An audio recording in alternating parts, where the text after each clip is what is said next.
I don't fucking know what happened, piece of shit garbage. So, I'm going to do this. We're repeating this line. I just want you to know, I trust you. And I want to tell you something that only people I trust know. The reason I've been so grouchy, I guess, is that a really painful anniversary is coming up. The end of this month, when I was little. My mom died in a really tragic way. She actually died in front of me. She drowned. And every year, on the anniversary, I feel really jacked up about it still. So, if I get really weird in the next couple of weeks, it's not you. It's just me dealing with some stuff. I just don't want to drive you away is all. I'm so sorry, Iro. I'm speechless, but I promise I won't go anywhere. Thanks for telling me that. Thought something was off. I'm gonna go to the bar soon. That means a lot to me. I worry about it. You wouldn't be the first friend I lost because I'm so messed up about it still. Alright. Most important question of all time. Can you defeat me at wrestling? Oh. Before you can make sense of what she means, Iro springs from the couch and tackles you. Aha! Sneak attack! She pulls you to the floor and tries to lock her arms around your waist. For a moment, you're completely thrown off balance. Her legs are incredibly strong and she manages to almost pin you to the floor. If I pin you, you've got to do whatever I tell you. Uh-oh. She tries her best to wrap her legs around you and pin you down. They finally get enough leverage to fight back. Try to stand, break her grip, and pick her up. Ooh, damn. You lift her into the air, your arms locking across her torso, and for a moment she can only kick her legs uselessly in the air. You try to stay standing, but her kicks jerk your weight enough that the two of you fall back on the couch. Iro shrugs or struggles beneath you for a moment, laughing and squealing in delight. She tries to regain her grip. No, I got you. She struggles for a moment more, then she looks at your face, and her smile fades ever so slightly. After staring for a few moments, she starts to kiss you. She kisses you all over quickly, playful kisses that tickle you more and made you squirm. Oh, please. Yes. You try to tickle her back, but she's got the upper hand. Iro jumps up and takes your hand, leading you to the bedroom. There's more room for play fighting on the bed. She tackles you and the two of you wrestle for another while, laughing and making fools of yourself. You lose track of time and suddenly it's dark outside. Exhausted after pinning you down one too many times, Iro collapses on the bed. She closes her eyes and falls asleep almost instantly. You and Aaron have sobered up enough to make your way home. You pull out a blanket over her and make sure to lock the door on your way out. The ride home feels strange, feelings you've never had before. You're not sure what any of it means.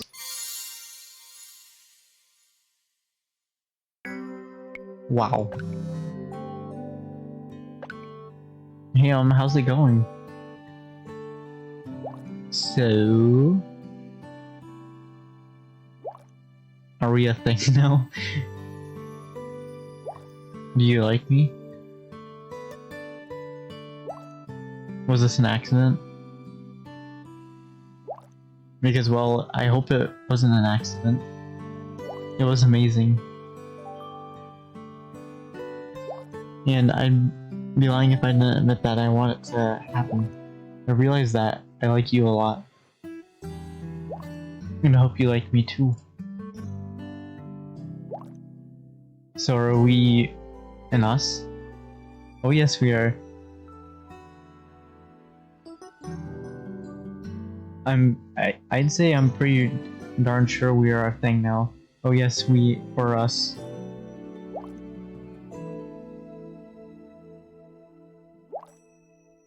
Oh gosh. I'm blushing so hard right now. This is not blush blush. It was insane. Well, I'm excited. I'm very excited, in fact, to see what this is all about. I can't wait to see you again. I'll text you next week. Well,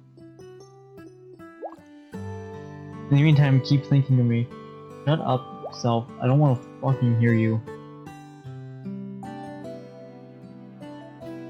That was fun. Police station. What? Why would I want to go there? And you're making dinner and Quill's tripping out over some catnip. You hear a knock on the door that sounds strangely authoritative. You pull your pots pans off the burner and go to the front door. Quill's already finished by this time and you're not likely to see her for the rest of the night. You open the door and a tall woman with glasses is standing there. She flashes you a badge. Good evening. My name is Detective Fumi Zweihander. I'm with the Sub Rosa Police Department. I didn't do it! I didn't do it! What seems to be the problem, officer? Problems. Problems, plural. I have many problems, and you're the person who's going to help me solve them, I believe. Well, I'm investigating a homicide that occurred in Sub Rosa within the last few weeks. We traced the victim to this address.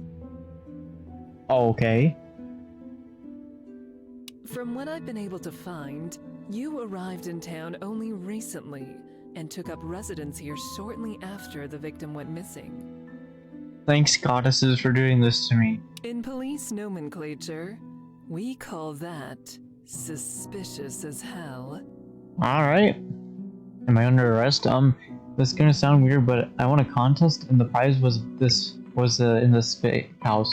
That does sound weird. Good. Also unlikely. Sure. But I'm sure we can figure this out downtown, with a little chat. Accompany me and we'll have you back in time for you to enjoy your... bouillabaisse. Fumi. Yes? No? What's your answer? I don't talk to cops. I think, that's not gonna go well with this. What? Yeah, let's get it done. Excellent. There's nothing more arousing than efficiency.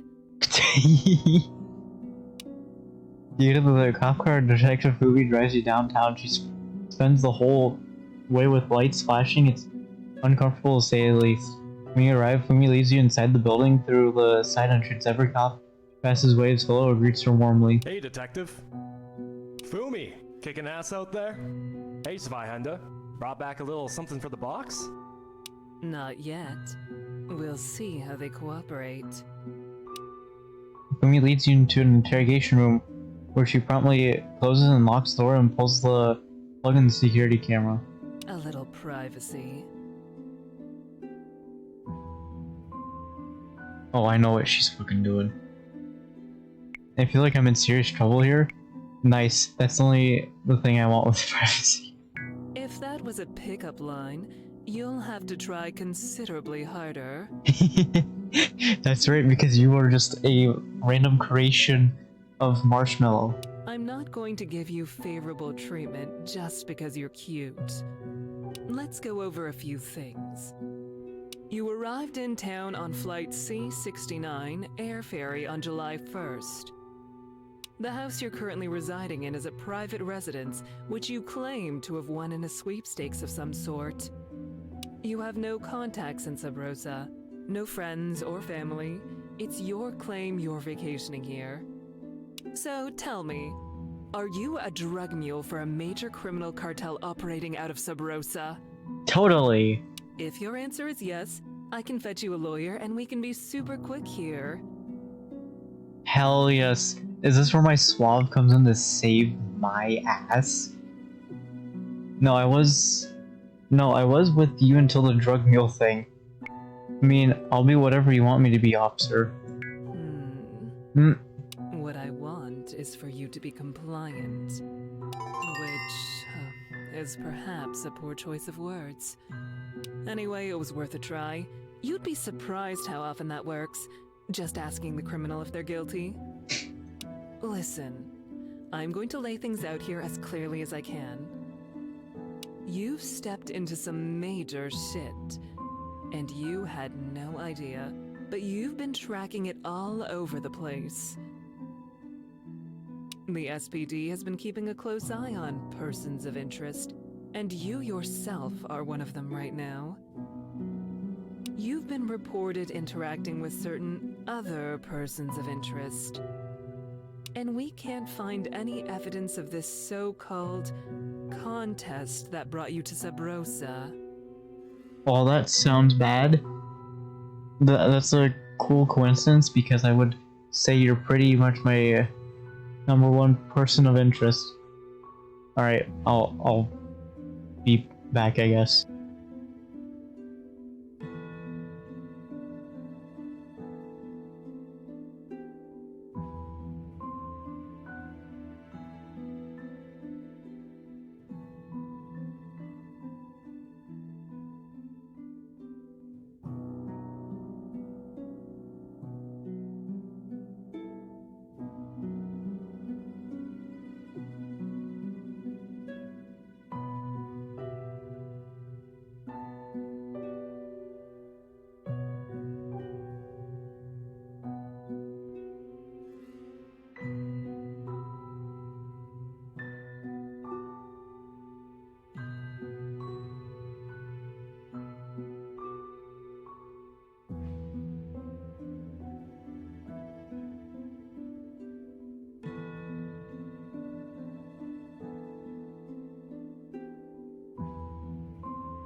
Alright, I'm going with number 2. When she looks up from her file, she has a bored expression, but something flickers in her eyes like interest.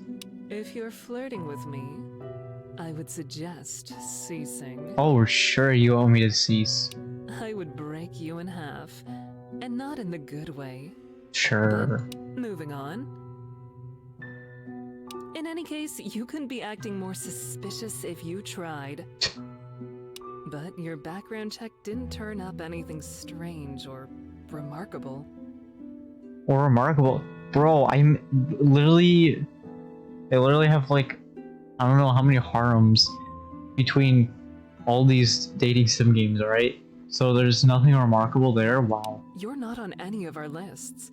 Not even the boring ones. You're squeaky clean. It's like you've got a blank backstory.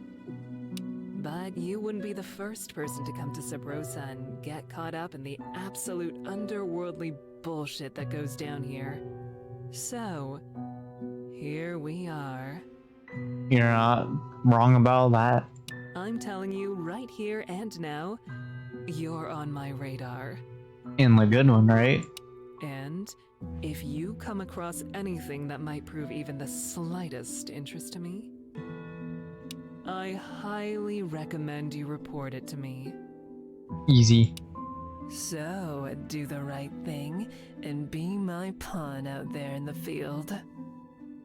No. And so, if you have nothing of interest to add, we're finished here. Sounds great. Can I get a ride home? What if I want to be more than a pawn? Excuse me? Interesting. Are you implying that we could arrange a more constructive rapport between us? Sure.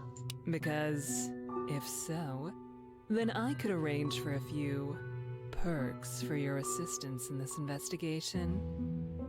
I need you to be very clear in your reply.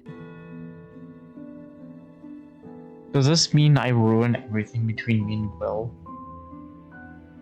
Or even straight up between, like, Hiro and Cassie because... No, at all. Oh.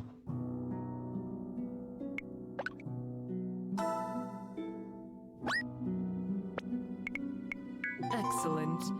You are as astute as you are attractive.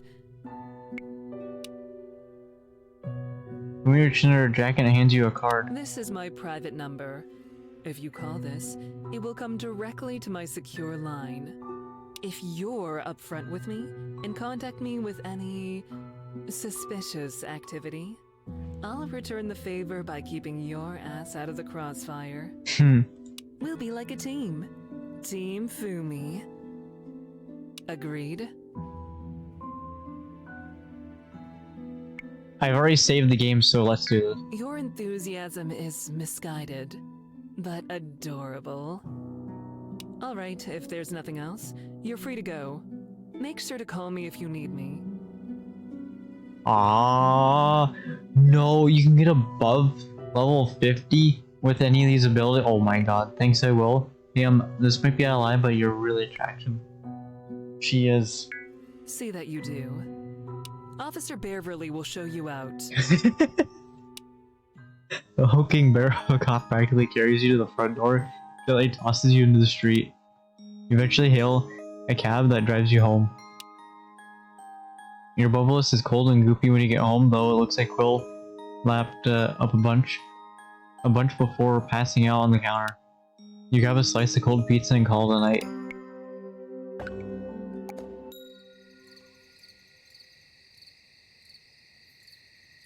Alright, let's get some suave because that saved my ass. Quill demands you flick a piece of string around for a while. She can play catch and be productive. You oblige and she kisses you on the cheek as thanks. You jumped out of handcuffs last night, the bad kind. Also the good kind. It was a complicated dream.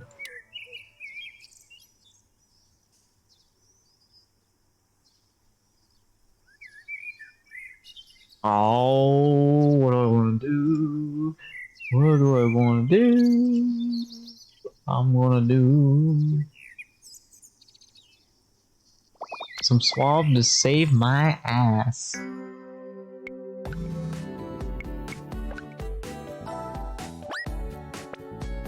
Mystic.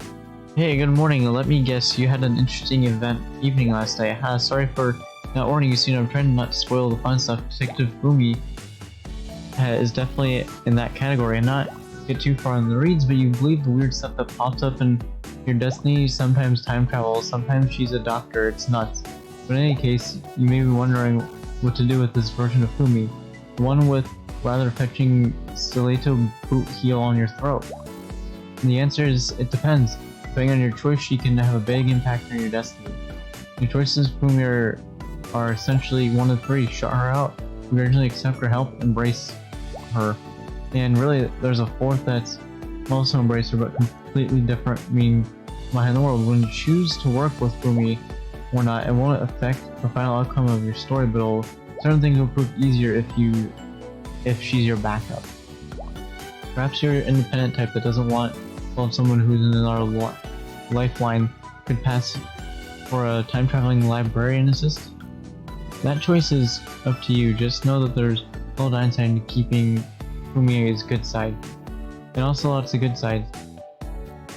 You know what? I just realized I might have been a thing with statue quest mirroring woman and glasses. Heh, neat. Anyway, more tomorrow. Good luck out there. Cheers. Ah. Hola, aloha, and hello. Welcome to the Queen Bean Coffee House. Hell yeah. It's just me today, but it's not so busy, so I have lots of attention to spare for you. Alright, not bad. What can I get for you today? Here you are. Have a great day. Oh yes. Let's do home. You arrive home as you arrive home, you suddenly get a strange feeling of dread. Reaching for the door handle, you're overcome with a sense of deja vu. You pause, taking in the uncanny feeling when something catches your eye. Slip paper caught in the door frame. You take it and read what it says. Dear valued customer, you have delivered your 100 cans of tuna, salmon, and sardines as ordered. We hope you have a fishy day. Ha. I thought it occurs that you actually haven't really seen Chloe eat anything since she's been at your place. You rush inside, calling her name, looking in each room. You find her in the kitchen with 10 or 11 open cans of fish, happily snacking away. Oh, hi. I hope you don't mind, but I was hungry, so I'm eating these cans of fish. You should keep more food for kitties in the house, by the way. Kitties are a carnivorous animal and need their meats to be happy and healthy. Want to join me? No thanks, I was stopping by to check on you. How do you figure out the can opener?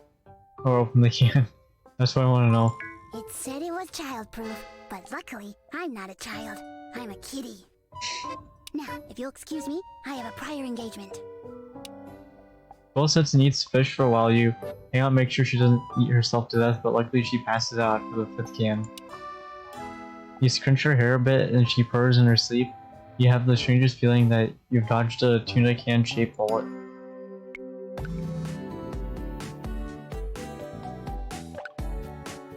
Hey, this is Serena, your smart home assistant. Dadass. Someone is using speech-to-text feature to send you a message. Here's what they are saying. Oh, it's cool again, you're kitty. I need you to be home Thursday the 18th evening. It's very important. Okay. I can be there Thursday 18th evening. Here's tonight. Okay, good to see you then. Nah. I don't know if I said that right actually. Who were the two girls you were talking about?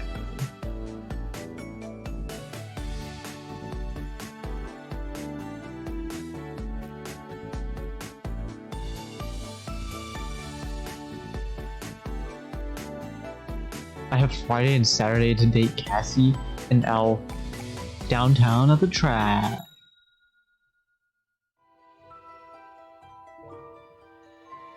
It's afternoon, it looks like it's middle of fucking night. Anyway, we're walking through the rough end of downtown. You mostly keep to yourself, avoiding homeless people and anyone who looks like they want to sell you something. Just as you're reaching for a familiar side street, you hear a commotion coming down the alleyway. Peek down, make sure it's not a situation of the stabby kind. And see Detective Fumi apprehending a delinquent. Hands behind your back, dirtbag! I've got a taser called the Tesla Tickler, and I've been looking for a reason to use her. Oh. Get your hands off me! You're insane! Despite his protests, the delinquent doesn't seem to resist further, and Sumi slaps handcuffs on him. You're damn right I'm insane. I'm a police officer. Fumi, you're just a very interesting character who enjoys every timeline possible. Now cool your heels. I've got a few questions about all those purses you're lugging around. I found them in the trash. Guess someone threw them out, right? That's interesting. And I suppose the woman I saw screaming at you as you ran away was just a jilted lover, perhaps? Yeah, I just broke up with her, and now she's all torn up because she ain't getting the D no more. Delinquent is cut off, however, as Fumi knee collides with the side of his face. Oh, what the hell? You can't hit me when I'm in custody? Actually, it's a lot easier to do when you're immobile. But calm your tits, young man. You'll know it if I hit you. While the two of them continue bickering, you notice a pile of purses near front of the alley.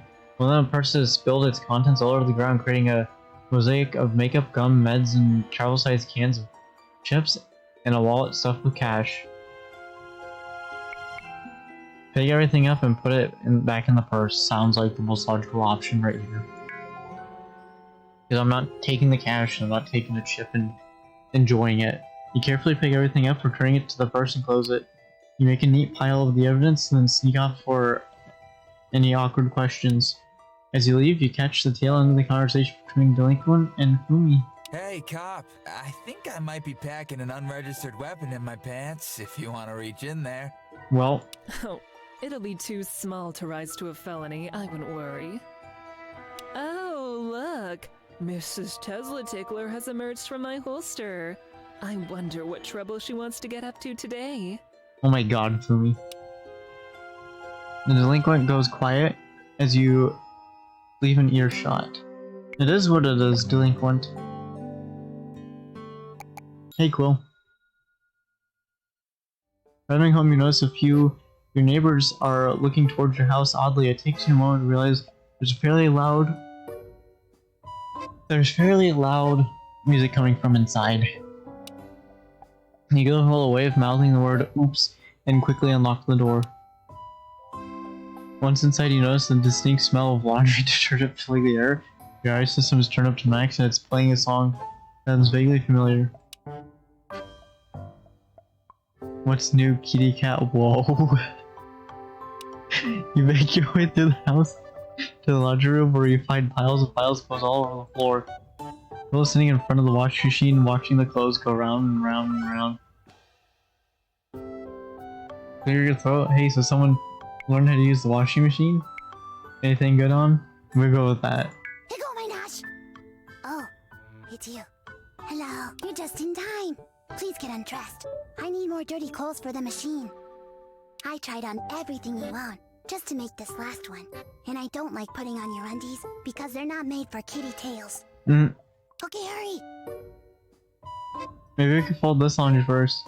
Let's finish this laundry, then maybe we could wash the bed sheets or something. You can wash a bed in this machine? This machine is a friend.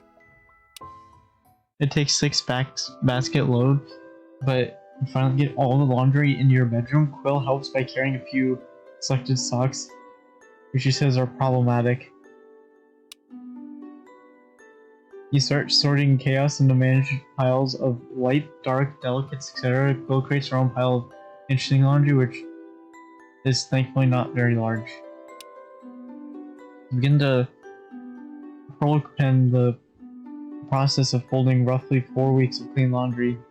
It isn't long before you notice Quill watching you intently. Don't mind me. I just need to learn their secrets. If you could slow down a little and move your hands out of the way, I would really like that. Would you like me to show you how it's done? I mean, you're wearing clothes. Do you ever wash them or change them? Here, grab some socks to teach you my secrets. Oh, yes! I'm so excited! Give me those socks. I promise not to chew on them anymore. The folding begins and mostly quiet at first. Quill watches you fold a shirt and seems frankly impressed when you fold the sleeves and turn the whole thing into a perfect square. She attempts to feed herself but winds up mostly twisting it into a hot dog shape. Oh, look at how much better mine turned out. Do you want me to show you how to do it this way? No, I prefer these square shapes. Sure, you do it like that, they go all wrinkly and gross. The trick is not to look at it while you're attacking it. Then, once you catch it with your claws, you squeeze it until it stops complaining. You might want to write these down. This is good advice for lots of other stuff too. Is her voice the same? I feel like it isn't. Oh, hello. I was just thinking about you. You continue folding laundry though. It doesn't seem like Bill's keeping attention. Several times her attention drifts away to something else. In the room, she spends a lot of at least 20 minutes watching the ceiling fan and rubbing her face on her pillow. When you say something to her, half the time she acts like she's lost in thought and doesn't hear you. Finally, she stretches out on the bed, rolling several stacks of folded laundry, arching her back, and making high-pitched whine of satisfaction. Several stacks fall over on the side of the bed, tumbling on the floor.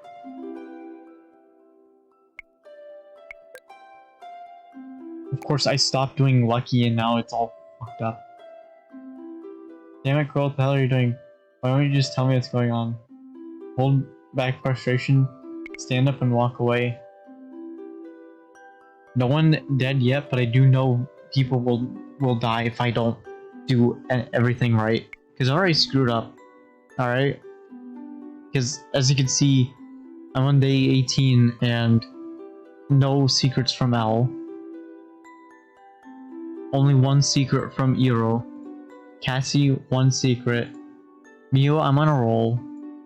Quill, so far so good. But I won't jinx it. And then Bonnie, I screwed it all up. Fumi, yeah, we haven't got that far. Alpha, I have not seen her in the longest time. And Ellie, I've done Ellie, because why not? Ellie's a very interesting character. And I don't have enough Lucky to do anything. And yes, I'm going... like... I'm going non-dark, I'm going all light, so I'm not evil at all. I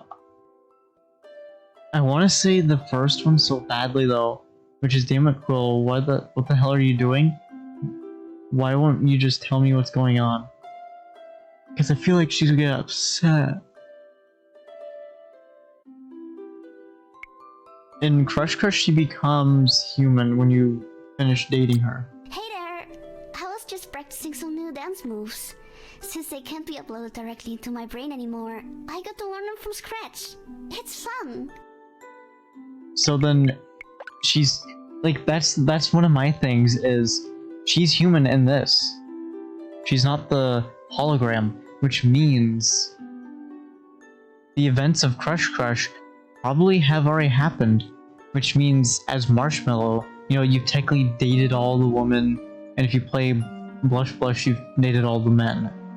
You know? Which I started playing, you know, because it is what it is. Ah shit. And I'm doing it just because, you know what? Why not? You know? I've played every SPS game excluding Kitty Cat's Nova because I can't get it on the computer and I can't get it on my phone. Here, I'll do a save scum moment in case I'm like, okay, let's go back. But I'm not gonna save scum because I just, in a way, I want this just to keep going, you know? I want my first playthrough, yeah, I'm still like, I'm on my first playthrough and this is all this. Yes, I'm so excited for Nova to be a full girl in Crush Crush. I also can't wait for I can't wait for Lotus because Lotus, oh my god, Lotus, her personality is so great. Can't wait for Sophia. Caitlin's interesting. Miss Desiree, I believe it's how it's pronounced, I'm not sure. Can't wait for her either. If you stay around, he might be in tomorrow's stream. It depends on what happens tomorrow because, you know, my vote go for Amelia. Amelia is pretty good too. I want Amelia too. You might meet I gave him mod powers. So yeah, so he really likes Honey a lot. I can't wait for Willow either. I'm so excited for Nova. It's so good. Bro, I know not a lot of people do it, but I want Blanche, right? I'm not much for the nurse type, but like, you know, and there's one thing when it's like nurse play kind of thing, if that makes sense. But the outfit isn't that bad. Baby Bell? Alright. Alright. We just gotta see what happens. I'd love to see Branson, as I believe her name's not pronounced, because I think that'd be interesting because, you know, this is it. I'd also like to see Mer. You know? I know she's like a full-time artist for SPS, but still. That'd be really cool. And then of course the rest of them. But I'm loving the lore of all of of all this. Like Hush Hush has a lot of lore. So here's what I'm gonna do. I'm gonna do it, and if things don't go the way I want, I can save scum. But I'm probably gonna not save scum, even though I do want to do 100% achievements here and on Steam. 4 out of 36, not bad. I also kind of want the dark one and Cupidity to return. Yeah, I still like, they're both just dead. They're just both dead. Well, what are you gonna do about it other than, you know, restart the game? I wish they would do return though, because that'd be very interesting. Who knows? Maybe SPS is planning something, you know? Oh. Well. It is what it is. I made it all go down to 0. Girl hops off the couch and runs into another room. Somehow she manages to find a good enough hiding spot to avoid you. You simply can't find her. What? Concerned that she may have run outside, you pull your shoes on and go searching through the neighborhood. After an hour of fruitless searching, you return home only to find her sitting sadly on the bed. Hello. I'm frustrating you. I can see that. I'm being a bad kitty. Well, Usually if that was happening, I would just run away. I don't like people being mad at me. I'd rather be outside and alone. now I feel bad. I kind of want to save Scum. But, you know, I can't do that. And you don't know why. So, I'll try to tell you. Please, don't yell at me again. Kitties aren't good with people yelling at them. Will takes you by the hand and sits you back on the bed. After much hesitation, she very gingerly lays her head on your lap. Okay, please pet me. I'll try my best to be brave. Pet her quietly. After a few moments, Quill begins to make a sound very much like a purr. I told you that I saw something. Something bad. Something just tells me that her voice is... like, I don't know if it's just because of the difference between when Crush Push was made and when this game was made, that like their voices sound slightly, like, ever so different. But I know they have to be the same voice actresses and actors for that fact too. But if I don't tell you what it looked like, you won't know if something dangerous comes to the door. It's just hard to remember. Take your time. Start somewhere easier. Tell me how it made you feel. Motivation level 30. Oh, okay. Oh my. Oh! Yes, it made me feel... It gave me cold blood and a spiky tail. It made Well, me feel like I was going to be killed. Yes, I know! I remember a dark alleyway. It smelled really interesting, like very oily and planty. Also pee. this is interesting. Your voice is the only one that I think changed the most. Which I would also argue that it could just be like the recording equipment of like all the voice actresses and actors. Because keep in mind, Crush Crush was made in 2016. At least, okay, for the base characters. I think it was all the way up until... I think it was all the way up to Q-Perk, or Cupidity. Because I can't say Q-Perkness, because I always, you know, think Cupidity. Because that's what I first remember as. So like, those characters were all made in 2016. And then what I also find interesting is some of the voice actresses. Like, I think it was Euro's voice actress does more than one character. And who else? I think it was Cassie, her voice actress does multiple characters. Which is very incredible, you know? That's very interesting for like what this game is. And to me, Cassie feels like she changed a lot too. Like she still sounds like her Brooklyn, you know? But like, I don't know. And by the way, I think Neko will appear in this game too.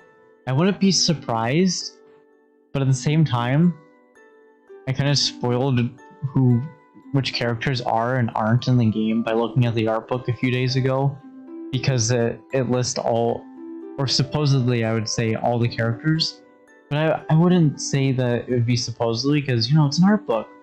They would want to feature everything in the game. Oh yeah, Ayano, I don't think she was in base game back in 2016, so maybe it was up until... That'd be so interesting if it was just up to Bonnie. That was base game. That'd be very interesting. Well, it is what it is, you know? The lore of this. Pamu is still one of my favorites. I'd love to see her in the game. Like, I'm really excited to just get 100% achievements on this game. Just to experience the entire game. And then be like, SPS, this is really fucking good. I don't know how else you guys are gonna top this, because this game is just out of the water good, you know? But very oily and planty, also P. I think I know what's going on.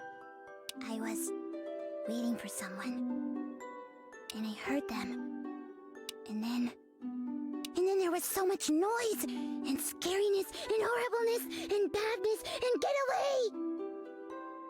Alright, chill out, Quill. Chill out. It sounded like it was a nightmare. Most of this probably didn't happen. You're safe. Manipulation that... I feel when I do the evil run, which I might do the evil run next, by just pouring like all my stats into this, even though it doesn't seem like it gets above like level 3. Calm down, Quill, I'm here. Like a good peace smell or a bad one? I'm gonna go with calm down, Quill, I'm here.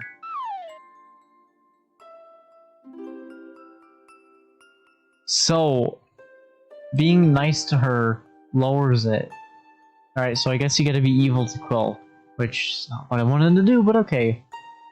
For a long moment, Quill's breathing is erratic and rapid. All the color drain from her face, and you expect her to bolt from the room any moment.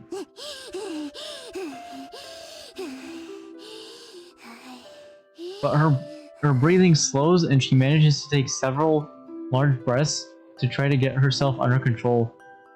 For a chance, I think Hush Rush and Crush Crush are different universe, since here Q-Parkness and Dark One is actually something like lovers. Which is like interesting because when you go to here, where they're at like the bottom somewhere. It's like they do it in Crush Crush also. Which is very interesting because at first they didn't like each other. And then, you know, you see them doing this and you're like, wait, what? So like, I get where you're coming at because like, we see Alpha is a human. But if you also think about it, in every SPS game, well, I can't speak for Kitty Katsunova, but every SPS game, we're Marshmallow. Which is like one of the most amazing things. So I find it very, very interesting how this... Wait, what if it's this universe and this universe are like parallel to each other? Like a parallel dimension? I have no idea. I feel like once they learn the lore a little bit more about the game, then it'll probably be really good on like what the universes are, because I mean, yeah, okay, they're just the same characters, but like they act exactly the same. Like Lotus from the text in Crush Crush, she acts exactly the same and it's so great. Wait, I don't recall having Lotus, but she is a voice actress, which means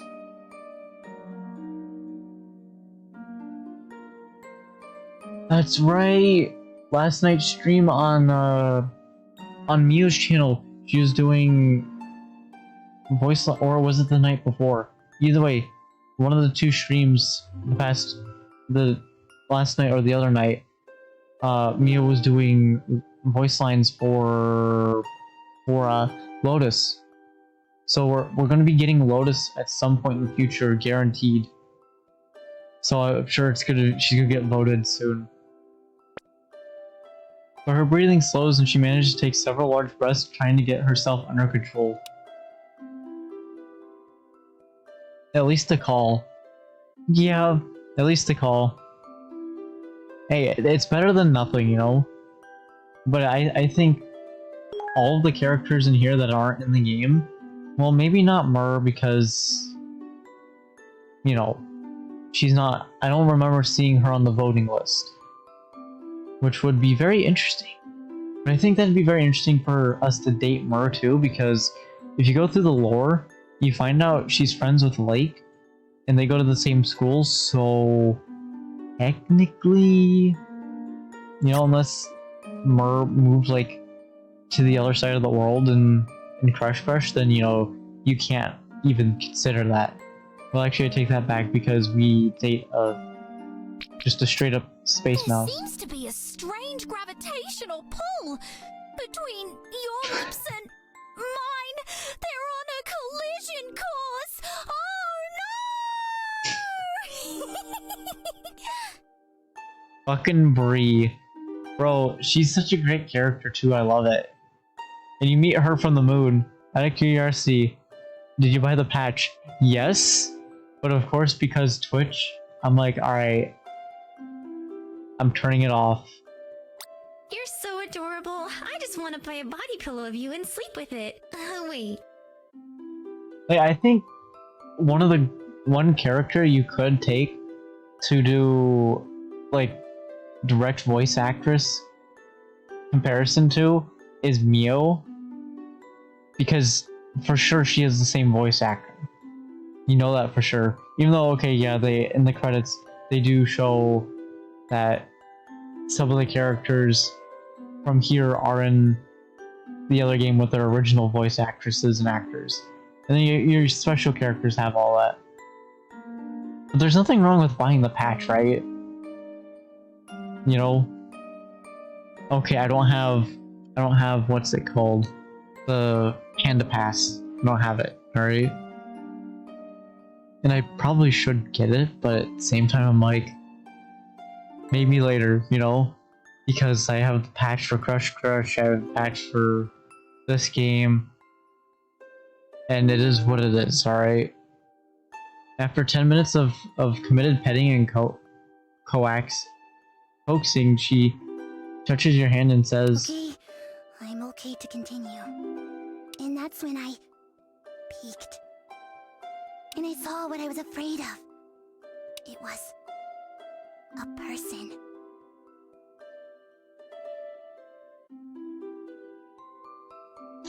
alright then, you're afraid of a person. I'm sorry. That's all I can remember. Wait, going back to your thing that, like, Hush Hush and Crush are different universes, I would say yes. Because if we go... Oh, I can't do messages. Mystic talks about Fumi and how she's a doctor and librarian and this and that and the other. So it is entirely possible that this is a different universe, but also at the same time, you know, the characters act and are basically the same as a different universe, which makes sense but doesn't make sense. My heart is beating so fast. I feel like I need to be quiet now. Pick Quill up and shift to a more comfortable position. Or at least I know it wasn't a doggy that scared you. That's good to know. It's okay, Quill. That's enough for today. You did awesome. I still feel bad for getting mad at her. Right away, Quill seems quite happy that you picked her up, and her purr returns.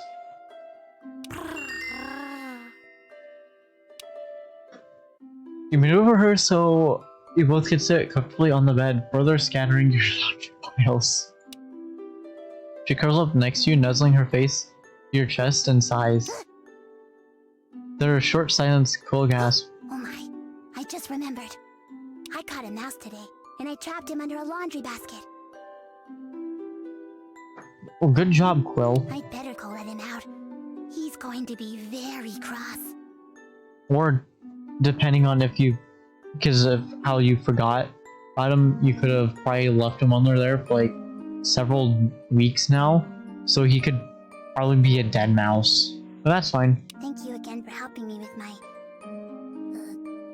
if you're good people, I like you. And I trust you. Okay, bye.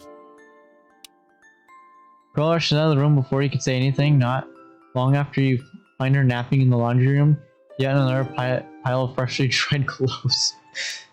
You grab a snack and decide folding can happen another time, but it's best to get on to other things. Like me, folding can happen another time. What? This is terrible. Rank D, no secrets found. Quill is dead.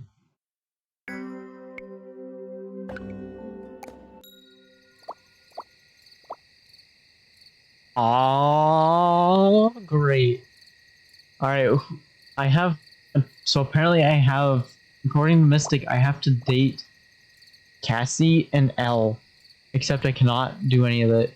There's a guide to get the achievements of all secrets if you're interested. I am. But the thing is, I kind of don't want to. Because... as much as I dislike backseat gaming unless I ask for it, I also dislike spoilers to the point where it just makes me not want to do it. You know, like if someone spoils a movie or a game, then I'll probably like find the quickest way to uninstall it and be like, I just can't, you know? Even if I go and, you know, look myself, because I looked at the part of the art book myself, because I'm like, I'm so hyped for the game that I just did it, you know? I don't know what I should do. I feel like Tech Savvy is gonna get me killed, but also I'm gonna probably need Suave. I should get Suave up to level 50 because that's probably gonna be good. Well, yeah, someone yesterday on Mio's stream said they completed every achievement in the game. The game came out Monday and they defeated the game on Thursday. 4 days later, they destroy the game. I mean, props to them, you know, if they want to speedrun the game, totally fine. But like, in my opinion, I'm trying to enjoy this game, you know, I'm not trying to just speed click through everything. But we're getting Suave. The story is 14 hours, and I've been streaming this. This is my 5th day streaming it. And the person completed it in 4 days. I can see enjoying the story like once, and then after that, kind of skipping through what you know you've already gone through. But at the same time, like, wow, I mean, hey, 14 hours, but that's just like one run through. But also 4 years of developing this game. So I can see why the story is 14 hours and how many endings there are and how insane the game is. Suave level 50. You had a feeling that maybe you forgot something. You just can't pin it down. Your mind is heavy with commitments and details. For the first time you're starting to feel truly exhausted, which on a vacation doesn't sound really that good. Master of Love?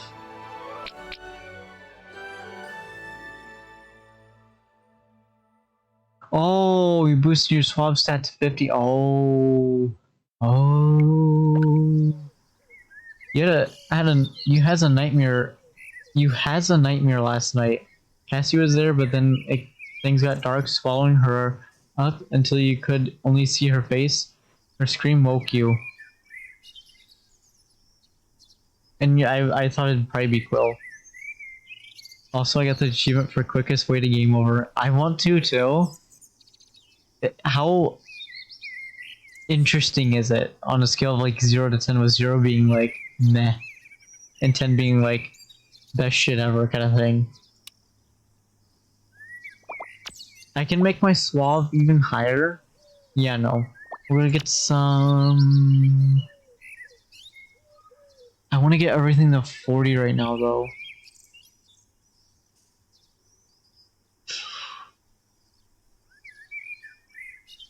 Let's do this. Let's do Lucky.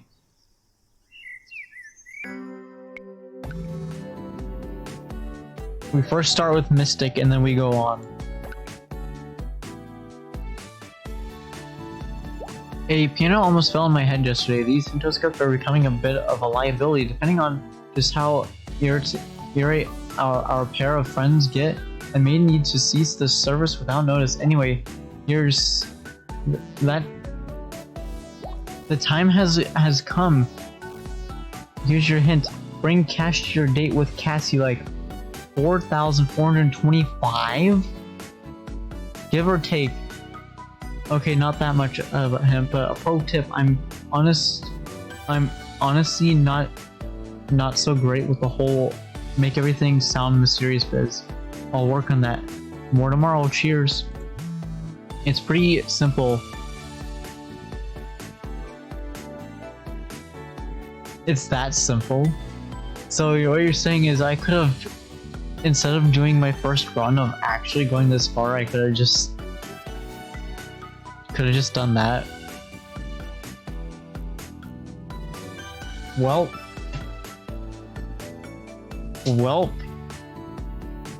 because I was so tempted to start being a smartass and telling her no, you know, in a funny way, and then going, well, I just did that.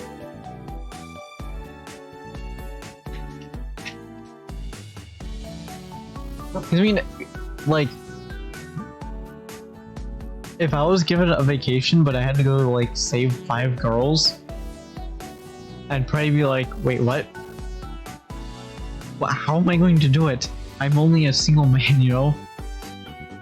Speedrun, you found the fastest way to the game over screen. Which, I mean, hey, if it's going to be that easy, it's going to be that easy. Hey, this is Serena, your smart home assistant, or dadass.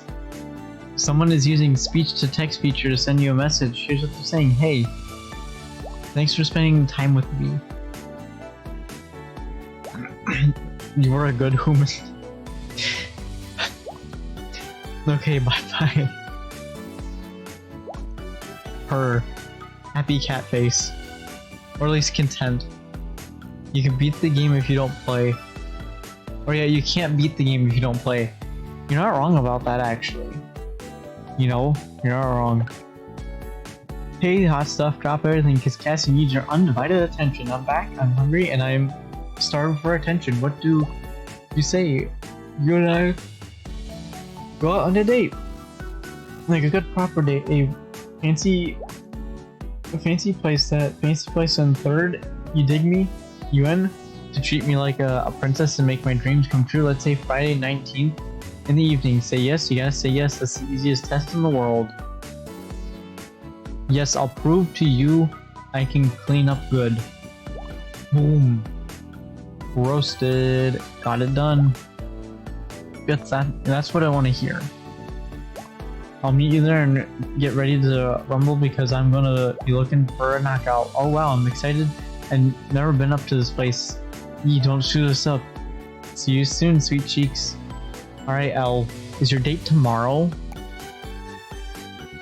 Off to the park. After a short drive, you arrive at the park. The air is rather humid, but the weather is otherwise nice. Rolling past the park bench, you notice that someone has written something on the seat. Uh-oh. Where's Fumi when you need her? For a good time, call 555-6969. What do you do?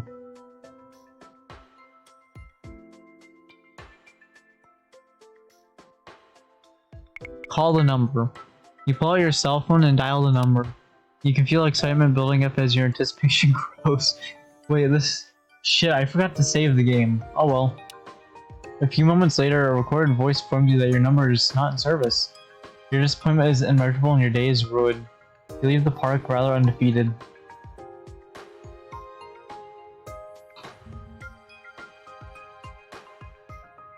No.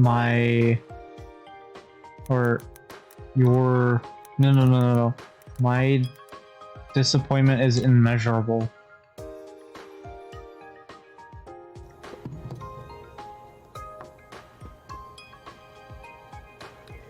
My disappointment is immeasurable, and my day is ruined. There we go, he said it. He said the thing.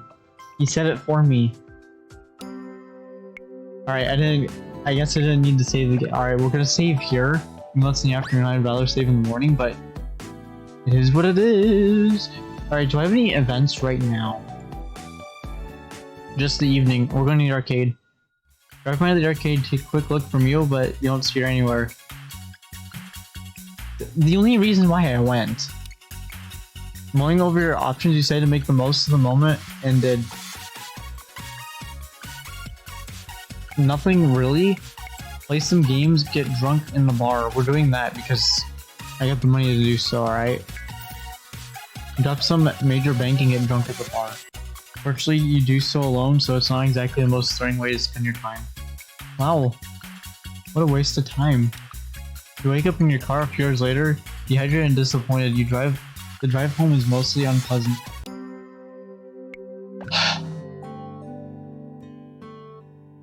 Elle, please tell me the date you want is for tomorrow.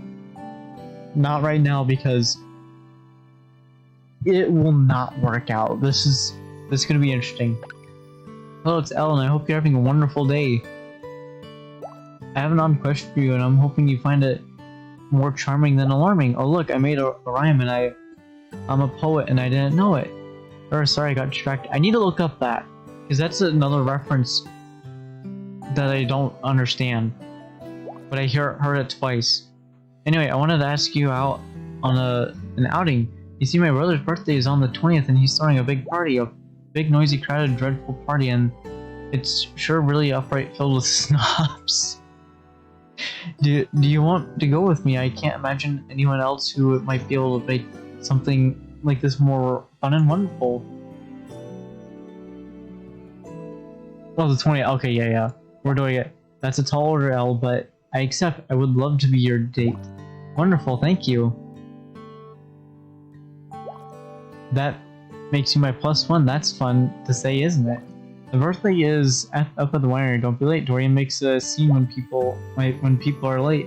See you there, my +1 heart. Alright, I need to look this up because this reference is in World of Warcraft. The thing is,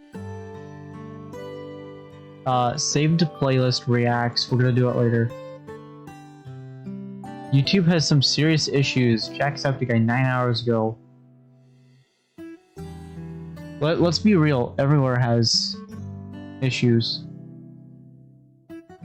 Like, seriously, everything.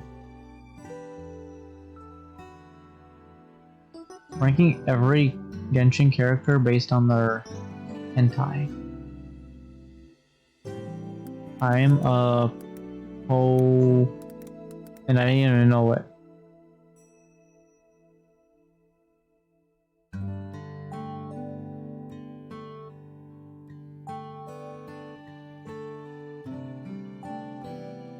What? Alright, I guess it's no reference. Like, seriously, that sucks. Oh well. Restaurant. Let's go. You're out of the restaurant early. A valet comes to park your car and hands you a digital fob for retrieving it. When you walk inside, the maitre d' nods respectfully and asks your name. And they're searching the reservation. He tells you to please follow him. He asks if you would like wine delivered immediately to your table. I'll wait for your guest. Aw, shit. Order water. Order bottle of Freedom Eagle Red. Order bottle of Pilcher Mantra White. You bought fancy wine at the dinner. The maitre d' tells you it will be delivered at once, then leaves. No sooner do you sit and you can see Cassie being escorted to your table by the maitre d'. That's what I think it is, maitre d'. As you rise to meet her, she smiles a small embarrassing smile. Hello, good evening, and all that. A very interesting dress, I will say. Take her hand, kiss her on the cheek, and then lead her to her seat. It's only after you both sitting that she smiles and quickly breaks into urgent glare. Oh my god. Did you see the fountain on the way in here? It was bigger than my apartment. And the water looked cleaner too. Well, it is what it is. I've never even stepped foot in this place. I couldn't get a job here bussing tables. The food must be hella expensive. That's sort of the idea. I want to impress you. Now it'll be fine. The plan's to steal the food. You look beautiful. I'm gonna go with that one. Yeah, I clean up good. Don't get all softy on me now. Oh. I've gotta keep my guard up, so I don't accidentally knock a glass over and owe the restaurant $900 in crystal. This is so borderline fucking Crush.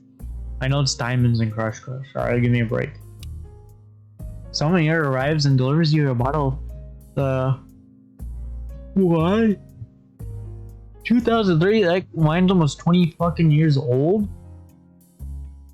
Like, you gotta be kidding me. 20 years old? Of Piltry Monterey Vintage 2003, a white wine front. Look at this! Fancy table side service for wine. I'm more used to slapping my hand on a bar for service. The sommelier pops the cork and allows you to test the wine. To confirm the quality, he pours Cassie's glass first, then yours without losing a drop. The sommelier bows and leaves. Cassie picks up the bottle and inspects the label. Alright, let me check the label. Littre Montrachet, and then a whole bunch of fancy French writing. Bonjour. Oh, a bottle of French wine. I'm usually more Prosecco kind of girl, since I believe the Italians do everything better than the French. What does the wine list say about it? You're not wrong about that. About getting the speedrun achievement. Like, you're not wrong about that. I could go do it right now if I wanted to. Alright. Let's fucking do it. Cassie, I know you don't want to wait, okay? I know you don't want to wait. I'm sorry, Cassie. We're doing this. New game.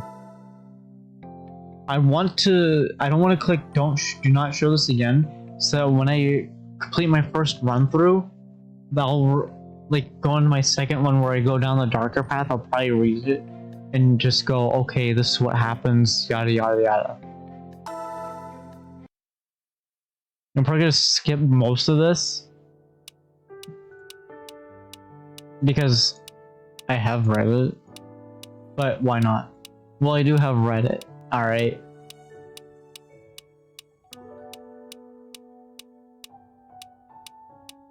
I don't know why the visual I mean, oh yeah, skip button actually exists. You see?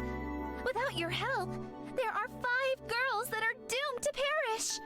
You're not wrong about that, and this is crazy. This is just a dream. No, chosen one. It is real. Do not allow your heart to dismiss this as myth and fancy. Well, it's sort of a dream, but we're real, and the danger is more so. I don't remember, but I think Thumia is different than the Dark One, because if I recall correctly, Dark One is just Mio. Just, you know, evil looking, so she's just more like depressed and all that. While Thumia is not really Mio-like.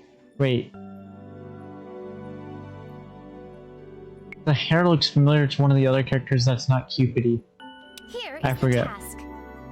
Each of the 5 girls you must save are living in Sabrosa, and each of them are concealing secrets that will prove fatal if not brought to light. They could be hiding them from their families, their friends, or even I remember if they all don't trust this. you, they won't tell you.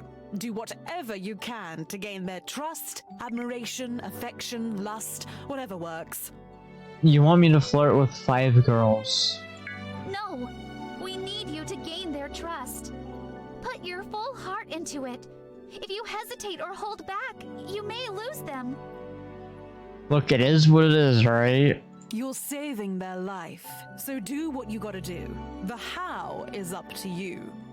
And while you are working to rescue them, you may be presented with situations that require difficult choices. I remember What this. do you say?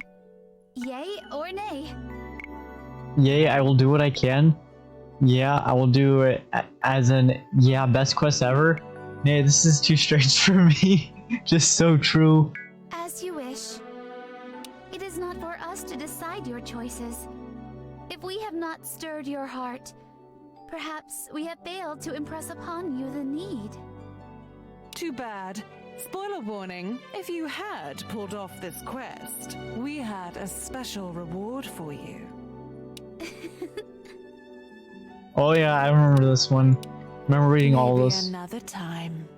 Oh, by the way, your trip is cancelled. Enjoy your vacation in your apartment. You suddenly awake startled. Speedrunner, you found the fastest way to the game over screen. Is this Is this going to be... Sure enough, there's a notification on your phone alerting you that you've been victim of fraudulent spam email.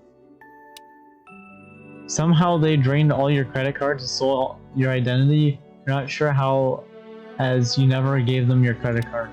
It's going to be a lousy vacation. Maybe next time choose to play the game. This is one of the reasons why I love SPS. Because they love to break the fourth wall. And breaking the fourth wall is one of the best things anyone can do. No! So I get ending 33 first. Which is where you die in the parking lot after you go on a date with Mew at the beach. And play the game. And if you don't throw your fucking keys or do the other one, which is commit violence, you fucking die. So I get ending 33, and now I get 32. What's next? I'm gonna get ending 31. So at the rate I'm gonna get every ending going backwards from 33. That was interesting. I love that. That was pretty fucking good, actually.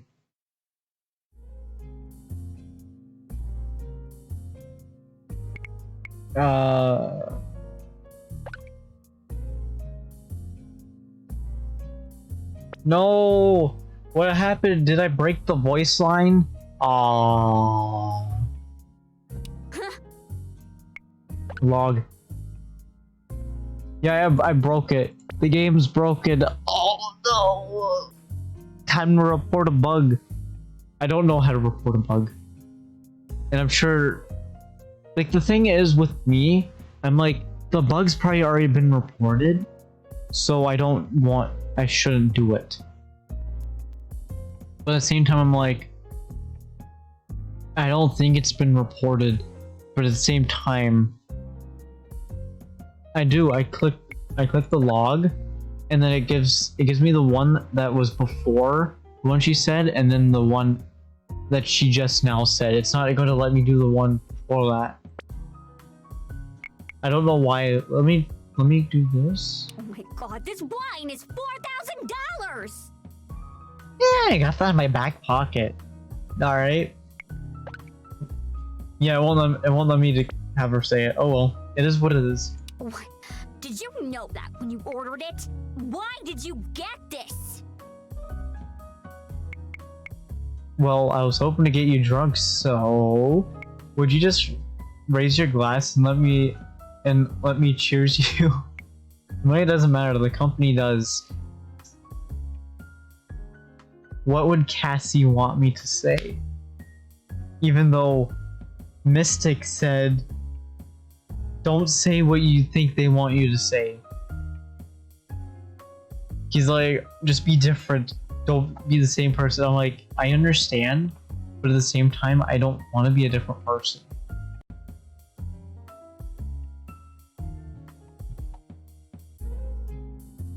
I like how she's not in Baka when she is saying, what, did you know when you ordered this? Why did you get this? And she sounded all like Baka. Well, let's go with the bottom one. Jeez, you're really shaking me up here. I'm rattled. Look at my arms. I've got goosebumps. I'm breaking into a cold sweat. What does I do? Save and choose one by one to see if any gives hearts. Or just play the game like me and just straight up wing it and just go with whatever you think would not work, and then it just works out. But I will eventually do the save scum, where I just save and then do all that. Even though if I were to do that, I would need more than how many? I would need more than 10 because I would want to save like at every branching opportunity, and then see how ridiculous the game gets. Even though there's probably like a map that SPS has, but they won't release it because they want us to build it. And then they'll probably compare it and be like, yeah, no, not even close. But thank you. I don't really know how to say a $4,000 thank you, but it's nice. Cha-ching. But anyway, the least I can say is cheers. You're not wrong about that. How much swab do I have? 51. Okay, I've got an idea. Let's both order the most expensive thing on the menu. Then, when we're almost finished, we cause a scene. You save at noon after noon night of every day. That's actually probably a better idea than what I do. Because I saved in the morning after I do my thing. But I'm also thinking I should save before the date.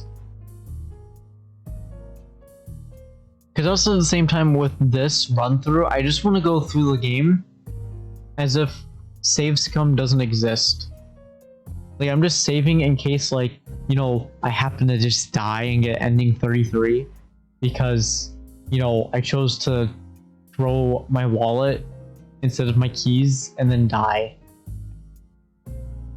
That way, we can have the nicest food, but still show up these stiff shirts and their overpriced napkins. But your dress is, like, glitter all over it. I don't know. Well, what do you say? I don't think that's really necessary. No, we're not doing that. Sure, whatever. I think I'm gonna go... Yeah, remember, she's that kind of girl. Which, I'll say this.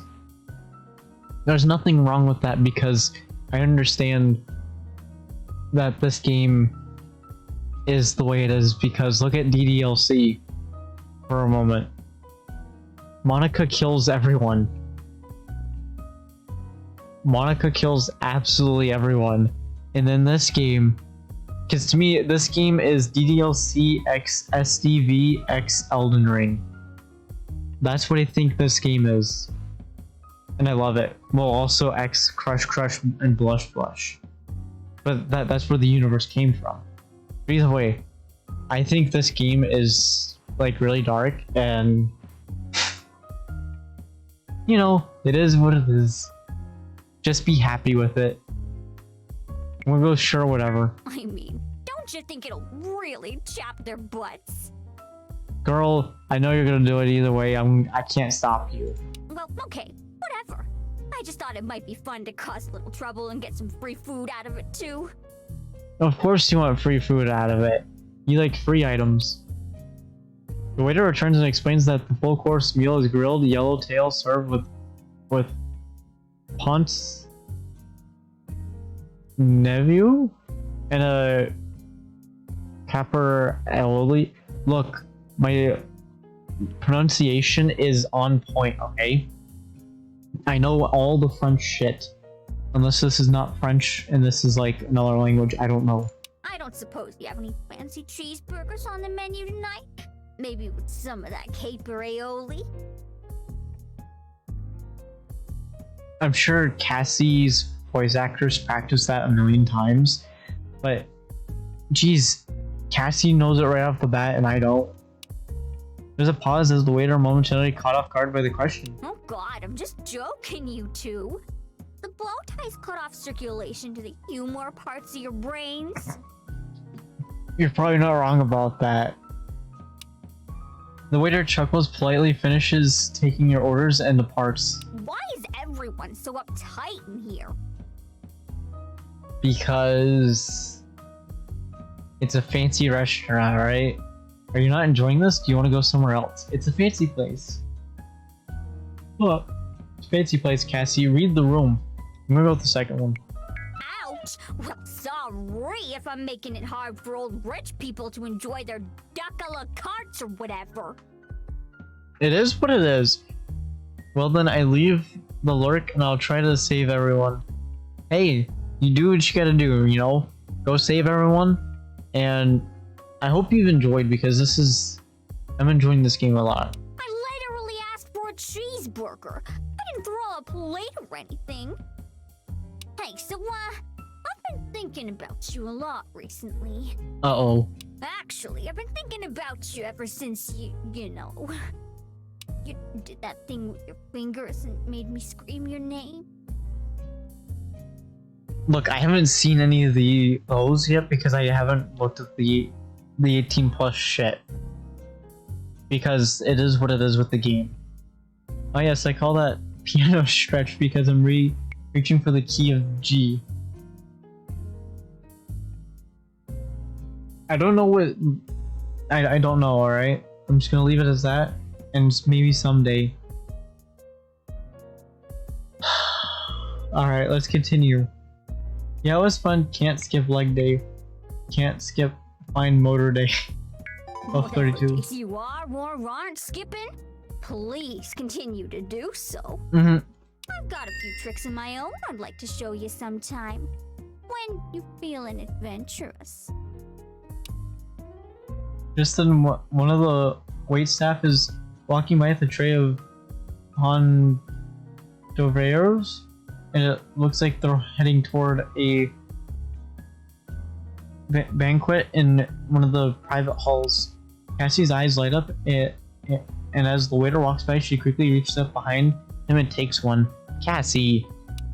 She smiles mischievously at you, but while the waiter did not see you, several of the guests give her dirty looks. Yoink! You gotta be quicker than that to escape my claws. Stop doing that. Violence level 3? What? Why would I want a violence level 3? You're embarrassing me. You didn't get me one? Nope, you snooze, you lose. Cassie goes to eat the Hordavero, but notices the other patrons around her glaring. For a moment, she looks like she's going to get angry, but her cheeks flush, and it's obvious she's embarrassed. She puts down the Hondero for several minutes, and she doesn't say anything. After a long silence, Cassie finally blurts out frustration and embarrassment, fighting back tears. I should have known this dinner was a mistake. None of this shit is for me.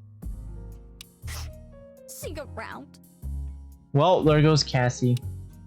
Cassie overturns her glass, spilling her drink on the table. There's momentary chaos as the other guests gasp and waitstaff runs over with towels.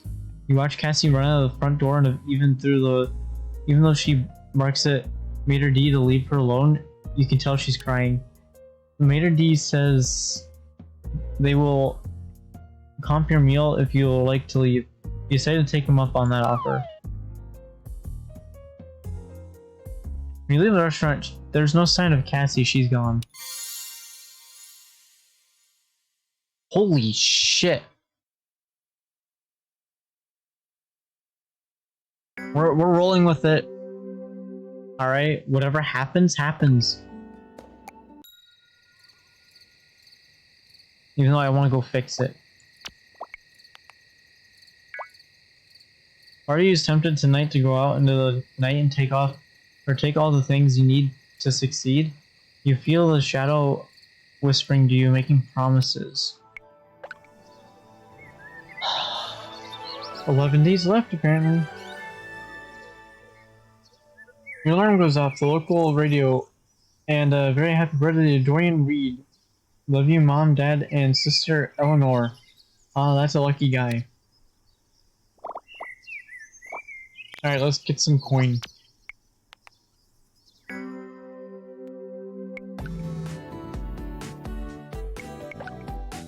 Fucking Mystic. I kinda wanna go back and redo that date because that just felt terrible, but I'm gonna do it. I'm gonna just keep going. There's something strange going on. The pair of friends we share. They're throwing a lot of, let's call it noise at me right now. Normally I would just say I'm just tired of me spoiling their fun a bit, but there's something different about today. Very important events occurs tonight. I think my vision is blurry. Truthfully, it's like not even trying to conceal secrets about the destined girl herself here, but something else troubling.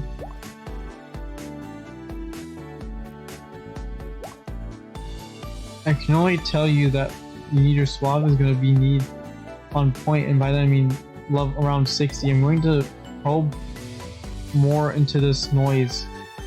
I think a storm is coming. More soon. Cheers. Fuck.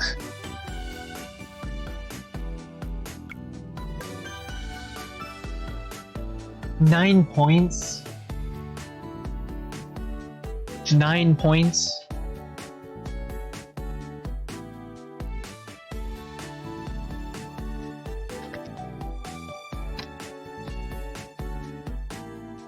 So let's see, 9 points. That would be excluding coffee shop. I get total of 4 every night day.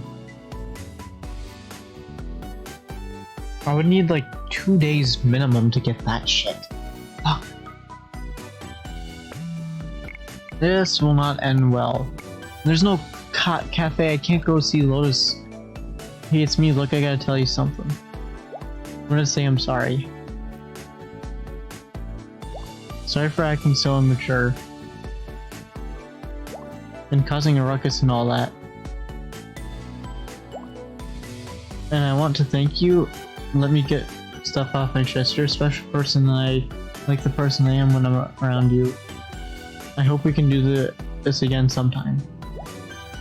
I got some shit to sort out with my employers, but don't take silence for lack of interest.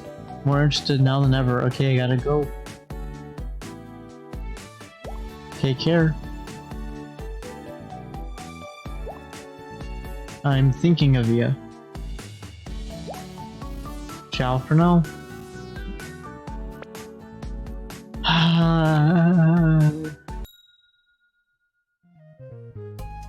While passing by the beach, appreciating how many people find thongs bikinis to be accepted in public, you catch the sight of a few people surfing. You head over to see if Iro is among them. And sure enough, you see her hanging in a particularly gnarly looking wave. Yeah, baby! Woohoo! A bunch of other surfers are out in the water sitting on their boards, and they all give her a round of applause as she goes past. She rides her board close to shore, then dismounts and scoops on her arm. One of the surfers at shore runs up to her. It's an attractive boy you've seen around, so you decide to get closer to hear what they're saying without giving away you're there. Hey, Kelby! What did you think of that? Uh-oh. Tell this girl to do a barrel roll, and she delivers. I was just super impressed you did it without losing your top this time. Kelby! That happened once! That's not what Eli says. Fucking Eli. Once, with you around. Anything else is no comment. Just kidding. JK, JK.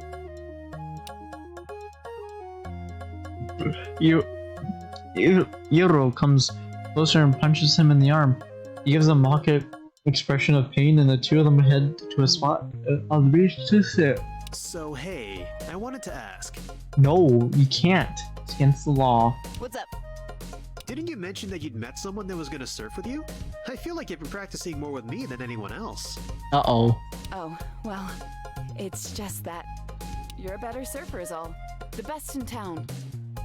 Aw, thanks, Hero. But when you mentioned it to me before, you were all stoked. What happened? Were they a major jerk or something? No, just the opposite, in fact. I think I'm starting to, get feelings for them. Oh, hey! That's great! Iro shoots him a dirty look. I mean, that's terrible. Meh. Sorry. I'm still not... I don't know. I sorta swore off ever finding love and happiness, and living alone as a crazy cat lady someday. But now... Ah, come on. Eventually everyone swears they'll become a cat lady. Doesn't mean you can't find happiness somewhere else. You're not wrong about all that. I know, surfing is easier. Amen to that. The two sit quietly for a little time more. Well, I should add. Thanks for your help today, Kelby. Do you mean the surfing tips or the emotional encouragement? Yes, Haha, right on. Take it easy, hero. Euro. She heads out and Kelby watches her leave. After a few moments, she's gone and Kelby seems to be packing up. I'll approach him, you know, I'll be cool. Kelby looks up as you approach him. Oh hey, how's it going? Can I help you? Stay away from Euro. Hey, thanks for being kind to Euro. Here's 100. Go treat yourself, gorgeous man. I'm gonna say hey. Thanks for being kind to Euro. Huh? Oh yeah, sure.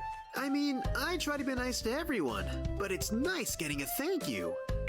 Hey, thank you for being nice to me. See how we're spreading good vibes around? Feels awesome. Later.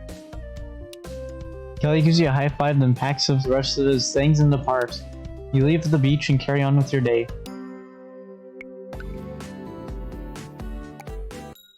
Alright, give me... And so I said to her, that one isn't mine. Mine is much, much bigger.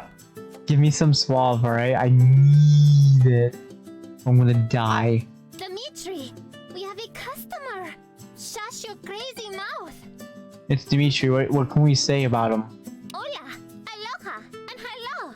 Welcome to the Queen Bean Coffee House. I can't do it as good as she does. What can I get for you today? Here you are. Have a great day. Hey, I got 10.69.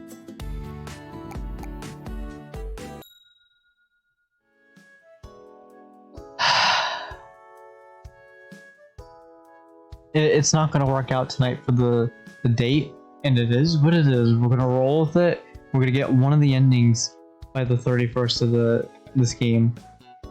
Almost against your will, you drag yourself back to the mall. However, this time it doesn't seem to be nearly as crowded. You got some money burning a hole in your pocket. What do? Do free shit. Donate to one of the charity kiosks. Buy cinnamon buns, all the cinnamon buns. Fuck it. You gorge on some cinnamon buns so you lose consciousness. You awake later on a bench quite covered in your own drool. However, you discovered an envelope filled with cash next to you. You have no idea what you did with your sugar-fueled blender, but got $5 grand. Another deal, so that's cool. You clean up and head out before anyone asks any uncomfortable questions. Oh no, this is not gonna go well. Do you arrive at the winery? Two security guards immediately. Fuck. Immediately signal you to drive in. You notice a small sign says closed for private event. There are already large groups of people waiting, wearing fancy gowns and tuxedos. And for a moment you can't help feel underdressed. When you pull up to the front door, a valet quickly comes, takes your car, and a server approaches you with a tray of wine glasses. You take one. No sooner you take a sip when you hear someone greet you from behind. There you are. The guest of honor's guest of honor. You turn around and see Dorian approaching, his arm open and welcome you. Happy birthday, Dorian. Greet the birthday boy. Greeted by the birthday boy. This is an honor surprise. Tip the server. Good evening, Dorian. Welcome. Do try the champagne. It's a Noet and Shannon 96. A favorite that gets more rare every year. Walk with me. I tell you, I am immensely curious what Ella's gotten me for a gift this year. She told me you helped pick it out. I figured out Lotus Cafe have same name as in Crush Crush. So that probably means this universe and the Crush Crush universe are somewhat parallel, but just Marshmallow hasn't met any of them. Like, that's what I have to say about it. Like, honestly. And I don't know if you've been listening, I'm already about to fail this date. They need 60 suave and I got 51. Poor gal. She raises such a fuss when she knows I'll love whatever she gives me. Oh, I needed 4 more? Ah.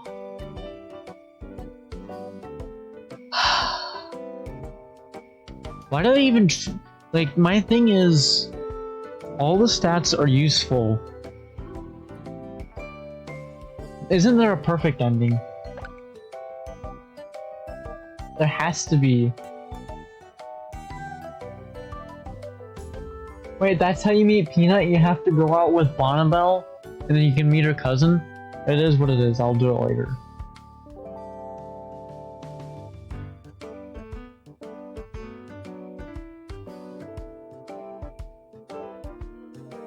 Alright, I can already tell with this one, when and if I finish the story, I'm gonna get Reason Light on this run.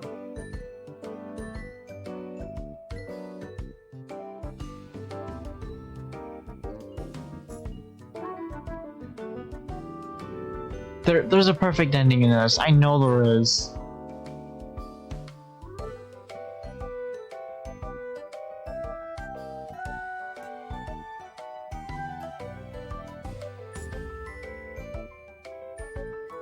I don't understand half of these. You save about $100,000 in the game? Well, you can do that 5 days if you do evil. So that's not that bad. Finish the game without getting to know anyone. That sounds very interesting.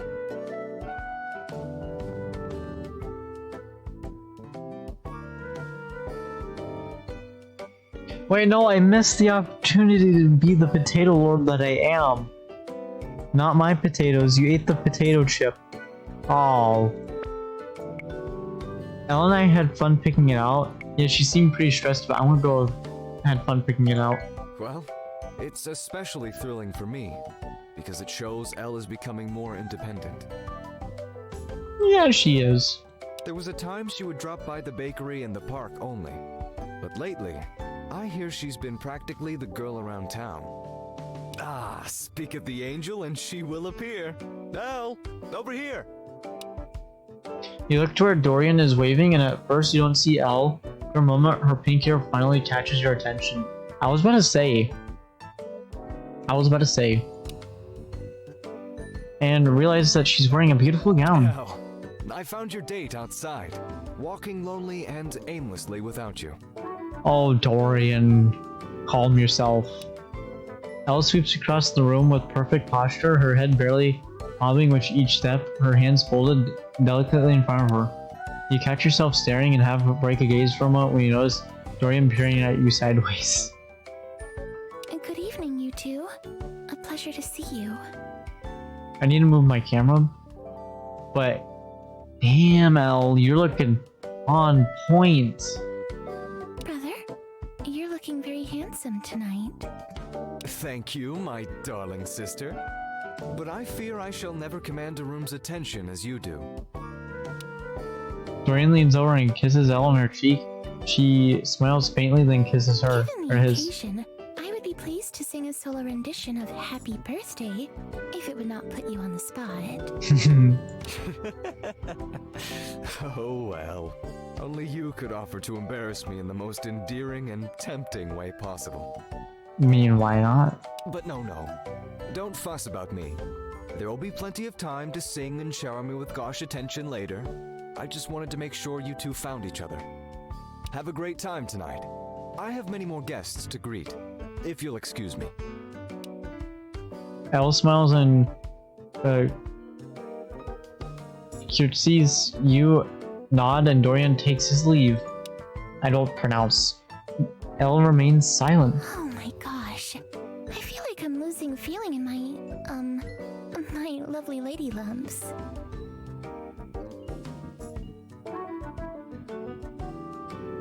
Oh. Every moment they get, it's the best moment ever.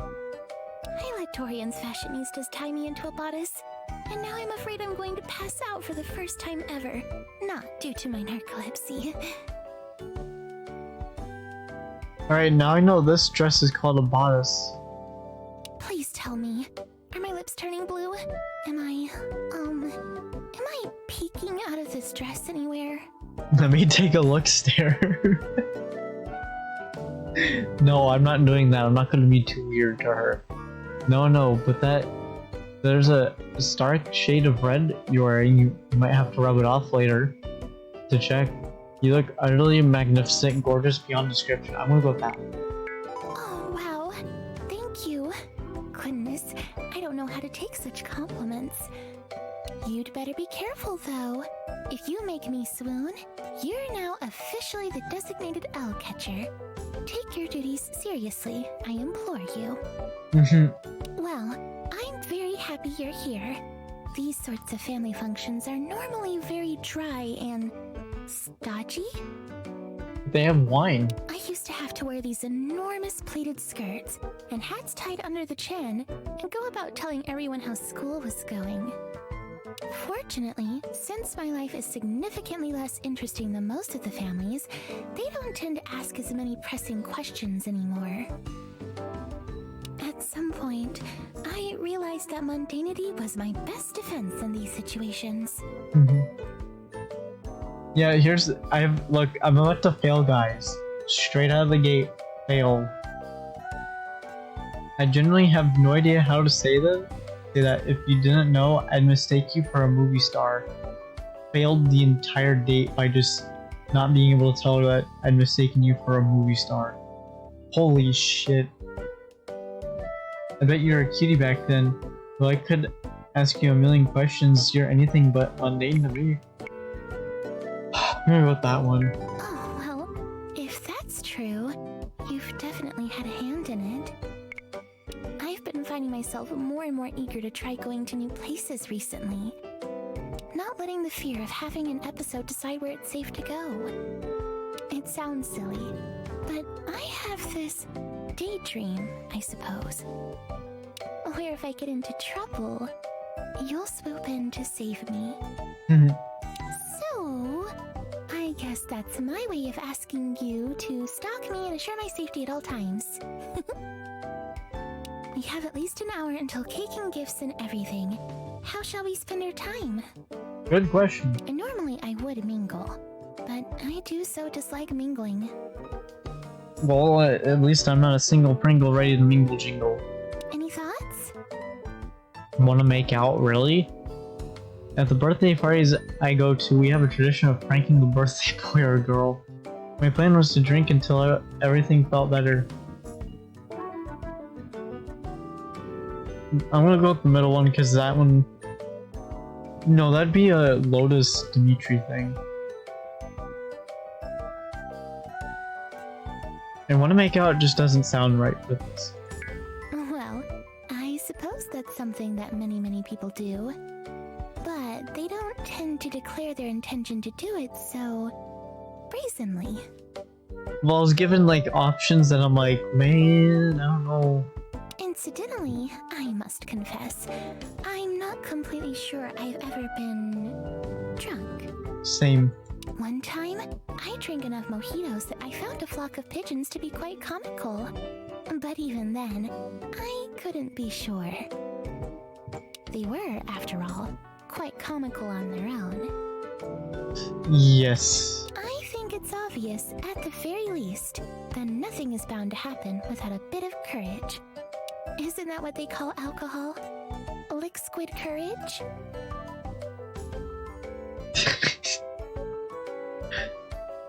Lick squid courage. I love it, Owl. You're just so fucking funny. I love it, alright? I believe it's the liquid courage. Yeah, let's lick some squids.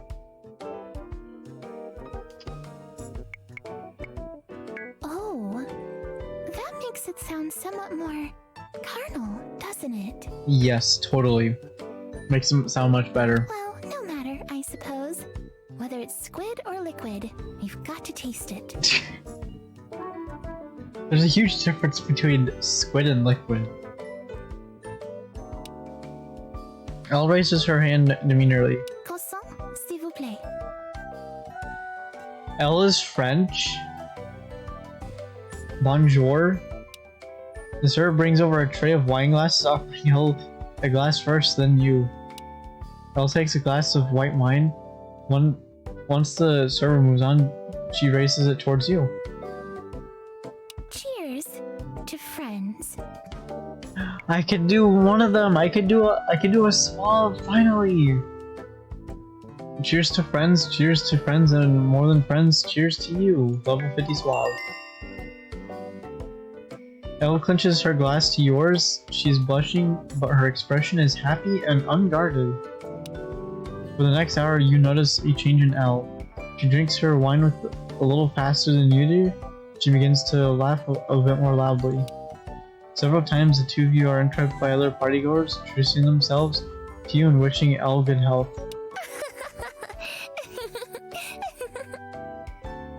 I love Elle's laugh, it's so good. Each time Elle seems to get a little more bold, she jokes with you and giggles more and more. Have you ever noticed that we pet our pets? We pet pets. Pet a pet. Our pets want pets. Alright, Elle, you've become very interesting, I love it. So, which came first, I wonder? Pets with their hands, or pets with the little furry companion guys? What do you think? Please stop saying it, it's been said too much. Kinda like fish, yes, we fish. I think that's the most Elle thing I've ever heard you say. I'm gonna go with the middle one, because that one is like playing along with her. Oh dear, you're right. Poor fishies. They're named after the manner of their demise. Okay, that was a little too much, but fuck. I wonder if my name is a verb.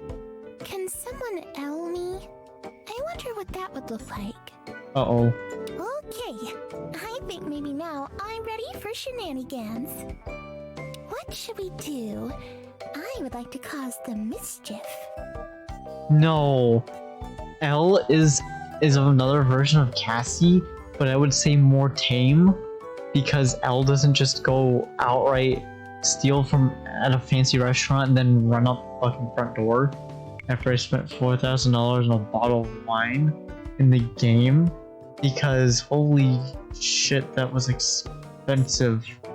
Anyway, let's play the P-NIS game. Let's pretend to be gossiping and make up the most absurd lines for other guests to hear. Let's see if we can sneak a few little surprises into people's fancy drinks. Oh my god. Jeez. These decisions are the best, but always so difficult to make. I love all of them. I heard Mio was talking about possibly making all of the decisions easier to know if they're good or bad for you. As much as I like it, I don't like it. You know? Because then it takes the mystery out of the game for like what I want to click and whatnot. I'm sure it won't be like too bad of a thing. Maybe they'll make it like an add-on. Like turn on in the settings menu or some shit.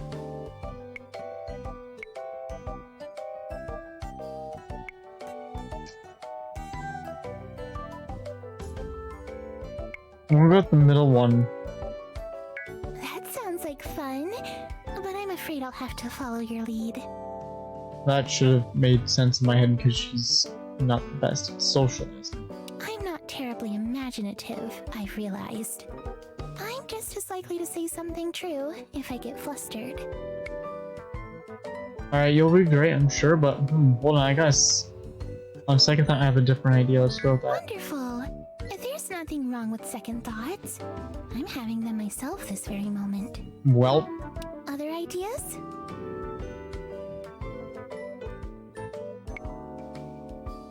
Alright, I'm gonna go balls to the walls with this. Is this like sex? Is that the penis game? I don't think that would be mischievous so much as promiscuous.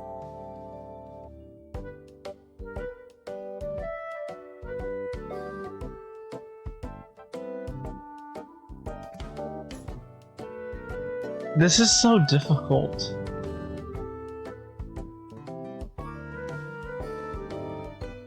Because I want to say this, but I don't.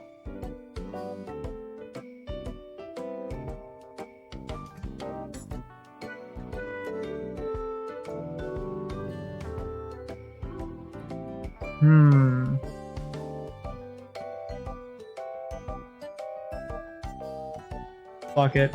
Oh, I see. That game would be much less interesting with a word like umbrella. Hey, umbrella. My name is in there too. What were we talking about? Oh yes, let's play with penises. I'm ready. I don't know what to say anymore, El. Alright.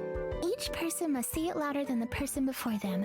Whomever draws attention to themselves is the loser. It suddenly strikes me how utterly ridiculous this idea is. It's perfect. I'll go first. Penis. Now we have to hear this for like a few minutes. Elle looks around giggling to herself. None of the other partygoers appear to have heard her despite being easily within earshot. Elle gives you a giddy smile and signals quietly it's your turn. Say it barely louder. Give the word some cautious emphasis that theoretically you could have said cap penis or another word entirely. Where is she? Where is she? Bring out the big guns. Yeah, I like to keep the old under this style. So this does it that ass? Alright, she's not gonna say it. Fucking Pamu ain't gonna say happiness. Elle claps her hands quietly, cheering you on. Well done. That was somehow entirely inappropriate and somehow quite subtle. Alright, my turn again. Oh goodness, I hope no one notices this. Elle takes a deep breath Penis! and says the word quite loudly. Her voice cracks a little for a moment. She worries the jigs is up. The other guests do not notice, however, and the game continues. Alright, it's your turn. I'm cheering you on. I don't want to say it as loud as I can because I don't want to just show her that she's the winner just because I wanted to lose the game. Let's do it again. You visualize the goal, taking in a deeper breath to give it yourself as much air as control possible, and then more or less shout the word happiness. Elle stifles a gasp, obviously competing against how loud he said it, and for a moment it looks like he passed another round. They spot two other party members walking away from you, annoyed confusion. Elle begins to laugh.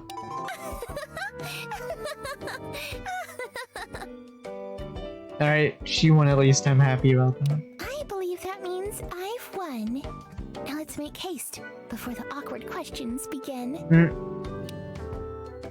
Elle takes you by the hand and begins to walk quickly as she can towards an open balcony. Let's leave our audience wanting more, shall we? Elle takes you by the hand and the two of you dash towards the open balcony, leaving a group of confused and offended guests. Elle is laughing breathlessly, almost tripping in her heels, though you manage to catch her. I think maybe we should hide until things cool off again. Quickly, outside. We'll hide in the vineyard until everyone remembers they don't care about us. Vineyard. Have I been saying it wrong this whole time? It's not vineyard, it's vineyard. I know, yeah. You're now descend down a long stairway into the cool night air. It's been raining a little late at night, and the wind is surprisingly brisk off the ocean. Elle doesn't say anything as you go. She holds her hand and swings it gently as the two of you start to walk around amongst the grapevines. In the sparkle of the light decorating the Elzie's expression takes a soft, dreamy look. She gazes at you with half-closed eyes, and for a moment you think she might fall asleep. Have you ever made love to someone before? Is that an offer? Yes, I have. I'm gonna go, is that an offer? No, it was a question. Truthfully, I wouldn't really know how to make such an offer. I'm still a virgin. I've never really even been intimate with anyone. Wow. Okay, I asked you a private question. You can ask me one.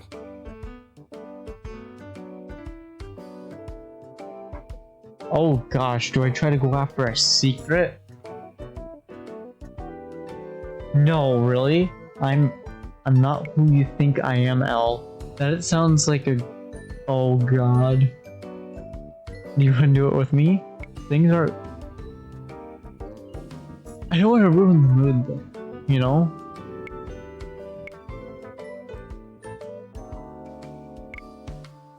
But...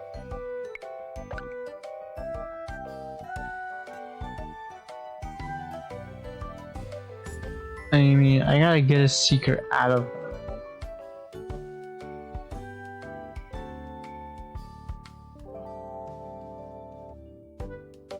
Like I just do.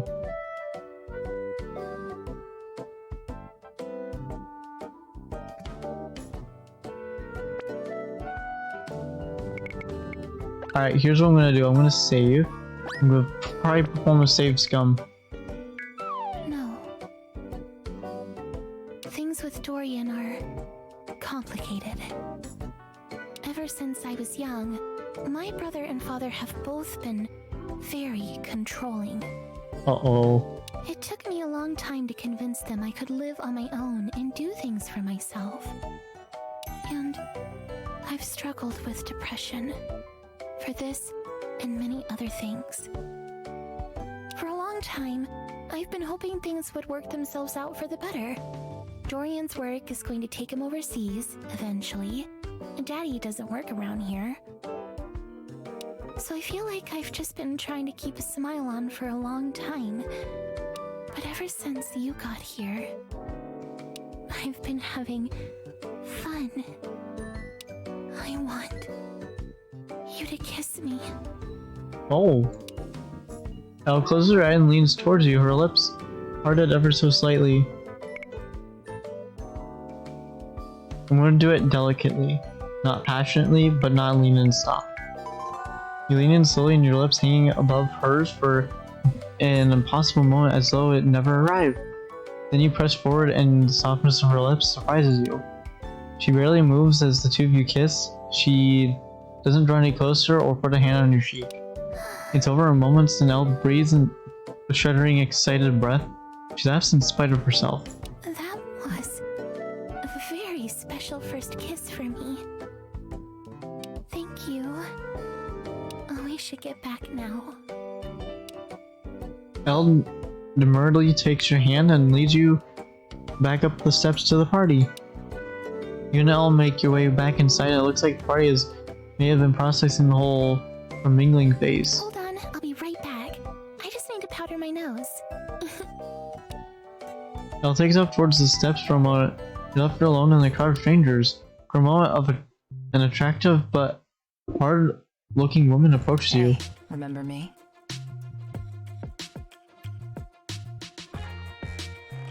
Really? I never forget a pair of legs, but you have to perform level 3 manipulation. You're Liliana, right? Cassie's manager? Yeah, close enough. I've been keeping an eye out for you.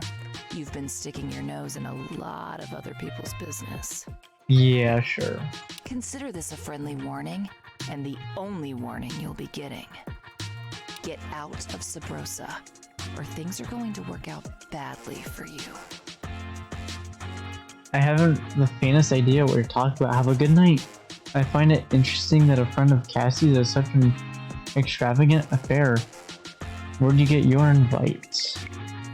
Go on, make a move. I'll kill you in front of all these sheep. Wow. Jeez.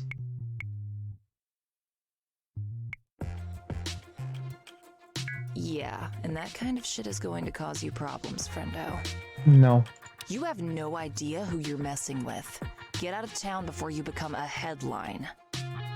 You already killed me once in the game, alright? Indirectly. Think about it, but not for too long. Returning your attention to the party, it takes you only a moment to find Elle standing over at one of the dessert tables. Her pink hair is neon bright among the formal black and eggshell whites of decor. You make your way over to her and sneak up behind her.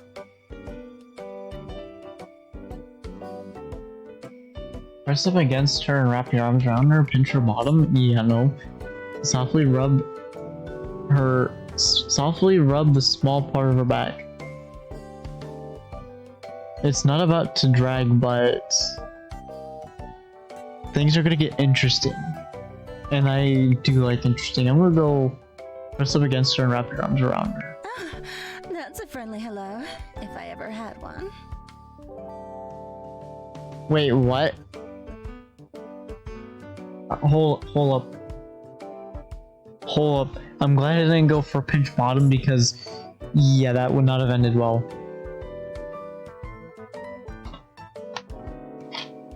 Who is this? You seem related to Elle.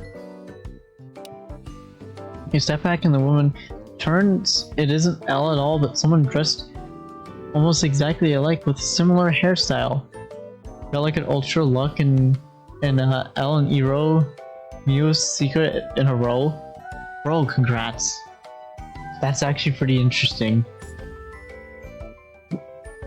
That is very interesting, dude. Oh, brag.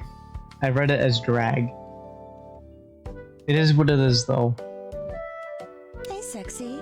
Do I know you? Uh-oh. I'm sorry, I mistook you for someone else. I'm sorry.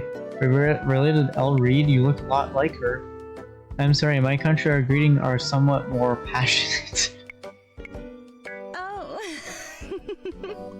I see. Yeah, I can see how that happened. Uh-oh. My name is Bella. I'm Dorian Reed's girlfriend. Or at least his girlfriend of the week. What? How does this work? Sorry for the mistaken identity. Dorian gets me to cut and dye my hair like this. No It's a comment. bit odd, but I kind of like it. Anyway, no harm, no foul, stranger.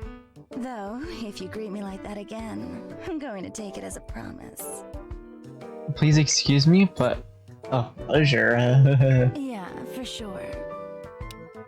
Looking around for Elle, you suddenly hear a loud voice coming in over a loudspeaker. Thank you again, everyone, for coming to my birthday celebration.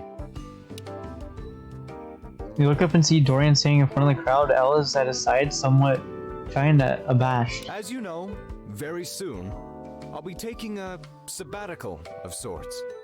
I have a lot of traveling to do in the near future, and I wanted this year's celebration to be special. You have a bad foot. What's happening? Is everything alright? Because it sounds like your playthrough is already hitting the shit's already hitting the fan in your playthrough. And, you know, that's not always good, you know? One last chance for you all to drink my wine. Why do you sound like a maniacal villain, Dorian? The crowd laughs, you do not, Elle does not. I've done my best to try and thank everyone, but if I've missed you, please do take a moment to pull me aside and slip me any last-minute bribes you care to make. Alright. Special thanks goes to my sister, Elle. Can we have a round of applause for her? Totally. The crowd cheers and several people whistle their approval. Elle smiles, but looks at least a little embarrassed. She put most of this together for me, and I'm so grateful. Me, who used to pull her hair and tease her and all the other awful Big Brother stuff that shows I love her. Even though I'll be heading for parts unknown, there's still a chance Elle will be around for your soirees and book clubs. That is, if she turns down the offer to come with me. I mean, seeing the world with your brother is probably not the most glamorous way to do it. But who knows? Maybe she'll meet a handsome foreigner on the way and ditch me after all. The crowd laughs, you do not, Elle does not. I know in the game I don't, but that was pretty interesting, that saying that Elle would ditch Dorian for a foreigner. So stay tuned for that announcement. Maybe she'll even answer tonight. Who knows? In the meantime, even though I don't have enough time to open all your gifts, I wanted very much to open Elle's. What do you say, little sister? Do you have a gift for me? No, I don't. Uh-oh. I do. I have two. Uh-oh. Wow. Oh well, you shouldn't have. Here you are. The first gift. Dorian takes the gifts eagerly and unwraps it, tearing and tossing the paper carelessly to the sides. My word! It's a Bolax watch! I shall have to add it to my collection. Another fine addition to my collection. The crowd politely chuckles, Elle smiles sweetly. Thank you, sister. I love it. I'll wear it in good health. You're wonderful. Thank you, brother. I'm glad you like it. And what's the second gift? I don't see another. No need to unwrap this one. Wait, what? Elle reaches up, pushes Dorian by the shoulders. There's a moment where he's completely caught off guard and he tumbles backwards, but manages to grab Elle's arm as he falls, pulling her down with him. The two of them fall from view into a large water grotto that runs through the winery. They hit the water with a loud splash. There's an audible gasp from the audience, and dozens of people run to the edge of the water to pull them out. Once they're out, Elle begins to laugh and Dorian begins to shout. Happy birthday, Dorian! Elle? What the hell were you thinking? Oh, Dorian, it was just a prank. The water is clean. You stupid, reckless, thoughtless ditz! How dare you! Alright. This went in turn for something interesting. You should see the look on your face. You've been drinking. This party is over! Get out! And you, come with me, dear sister. Right now! I didn't know Dorian could get this way, but wow. You watch Dorian storm off, dragging Elle by the arm on his way out. You can hear Elle laughing to herself as the two disappear from view. You try to follow behind them, but there are suddenly bouncers and winery staff everywhere shooing everyone out the door. By the time you reach the spot Dorian fell on, both the reeds are nowhere to be found. On your way out, you grab a bottle of wine to the table. Your ride home is quiet. Your cell phone doesn't buzz once with any text. That was interesting. Alright, 11 days left. During the middle of the night, you hear someone knock loudly on the front door. You hear Quill eep in surprise, and she quickly dashes out of your room to somewhere else in the house. For a moment, you feel deep desire to knock has been a dream and start to drift back. Suddenly, the knocking comes back louder, and a voice yells from outside. This is the police! Detective Fumi, SPD. Open up. No, Fumi, go the fuck away. You rush to the front door in your house coat, barely drawing a belt closed as you reach for the handle. You've got big troubles, partner. I've got a body in the morgue and evidence linking you to it. Look at this picture. This picture looks to be your police badge. Alright? Can you tell me why a healthy young woman would consume spoiled pizza, thus resulting in poisoning and death? What?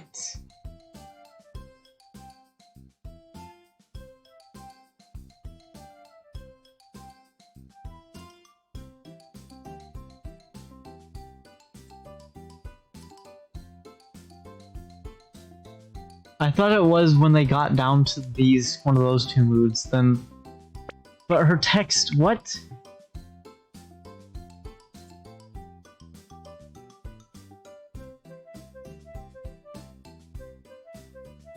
But how am I related to the? I never went to the pizzeria for like the past week and a half. Some people just really love pizza. Oh no, Cassie. No, pizza was worth this. I'm sorry? Wait, was this an act of self-harm, or did she just eat bad pizza because she loved pizza? Well, anyway, you're coming with me. I'm not letting you out of my sight until I get some answers.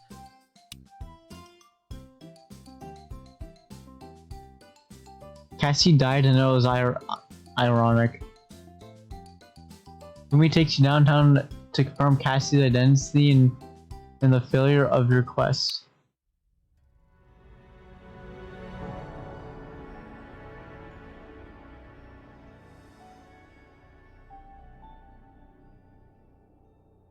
So if you get an F rating on a date, that probably means they immediately fucking die. Alright, so we're gonna go back. We're gonna go back to Cassie's date and not fuck it up.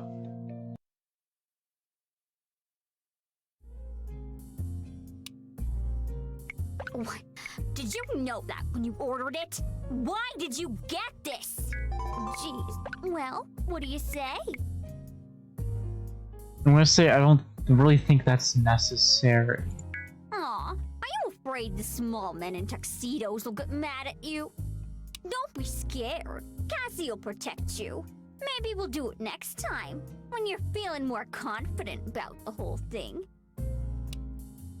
The waiter returns and explains that full course meals grill. Oh yeah. I don't suppose you have any fancy cheeseburgers on the menu. Why is everyone so uptight in here? No, I like to kid around a bit, you know? Feel a little out of place. Like everyone thinks they're better than me or something.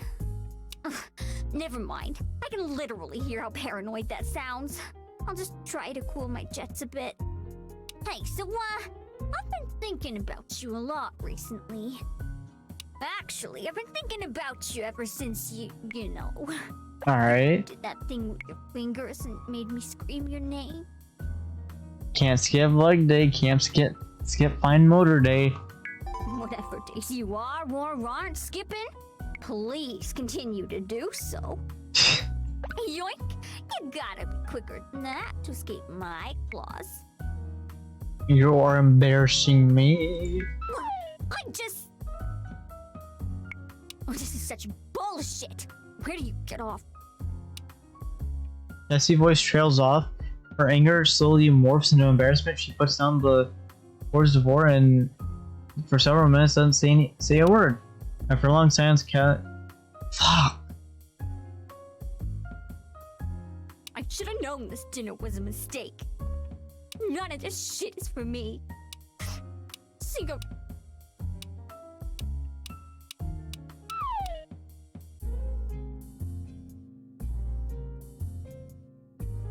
Shit.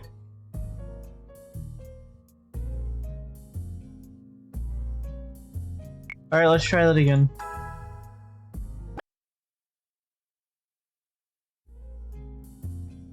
What?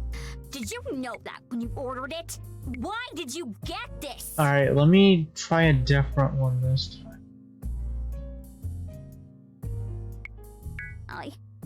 Jeez, Lou, I'm shaking here. Did you really just order me a $4,000 wine? I'm speechless. Thank you. There were much cheaper options if you wanted to get me drunk. I'm a cheap date. Don't blame me later when you get the credit card bill. I'm a cheap date, yet she asked to go to this place. Interesting. Okay, I've got an idea. Let's both order the most expensive thing on the menu. Then, when we're almost finished, we cause a scene. That way, we can have the nicest food, but still show up these stiff shirts and their overpriced napkins. Well, what do you say? No, we're not doing that. Cassie tilts her head in surprise. Well, excuse me, officer. I didn't know this was an official reprimand. Am I being detained? Yes, actually. It was just a joke, love. Take it easy. No need to get all thought police on me. Where turns and explains the full. Yeah. Why is everyone so uptight in here?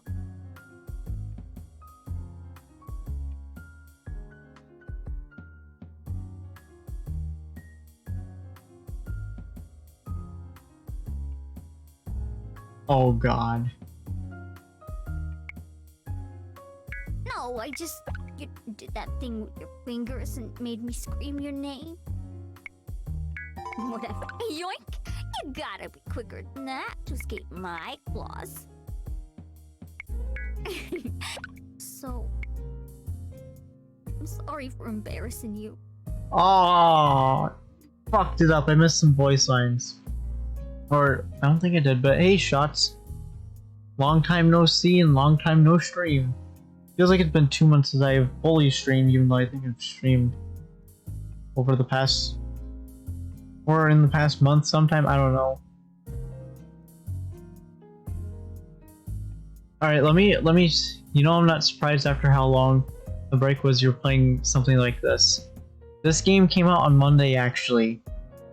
And it's, I'm sure you probably, know who this character is at some point. But, you know, Cassie. So it's Sad Panda Studios, but they're doing a game called Hush Hush. It's basically Crush Crush and Blush Blush with some non-character or non-related characters to those games. And this game is if you've watched DDLC, it's kind of as dark as DDLC, maybe a little darker, you know. Yeah, I care about these types of games, alright? Yeah, I know you do. Everyone does. Everyone loves a good old dating sim, you know? It's all good. Italian sodas are gross, or give her a hug, level 35 buff. That must be like a fucking hug and a half, if you ask me. She hugs you back, breathing an enormous sigh. As always, her hair smells like dragon fruit and pizza. Interesting combo, if you ask me, guys.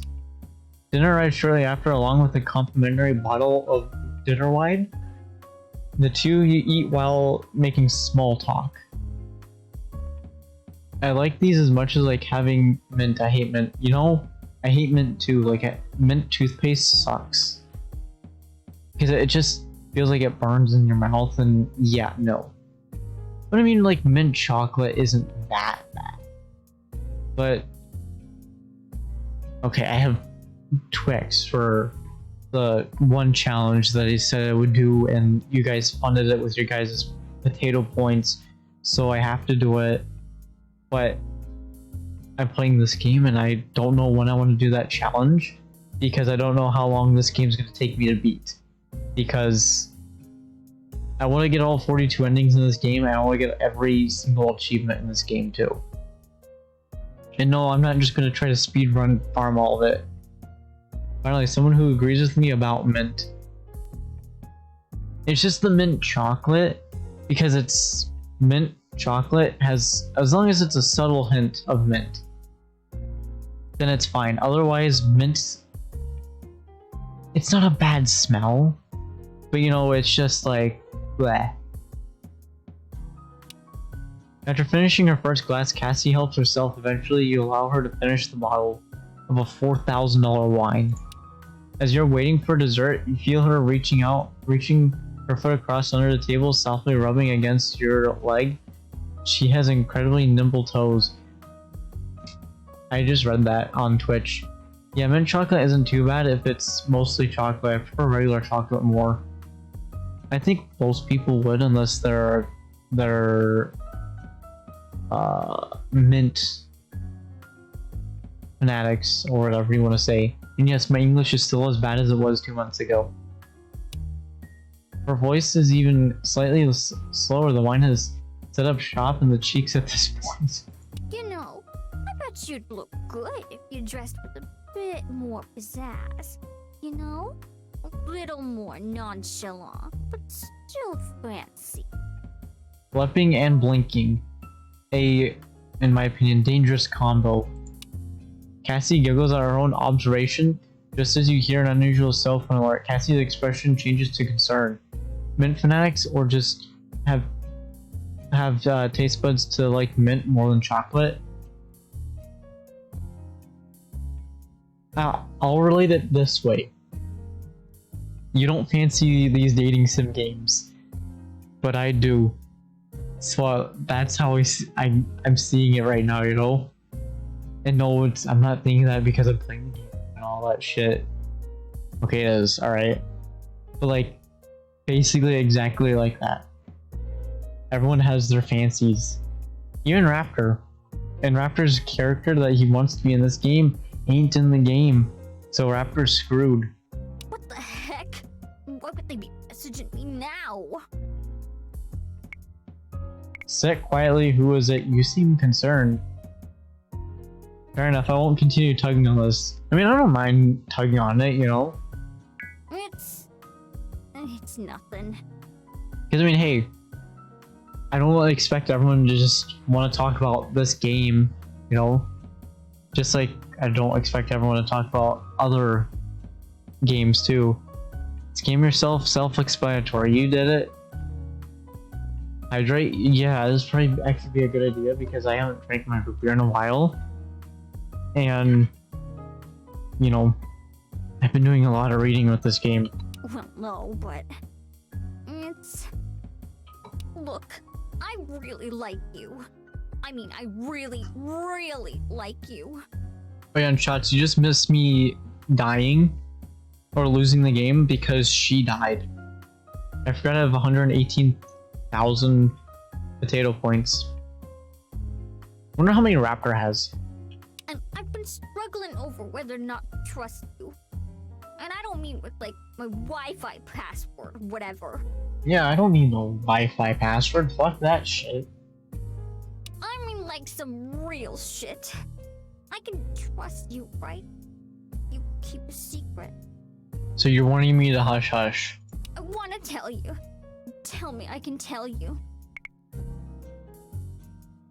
You can tell me. Maybe not. Maybe you shouldn't. Okay. Thank you. Uh-oh. There's actually death in this game? That's actually not surprising. Yes, it's actually very interesting. Because you go to achievements. The way to win the game is you gotta find out their secrets, and then that's how you prevent them from dying. Otherwise, they all die. And no such thing as bad pizza. Cassie dies, and it was ironic. She died eating pizza.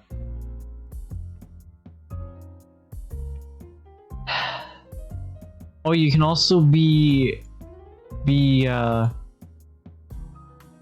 where is it? Like a virgin. Finish the game without getting to know anyone.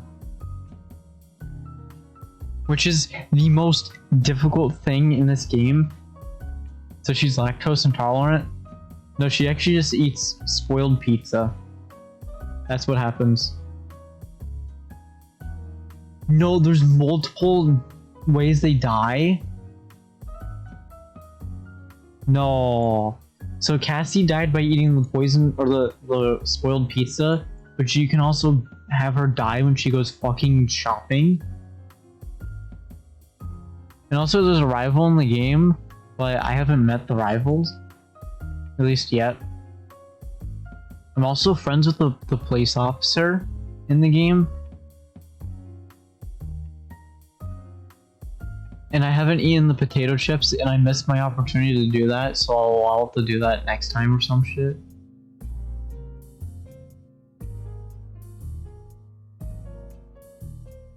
Oh yeah, I need to defeat Mew Stalker. New challenge, get them all killed in all ways possible. That's actually what I'm gonna do, Shots. Because I want to complete every achievement, and I gotta do it, you know? I gotta straight up do it. And now I just learned something about the game. I have to keep their mood up, but I have to learn their secrets, which I know how to do Elle's secret. It's just I didn't think Cassie would fucking die from a bad date because her mood is mediocre. Lovey-dovey, meh. 100% a goddamn simulator. Why not? Why not? I've already 100% crush to date. Alright? Like, if we go to Steam and I go up to crush, 25 out of 25, 100% of the... Okay, it was easy to do that. But still... You know? Now, I'm not gonna try to be... Force you 100% crush. Crush is easy to 100%. What are the achievements again, actually? Reach lover level of Cassie. You have to do that all the way up to Pamu, and those are all the base girls in the game, and that's it. After that, that's you won the game. In the bank, have $1 million in the bank. That's easy. Just get the jobs and do that. Data will go on a total of 100 dates. Alright, easy. Modest, triple heart, go on a bunch of dates and get hearts and gifts. Jobaholic, reach max level of all jobs. That's easy when you reset the game enough times. And then... I wouldn't say, like, non-base game characters, but also, like, semi-base game characters. Reach lover level of them, you know? Try to get the jobs and don't play to get 1 million. But then you can't complete, like, most of this other shit. Like, you can't complete Peanut without getting 1 million. Yeah, I know you can't defeat Ayano in the game without getting over 1 million. And then there's other games I need to destroy. Like, I need to beat these 3 games right here that Twitch have banned. But you can't play them on Twitch? Yeah. I'm 22% of the way done according to Steam on this, but I can't go by Steam because in here there's more.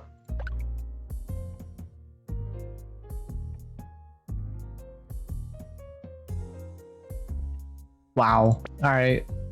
Jeez. The people I work for, they're not good people. They don't do good things. How'd you end up getting in there, Cassie? They're bad guys. And I kinda sorta have to work for them. 'Cause I owe them. Big time. Oh, Cassie, what'd you do now? Oh my god, they're criminals? What sort of work do you do? Well, sorta bad stuff. Not like bad, but sorta bad. But it's still bad. She's in a form of debt. I wouldn't blame her for that, but at the same time, you know. The people I work for like to move stuff around. This stuff goes here, that stuff goes there, and they get me to move it for them. Well, sunrays have layers though. See, stuff they like to move, they don't want to put it in a truck, whatever. They want a pretty young blonde girl to deliver it in the trunk of a hot convertible. Oh wow. Just kill the whole operation with plot armor and bam, you win. I wish, but one of the ways I died is actually from her... one of her bosses or higher ups, whatever you want to call it. And yeah, it was insane that I died that way, and it was literally right after a date with Mio in the game. Like, you're going on a date with Mio to the beach. We play this game called Protamon, which is Pokemon, and then after Mio leaves, I die because I chose to throw my wallet instead of my keys. Because what happened is when I threw the wallet, it didn't hit the bad guy, so then he just tackles me and stabs me. If you throw the keys, it hits him in the face, and then he gets blinded for a moment, giving you the opportunity to book it to the beach, and you just get in a crowd of people, making the murderer a fucking weakling. And he's like, oh, I can't murder you anymore, goodbye. And then bam, GG all around. The kind of girl that doesn't get speeding tickets. who always gets off with a warning because the cops like looking at her boobs. So, that's what I do. At least for now. At least until I don't owe them anything anymore. Did I just wreck us? No, but we shouldn't talk more, not here. I can't say I think you did because that's just that's just lame, honestly, but kind of realistic. It would be interesting because at the same time, I probably shouldn't have thrown my wallet to begin with because I didn't have the money in my wallet to just be like, here, have the wallet, you're rich now. So I'm like, okay, I understand why. Because the whole idea of this game is to save Elle, Iro, Cassie, Mio, and Quell. Because those are the 5 girls you need to go date and prevent them from dying via finding out their secrets. So everything else is like secondary. Like dating Eli, dating Alpha, Fumi, Bonnie. And yes, I went on 2 dates with Eli, and then Eli said, it's probably best that you go try to date my sister, not me. You know, there's nothing wrong with that. Right. Good idea. I'm so glad I finally told someone. I'm glad I could tell you. Except, you know, this is your 3rd secret, not your 1st one. So, yeah. We'll talk more later. I just need to finish this message. I'm sorry. This is looking really serious. Posture check. I hate to It's run, 11:52. I'm not doing. I don't want to do a posture check because, fuck, I'm so tired. Make sure posture's good. I'm learning to lift with my legs and not my back. All right, so I'm doing good there. Manipulation level 3. I don't have that. I'm sure you'll make up for it. That's manipulation level 3. No problem, babe. We'll pick it up another time. Don't worry, I understand. I had a great time tonight. Yeah, I'm gonna go with that one. I had a really special time. Ooh, your back is super important. I'll just get a new back, you know? I'll probably just borrow Raptors. You stand to give Cassie a hug and instead she places both her hands delicately on your face and kisses you. The kiss is tender and a soft goodbye before a long trip. There's nothing ferocious about it. No one around you takes it for more than approval affection. Before she finishes, she quickly bites your lower lip and pulls away. For a fleeting moment, the two of you are perfectly in descent together. Yeah. Alright, sexy. Sorry I gotta run. But at least you get to watch me leave. Isn't that close to one of your lines, actually? Hold up. I tried to get anything. Let me rub my back. You like me? Woo! I'm rewriting. Well, you're right. Another. Is it hot in here? Or is Okay, it she's just not me? gonna fucking say it.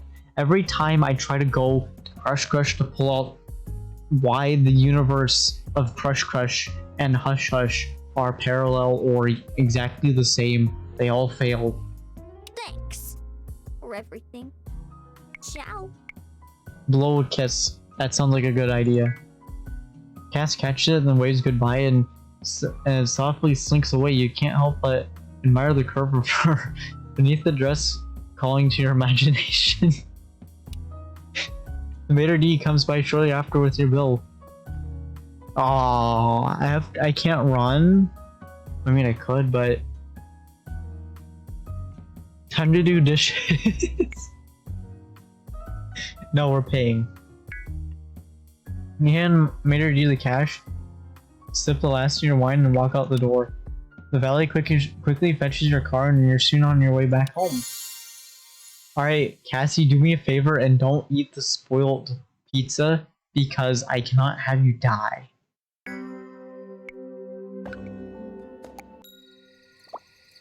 Alright, here's what we're gonna do. I'm gonna try to fix my suave so I can tell Dorian to fuck off in the most elegant way possible.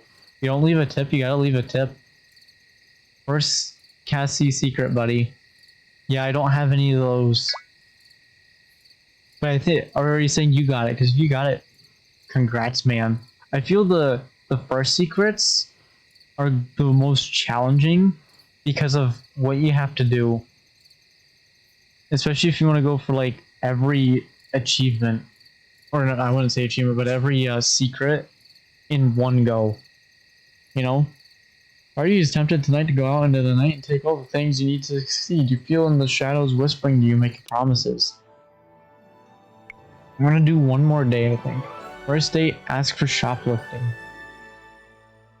I'm probably not gonna remember that, but I'm probably gonna I have this thing. I remember the choices I do, and then I'm like, why do I remember that?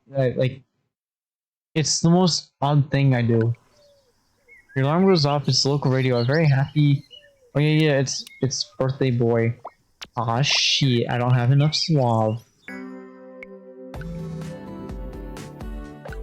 Yeah, I've already read this. Except I don't have a 60 because Mystic. Yeah. Sorry you skipped all of it. All secrets in one go, good luck. Is all I'll say. I would say in order to do all secrets in one go, you have to know the characters. And I would say playing the game once gives you just enough. Alright, Iro. Skip. Approach him. Skip. Oh hey, how's it going? Can I help you? Yeah, thanks for being nice to Iro. Because I already did that, like, I don't know, 15 minutes ago. Cafe, give me suave, please. I left it in my car for more than a month before I noticed the smell. Oh yeah, and shots. You might think this next line is going to be super annoying, but trust me, you're going to hear it at least once every day in the game. Like once every day in the game. Dimitri, that was my car, and now is not the time. We have a customer. Okay, it's actually I think it's the next line. Hola, aloha, and hello. Welcome to the Clean Bean Coffee House. Now, shots, get ready to hear that, like literally every probably 20 minutes or so, or however long it takes me to complete a day. What can I get for you today? Here you are. Have a great day. No! I noticed the smell. Why was my first thought to a case of body being running away? Because they leave you on such a cliffhanger on what Dimitri was first saying. What is this waving thing on Twitch? What is this? Introduce yourself to the channel. Oh. That's a new button. Give me suave. Skip. Let's go with donate to one of the charity kiosks. You drop some cash into what turns out to be a charity for Red Panda Conservation. One of the developers of the game is super obsessed with red pandas, which there's nothing wrong about that. So there we go. You feeling overwhelmed? Same ish. There's a possibility I get a +2 of suave instead of a +3, but oh, we're on a mild roll here. You feel an overwhelming sense that this was the right choice, and you leave the mall a much better person when you arrived. Let's fucking do this. This is not gonna end well, but it's gonna. I think the developer really likes red pandas based on that boost. Bro, one of the characters, let me see if I can find her. She works at the zoo, and all she has is red pandas. Like, see, red pandas, red pandas, red pandas, red pandas, More red pandas. And she becomes a red panda. So there's a mild obsession with the red pandas. Just like my mild obsession with SPS games. Was there more red pandas somewhere in here? I feel like there was. I don't remember. So she's a furry as well? There's a possibility. What was the story behind that actually again? Amelia. I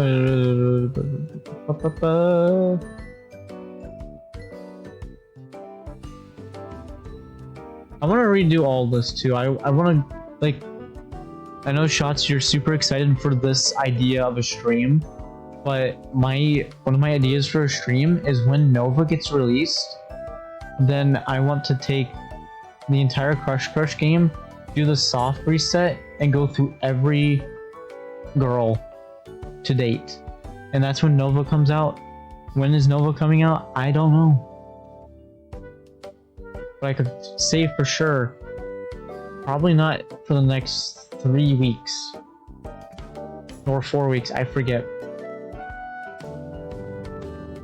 I think it was her boss was like, hey, you should dress up as a red panda.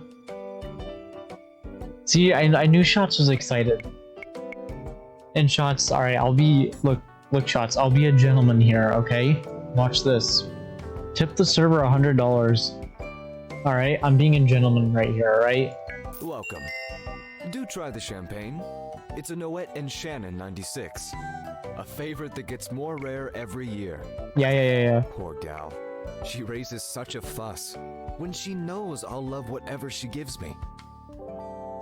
Give me a +3. That's all I want, that's all I need, that's all I'm gonna ask for right now. Just give me a +3. Your sister is a remarkable woman with fine taste. I just gave her a confidence boost. I suspected as much. I share your assessment. Holy fucking shit, dude, I am saved. It gave me a +3. Exactly what I asked for, needed, and wanted. Bro.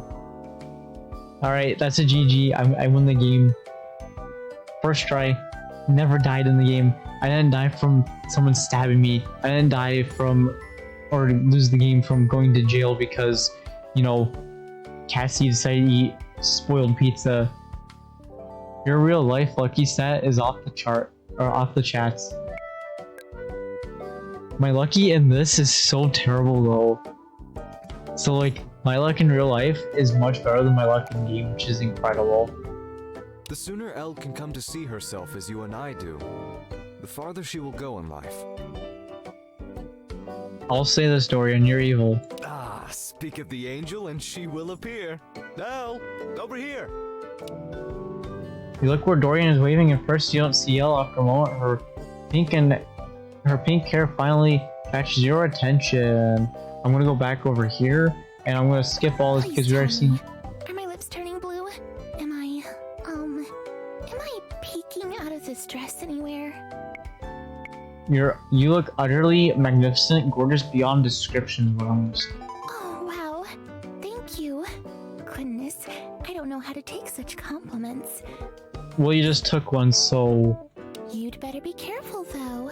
If you make me swoon, you're now officially the designated owl catcher. Take your duties seriously, I implore you. Oh, I will. At some point, I realized that mundanity was my best defense in these situations. And this is exactly why I needed my 60 suave. Because I can now say I genuinely have no idea genuinely have no idea how you can say that. If I didn't know you, I'd mistaken you for a movie star. I could not say that last time I got to this option. And then, well, fucking what's her face? Cassie died. Now you're just cheating. No, I'm not. Okay, I'd save scummed, alright? You caught me. If you're going to compliment me and take my breath away every time I say something, I'm just going to seal my lips. How high do these do they go to 70 75, was it? In Crush Crush? I swear, if they go to 75, I'm gonna be insane.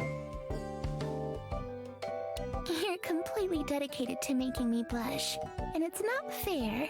I won't have it. Oh, you will. We have at least an hour until cake and gifts and everything. How shall we spend our time? Alright, Shots, I know you're gonna love the next thing I'm gonna click. So, get ready to start laughing. Normally I would mingle, but I do so dislike mingling. Any thoughts? Can reload previous saves to manipulate dialogues and endings to one's own liking. I'm not cheating. Yeah, exactly. I'm totally not cheating at all. I'm not save scumming as people call it.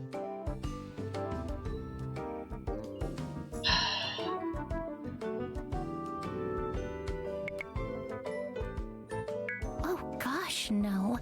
Dorian is allergic to fun and mischief and embarrassment. He once had Daddy sue a restaurant when they gave him his milk at room temperature. He was 6 years old. Oh my god. I wonder what Shots has to say about this. This idea is not likely to happen, and I condemn it in the strongest terms. I would have to be quite out of my wits to assent to that sort of plan. I think it's obvious, at the very least, that nothing is bound to happen without a bit of courage. Isn't that what they call alcohol? Liquid courage? I believe it's liquid courage. Oh, that makes it sound somewhat more carnal, doesn't it? Why did I figure Shots was going to say that? I feel like Raptor would probably say something along the lines of that if he was here, but apparently Raptor has no internet, which sucks. Well, no matter, I suppose. Whether it's squid or liquid, we've got to taste it. No comment, by the way. I'll raise her hand immediately. S'il vous plaît. Oh yeah, and Shots, she, along with the rest of her family, is like part French, so bonjour, motherfucker. Your internet barely works? Why is everyone's internet just not working? First Rapper's internet is just blown up, and now Shots is like barely working. What is going on? The server brings over a tray of wine glasses, offering Elle a glass first, then you. Elle takes a glass of white wine. Once the server moves off, she raises it towards you. Cheers to friends. Cheers to you. Bro, I'm farming Suave right now. I'm at 62. I was at 52 or 4, I forget. My power went off like 4 hours ago, and it takes a while for the internet to properly work again. That sounds like it's... That does not sound like it makes any sense at all. You know? That's kind of like if your car turns off, and then it takes time for it to like just work like it usually does. Well, actually, I take that back. One of the customers' cars I have, the shop, it works, but if you let it run long enough, it just starts to break. And if you shut it off and restart it, it'll act normal again and breaks. Yeah, reality sucks sometimes. Like, that's honestly a true phase that no one can get away from, which sucks. For next, I already noticed a change in Elle. She drinks her wine a little faster than you. She begins to laugh a little more loudly. Several times, the two of you are interrupted by other partygoers introducing themselves to you and wishing Elle good health.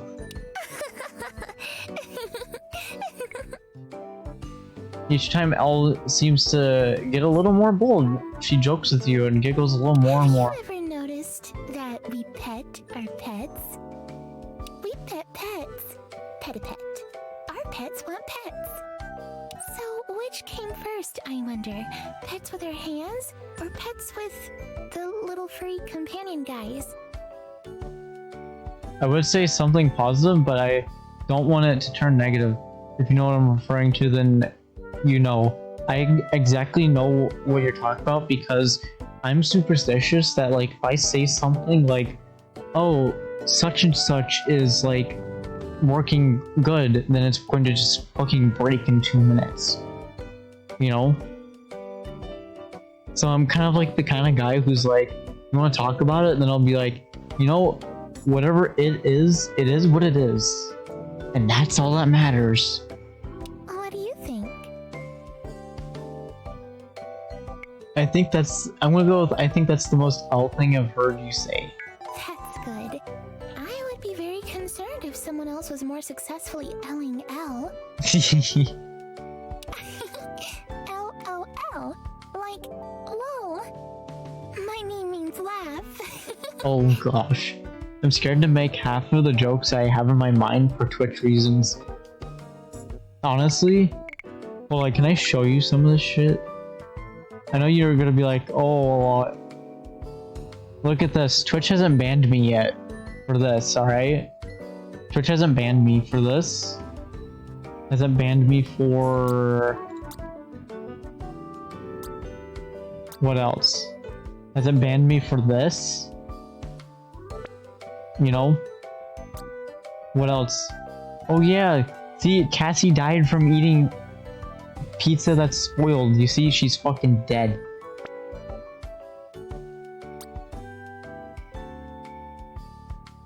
Okay, these are kind of fine, but still, you know, knowing Twitch, they'd probably want to ban me for that. How about this too? They didn't ban me for this either.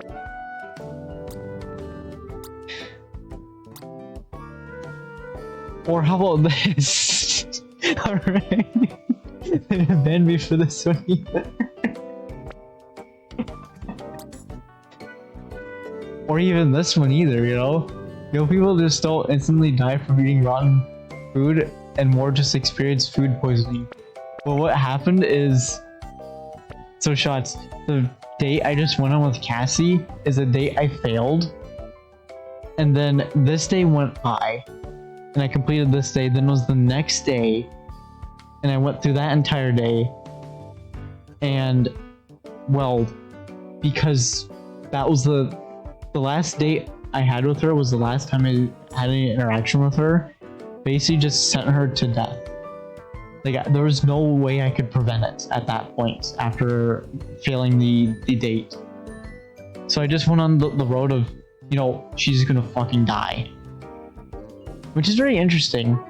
So she did have some, like, a few days to die of food poisoning. And then, like, actually die from something related to food poisoning, I guess. But also keep in mind, this game is not supposed to be realistic because I dated a space mouse girl, okay? I dated a girl who's from another universe in the SPS games. I dated another girl who's not even in this. Why didn't she go to the fucking hospital? That's a good question, actually. Like, that's a really good question that I'd like to know the answer to. Well, actually, wait, I know why. No, wait, no. Shots, this is the best hospital I have ever seen in the entire world. Alright? This hospital, you go, you get your service, like your treatments and whatnot, and then what you do is you don't have to pay, you just gotta outrun the fucking nurse, and then they don't give a shit, and then boom. Free healthcare. Well, I'm experiencing some kind of pain in my stomach and headaches, maybe I should get checked out. Girls usually do that more than men. I agreed to disagree. But also at the same time, I don't want to talk about that too much because I'm like, you know, I don't know enough about the subject compared to my coworker, you know? But it is what it is. Okay, I think maybe now I'm ready for shenanigans. Alright, Shots, I don't know, okay? What should we do? I would like to cause the mischief. Shots, you're probably gonna laugh and follow your seat for this, so just buckle up and get ready. But this is what worked last time, and this is what like really got things going, so I'm going to just repeat. Is this like sex? Is that the penis game? I don't think that would be mischievous so much as promiscuous. Oh, I see. That game would be much less interesting with a word like umbrella.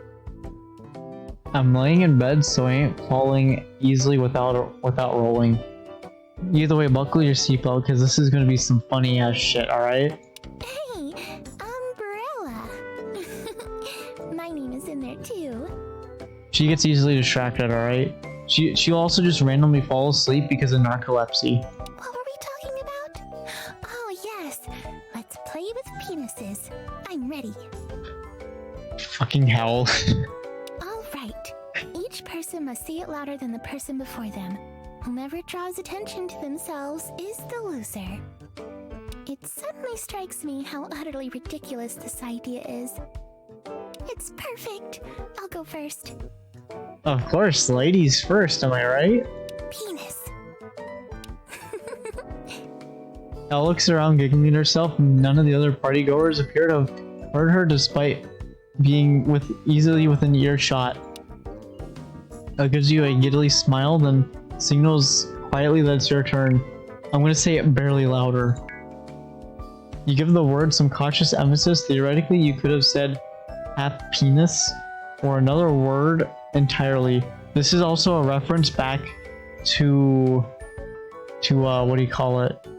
Crush. She just whips out her thing because it turns out she's trans. Dude, you haven't met Eli. Dude, Eli, he goes both ways, but in both ways, if that makes sense. It's like he cross-dresses, but he also goes for men too. You know what I'm saying? But he also changes, so he's kind of like he's kind of like spaghetti noodles, you know? They're straight before you can get them wet. But you know, he doesn't always have to be wet to not be straight. But there you go, now you know everything about Eli, and you don't need to know anything else. And also, Eli was talking about, so he likes to do it every season. Yes. But he can't commit because of how much he changes, if that makes sense. You know? Because it seemed like I think he said it was like every few days or every week, he kind of flip-flops, you know? It's like one week he cross-dresses and then the next week he don't. And then one week he likes girls, the next week he likes guys. You know? But that's totally fine, you know? It is what it is. There's people like that. Just like there's people who are like Will, who think they're a cat. And it is what it is, you know? And then you have people like Elle who have narcolepsy and will just fall asleep randomly. And there's like shit you can do about it, so yeah. And you got Monabelle, who if you date her, you can find her cousin, you can date her cousin. Even though and also, like, here's the thing, Monabelle, you can eventually, we're gonna be dating her sister, Baby Belle, but we also have dated Peanut in the game. So at the rate we're going, we're gonna date all of Monabelle's fucking family. Just straight up. At the rate Crush is going, we're just gonna date all of Monabelle's family. And it's gonna be so fucking weird. I don't know what else to say about it. And I don't think Elle is a trans, but you know, that would be fucking funny if that happened, you know? Or if she was a she-male. Because I don't think, I mean, it's possible, but I don't think someone would try to just get that size, you know? Because that seems like a pain in the chest. Elle claps her hands quietly, cheering you on. Well done. That was somehow entirely inappropriate, and somehow quite subtle. And then you're gonna do it next. Alright, my turn again. Oh goodness. I hope no one notices this. Do it. Penis! Elle takes a deep breath and says the word quite loudly. Her voice cracks a little for a moment. She gasps, worried. The jig is up. The other guests do not notice, however, the game continues. Alright, it's your turn. I'm cheering you on. Well, here we go, boys. This is where I lose, only because, you know, people fucking care. You visualize the goal, taking a deep breath, so you can give it as much air control as possible, and more or less shout the word penis. Alice stifles a gasp, obviously continuing aghast in how loud you said it, and for a moment it looks like you've passed another round, until you spot two other partygoers walking away from you in annoyed confusion. Elle begins to laugh. I believe that means I've won. Now let's make haste before the awkward questions begin. I didn't know she was kind of mischievous, so it is what it is.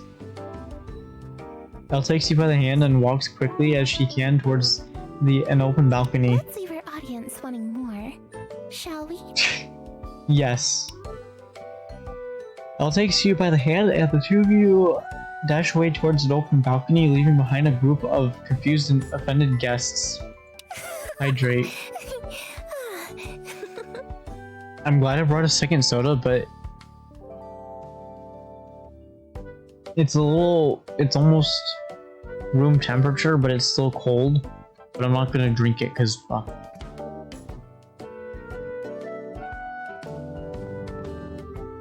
Ella's laughing breathlessly and almost tripped in her heels. But you managed to catch her. I think maybe we should hide until things cool off again. Maybe. That's a possibility. Outside. We'll hide in the vineyard until everyone remembers they don't care about us. Alright, Shots, I want your opinion. Is it pronounced vineyard or vineyard? Oh, I hate it when it's almost room temperature, this soda. Honestly,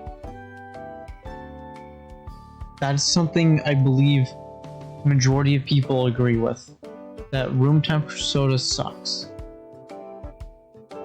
But in my opinion too, if you're fucking thirsty and you have the choice between room temperature soda or nothing at all, just take the room temperature soda because, you know, thirst. Like today, I had to take my coworker's car, blast across the street, get some water, and he threw $6 at me to go get 6 1-liter bottles of water from 7-Eleven. So I go get that, and I blast back and saved him from dehydration. And there we go. A story of how I saved my coworker for like the 3rd time, because it's like the 3rd time I've done it. You and Elle descend along the stairwell into the cool night air. It's been raining a little late at night, and the wind is surprisingly brisk off the ocean. Yeah, understandable. Bro, the other night, I think no, it wasn't. It was last night. I'm like, alright, it's time to go home from work and I'll go stream and whatnot. So I decided to go to Wawa and pick up one of the Slurpees. I drank it so fast because I was so thirsty that instead of a brain freeze, I felt a kidney freeze. And yes, I'm not kidding you. My back started to feel like it was freezing up, and I'm like, wait, what the fuck's going on? Then it went away. I'm like, okay, I'm fine. Kind of like what you said a few minutes ago about like girls usually do that more than men. Elle doesn't say anything to you as you go. She holds your hand and swings it gently as the two of you start to walk among the grapevines. In the sparkle of the lights decorating the trestles, Elle's expression takes on the soft, dreamy look. She gazes at you with half-closed eyes for a moment. You think she might fall asleep. Have you ever made love to someone before? Okay, when I told her, is that an offer? It didn't seem to go well. I had to turn off Wi-Fi and reopen stream because the Wi-Fi decided to act up. Do you have pre-roll right now? because I tried to tell a story, but I'll tell it again because why not? I'm gonna say yes, I have for this time. That doesn't surprise me. You seem like such a confident, experienced person. Uh-oh. I'm always much too shy to ask questions like this, but tonight feels different. I waited for pre-roll to end before sending, but yeah, I did have it. Fair enough.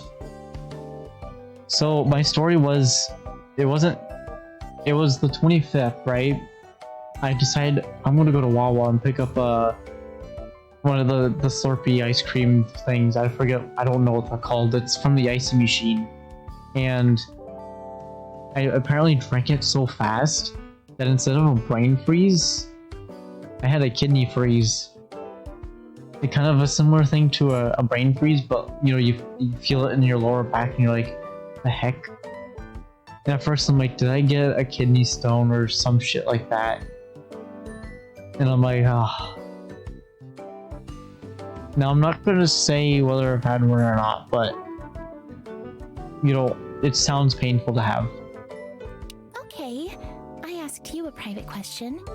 You can ask me one. The thing is, I would ruin everything with what I want to say.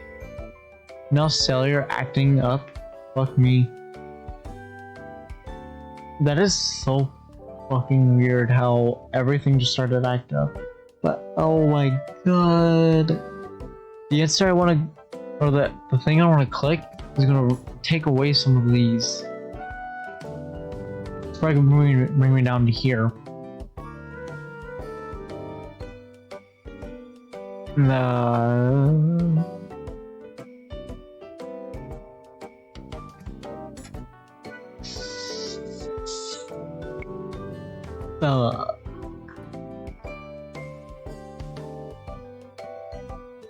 I have to find the secret though because I don't have any of her secrets and I'm going to do it. No. Things with Dorian are complicated. Ever since I was young, my brother and father have both been very controlling.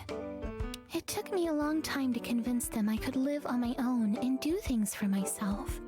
I still can't believe that, like, as protective as he seems, he wasn't protective at all, actually. And I've struggled with depression for this and many other things. For a long time, I've been hoping things would work themselves out for the better. Dorian's work is going to take him overseas, eventually. Daddy doesn't work around here. So I feel like I've just been trying to keep a smile on for a long time. But ever since you got here, I've been having fun. I want you to kiss me. Elle closes her eyes and leans towards you, her lips parted ever so slightly, delicately. You lean slowly, your lips hanging above hers for an impossible moment, as though it never arrived. Then you press forward and the softness of her lips surprises you. She barely moves as the two of you kiss. She doesn't draw closer or put her hand on your cheek. It's over in moments, but Elle breathes a shuddering, excited breath. She laughs in spite of herself. That was a very special first kiss for me. Thank you. Oh, we should get back now. Elle demurely takes your hand and leads you back up the stairs to the party. You now make your way back inside and it looks like the party is proceeding from mingling phase. Hold on, I'll be right back. I just need to powder my nose. Alright, the interesting part. Elle takes off towards the steps for a moment and you're left alone in a crowd of strangers. After a moment, an attractive but hard-looking woman approaches you. Hey, remember me? Yeah, close enough. I've been keeping an eye out for you. You've been sticking your nose in a lot of other people's business. Consider this a friendly warning, and the only warning you'll be getting. Get out of Sabrosa, or things are going to work out badly for you. I haven't the faintest idea what you're talking about. Have a good night. Like I said, you've been warned. There won't be another. Bringing attention to the party, it takes you only a moment to find Alice standing over at one of the dessert tables. Her pink hair neon bright among the formal black and eggshell whites on the decor. You make your way over to her and sneak up behind her. I'm gonna go softly rub the small of her back, because why not? Oh, hello. Excuse me? You step back and the woman turns. It isn't Elle, but someone dressed exactly alike with a similar hairstyle. Hey, sexy. Do I know you? Oh. I see. Yeah, I can see how that happened. My name is Bella. I'm Dorian Reed's girlfriend. Or at least his girlfriend of the week. Sorry for the mistaken identity. Dorian gets me to cut and dye my hair like this. It's a bit odd, but I kind of like it. Anyway, no harm, no foul, stranger. Though, if you greet me like that again, I'm going to take it as a promise. Yeah, for sure. Looking around for Elle, you suddenly hear a loud voice coming from the loudspeaker. Thank you again, everyone, for coming to my birthday celebration. You look up to see Dorian standing in front of the crowd with Elle at his side, looking somewhat shy and abashed. As you know, very soon, I'll be taking a sabbatical of sorts. I have a lot of traveling to do in the near future, and I wanted this year's celebration to be special.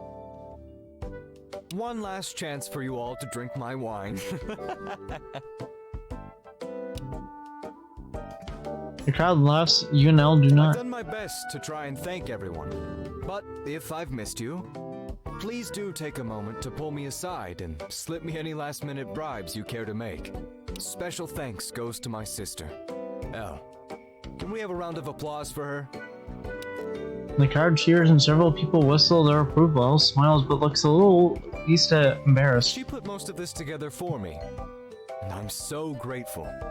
Me, who used to pull her hair and tease her and all the other awful Big Brother stuff that shows I love her. Even though I'll be heading for parts unknown, there's still a chance Elle will be around for your soirees and book clubs. That is, if she turns down the offer to come with me. I mean, seeing the world with your brother is probably not the most glamorous way to do it. But who knows? Maybe she'll meet a handsome foreigner on the way and ditch me after all. The crowd laughs, you do not, Elle does not. So stay tuned for that announcement. Maybe she'll even answer tonight. Who knows? In the meantime, even though I don't have enough time to open all your gifts, I wanted very much to open Elle's. What do you say, little sister? Do you have a gift for me? I do. I have two. Wow. Oh well, you shouldn't have. Here you are. The first gift. Dorian takes the gift and eagerly unwraps it, tearing and tossing the paper carelessly to the side. My word! It's a Bolax watch! I shall have to add it to my collection. The crowd politely chuckles, Elle smiles sweetly. Thank you, sister. I love it. I'll wear it in good health. You're wonderful. Thank you, brother. I'm glad you like it. And what's the second gift? I don't see another. No need to unwrap this one. Elle reaches up, pushes Dorian by the shoulders. There's a moment where he's caught completely unguarded and tumbles backwards, but he manages to grab Elle's arms and he falls back, pulling her down with him. The two of them fall from view into a large water grotto that runs through the winery. They hit the water with a loud splash. In pain. Yeah, I should drink again. No, let me get to audio line actually. There's an audible gasp from the audience and dozens of people run to the edge of the water to pull them out. Once they're out, Elle begins to laugh, Dorian begins to shout. Happy birthday, Dorian! Alright. Elle? What the hell were you thinking? Oh, Dorian, it was just a prank. The water is clean. You stupid, reckless, thoughtless ditz! How dare you! You should see the look on your face. L, I love L so much. Can't send messages without using the highlight because chat is glitched for me, and I don't want to deal with this for another 20 years long loading screen. What the hell is going on? I think I can return the points, so I'll return your highlight message points. That's if I remember, and I'm probably gonna need someone to remind me. And, you know, then I gotta load that and do all of it. But I'll do it if it's possible. You've been drinking. This party is over. Get out! And you, come with me, dear sister. Right now! You watch Jory and Stormoff dragging Elle by the arm? On his way out, you can hear Elle laughing to herself as the two disappear from view.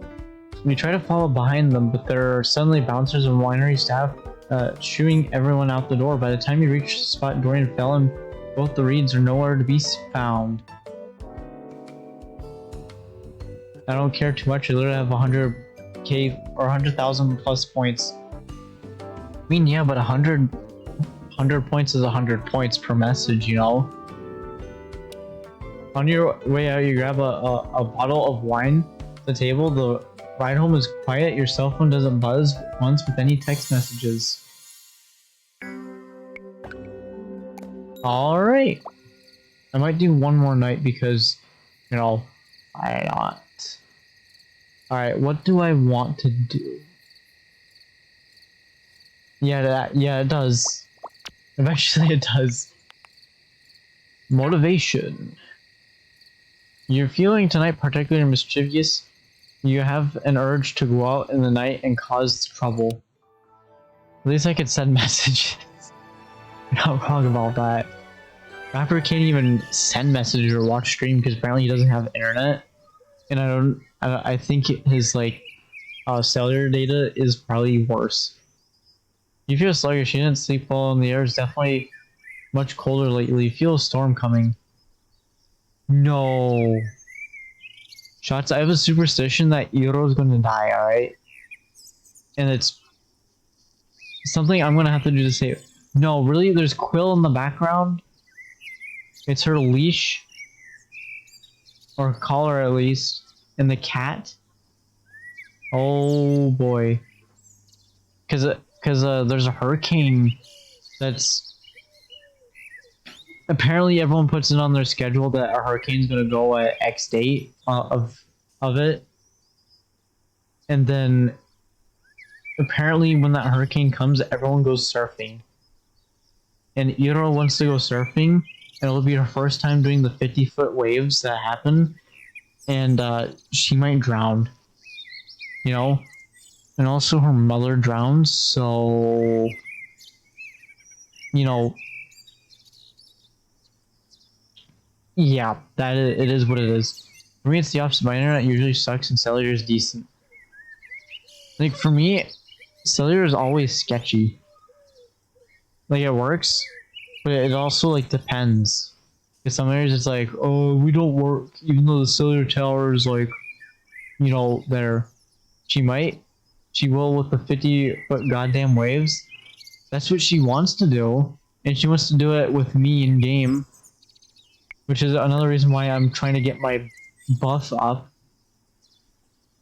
Shit, I should have been doing buff because if I feel a storm is coming, I need to do buff.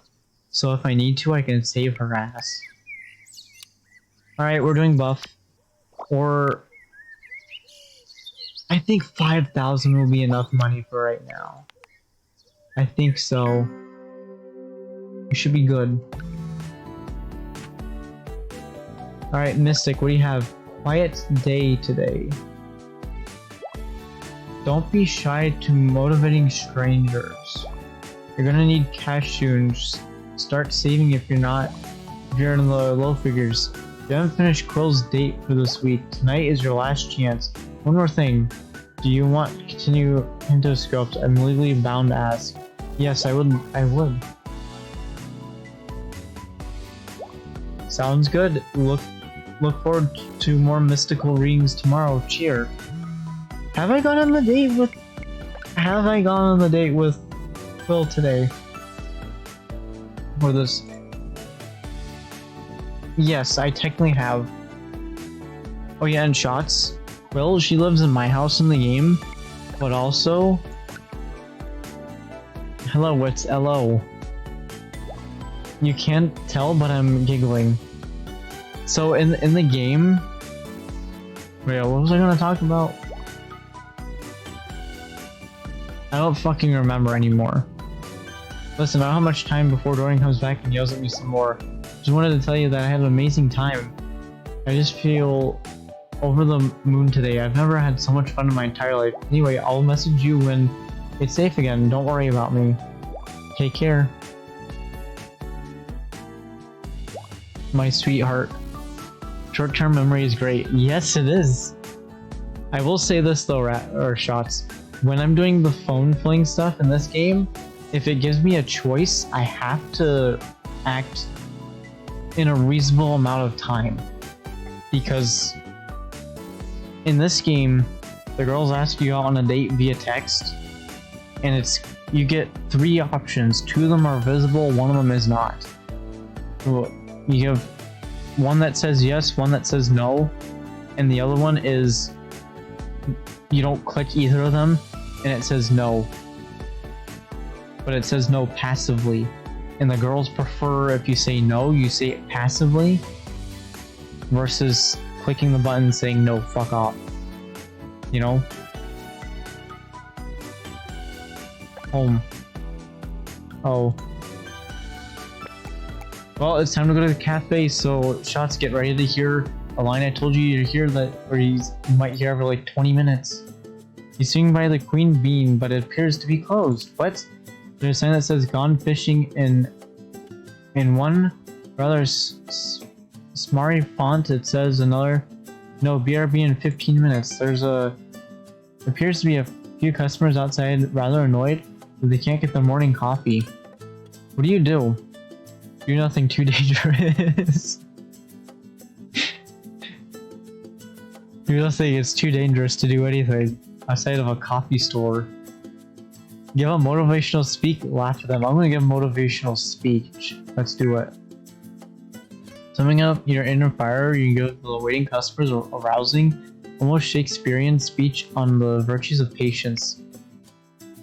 Oh hey, I received 50 points from the bonus is nice.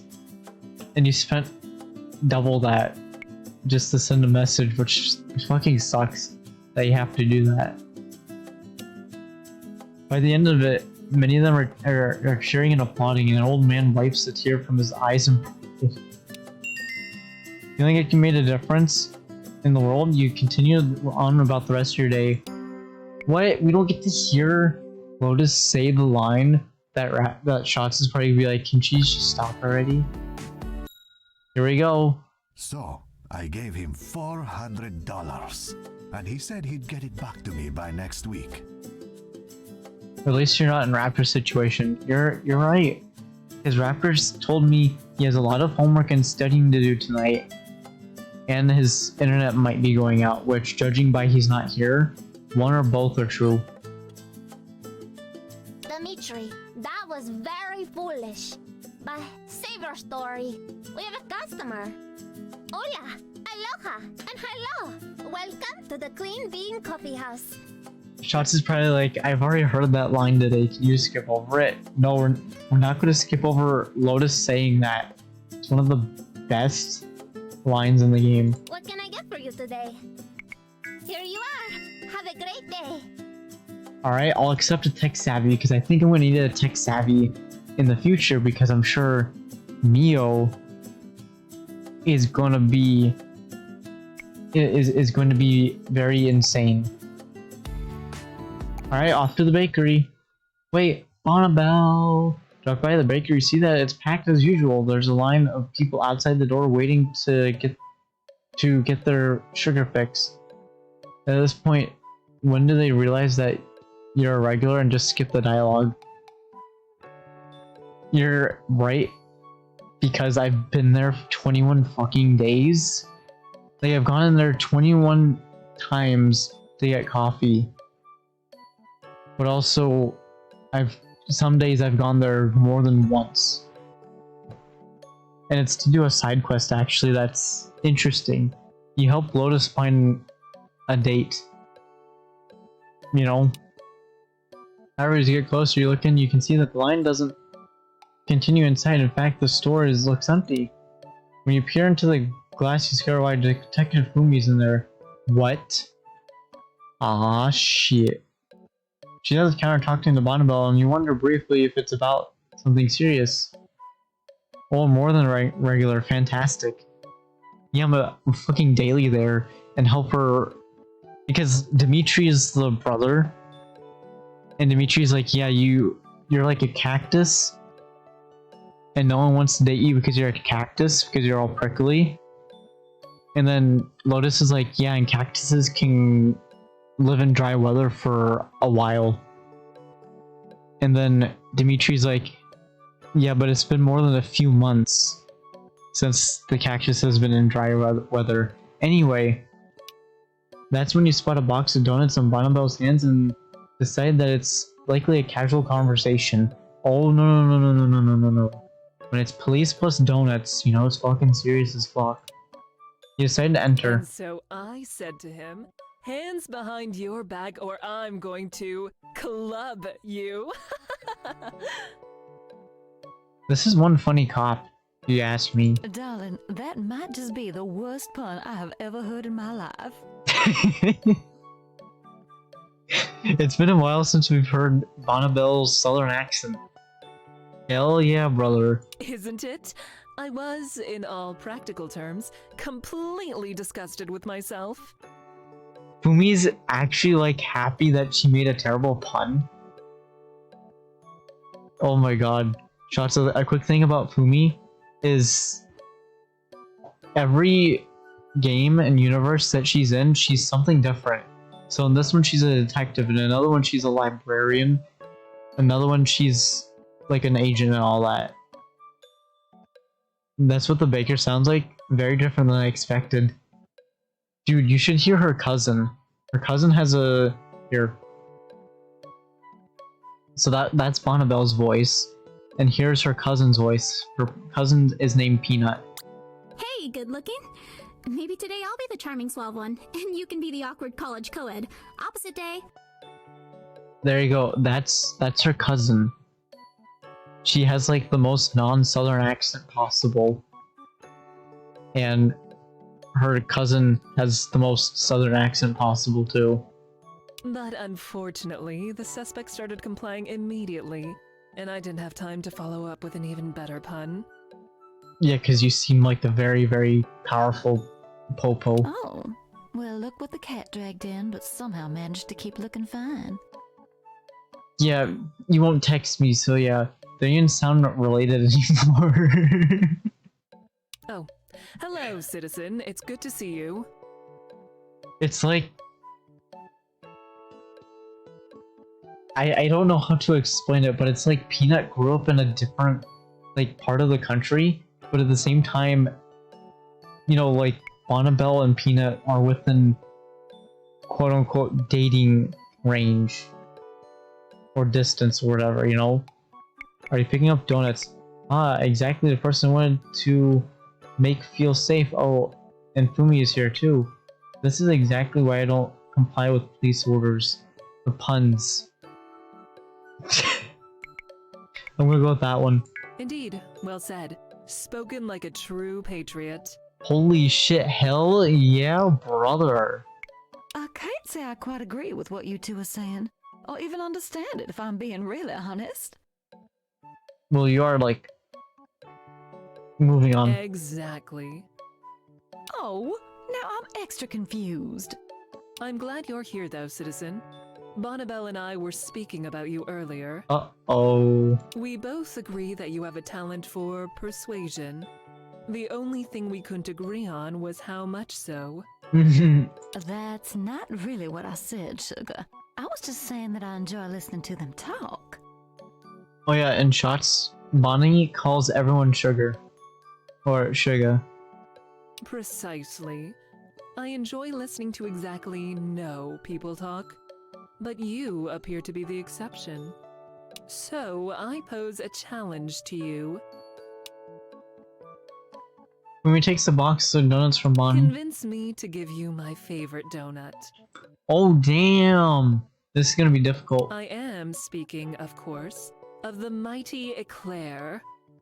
You have 12 seconds. 12 seconds, go fuck yourself. Oh dear. I hope this is not a repeat of that time with the high school football coach, Officer Fumi. 9 seconds. I'm literally going to count down. Your wrath is crazy sexy. Give me a donut suavely. How does a level 30 suave work on this? Holy shit. Oh my. I am not entirely sure how you made that sound so charming.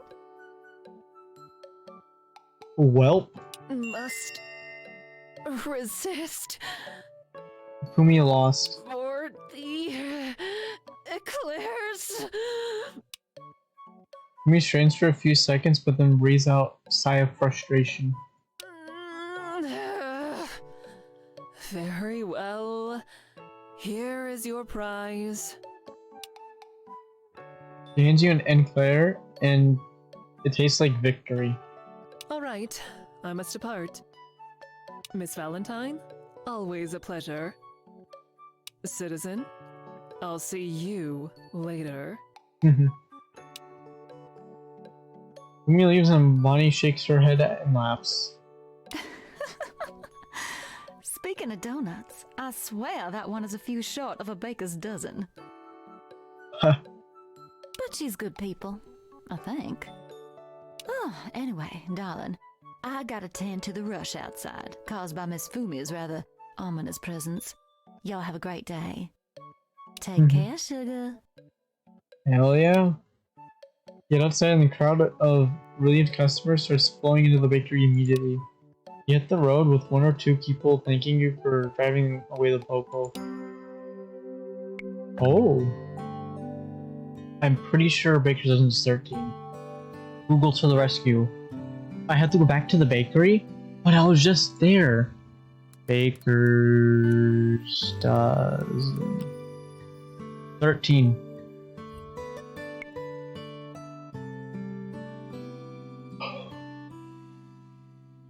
This is going to be interesting. I have to go back to the bakery for what?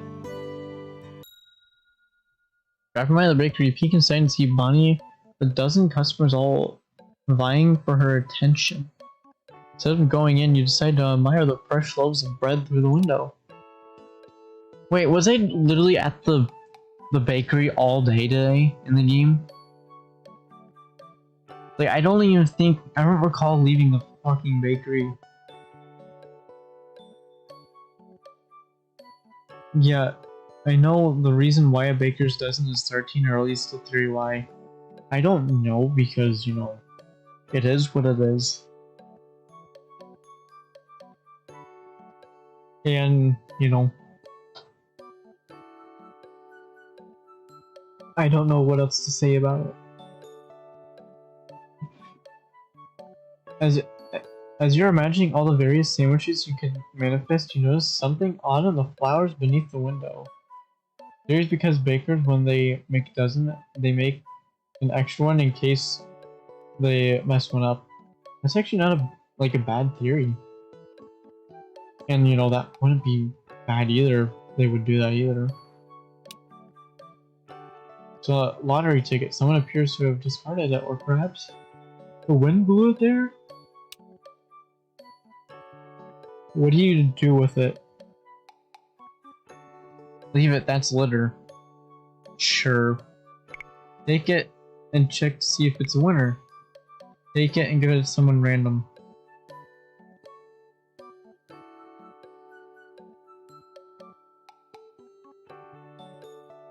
From what Mystic said, it's probably a good idea if I take it myself. If they didn't mess up, they got a nice snack. You're not wrong there, actually. You excitedly bring the lottery ticket to the nearest shop and hand it in. And it's a winner. The cashier hands you $100. How lucky are you? I don't want to say that lucky, but like, hey, $100, $100. You pocket the cash and continue on into your day.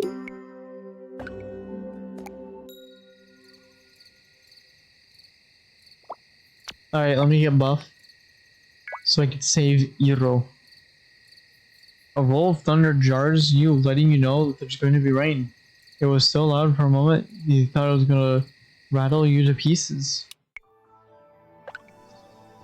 You dreamt 5 girls last night, each one of them holding you, each one of them telling you they love you, but everything felt strange, like you're watching from a distance.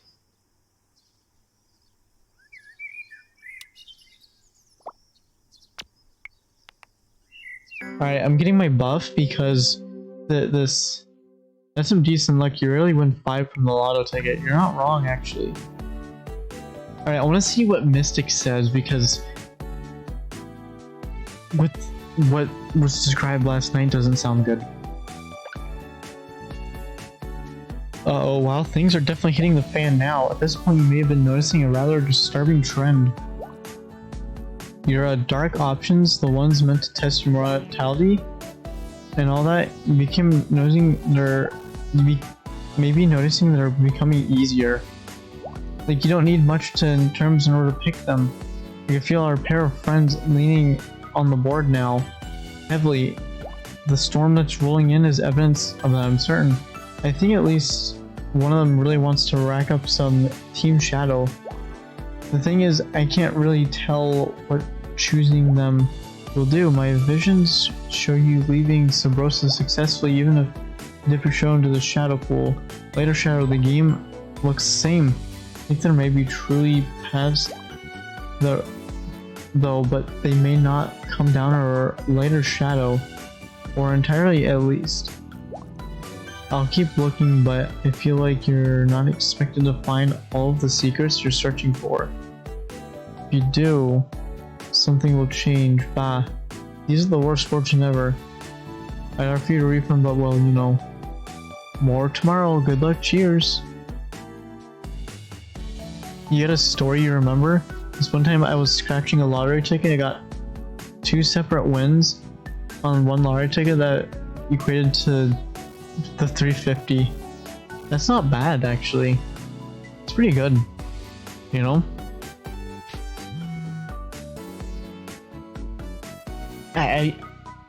I feel like Euro going surfing on the 50-foot waves is coming up soon, and it's gonna be interesting because Euro texts.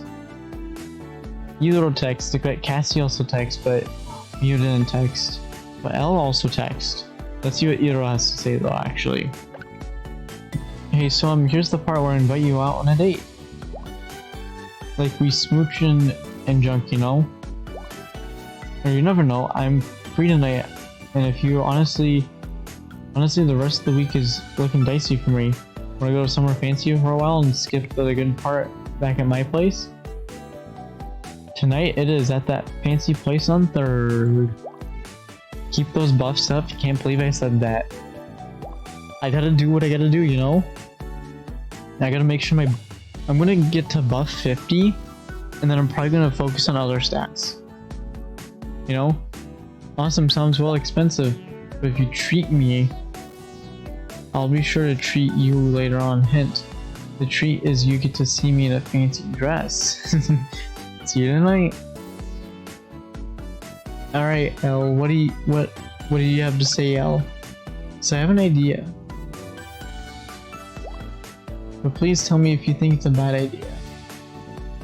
Because, well, it sort of feels like a bad idea. Will there be food on this date? Paimon hungry? I would assume yes. But that's exactly why I want to do it.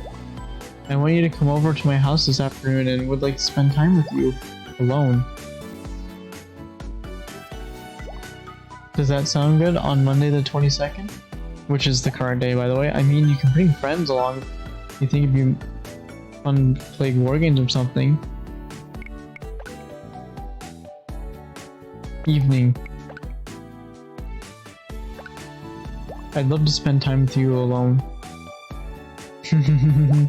Oh, good. I'm gonna be honest, my heart is racing while typing this out to you. But again, I think it's because... well, it's not allowed. And I want to break the rules, at least this one time. So drop by and remember, if no one answers the door, I may have fallen asleep. Don't give up, pretty please. See you on Monday the 22nd, which is the current day. Cassie, hey Sweet Cheeks, how's the week treating you? Listen, I'd like to talk more on what happened last time and maybe clue you in. On the 23rd? Hell yes, we can do that.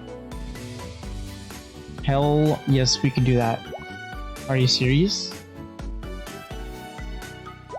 You're not gonna take me up the hill, no fooling. Gosh, I gotta get dressed. I gotta do my hair. This is gonna be so great. I'm gonna clean up and impress you. You'll see. Yes, winery. Oh no, a little off topic, but my house is so quiet and it's usually quiet. They don't realize I'm home alone. Which Home Alone? 1, 2, or 3? 1 is the best, by the way. Home or downtown? Home or downtown?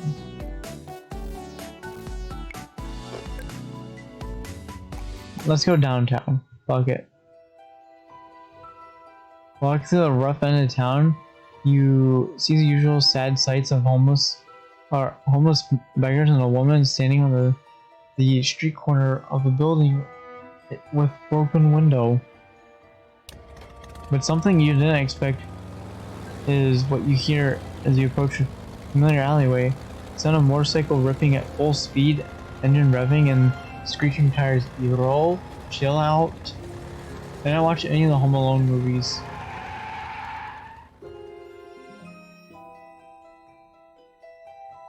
That's incredible, actually.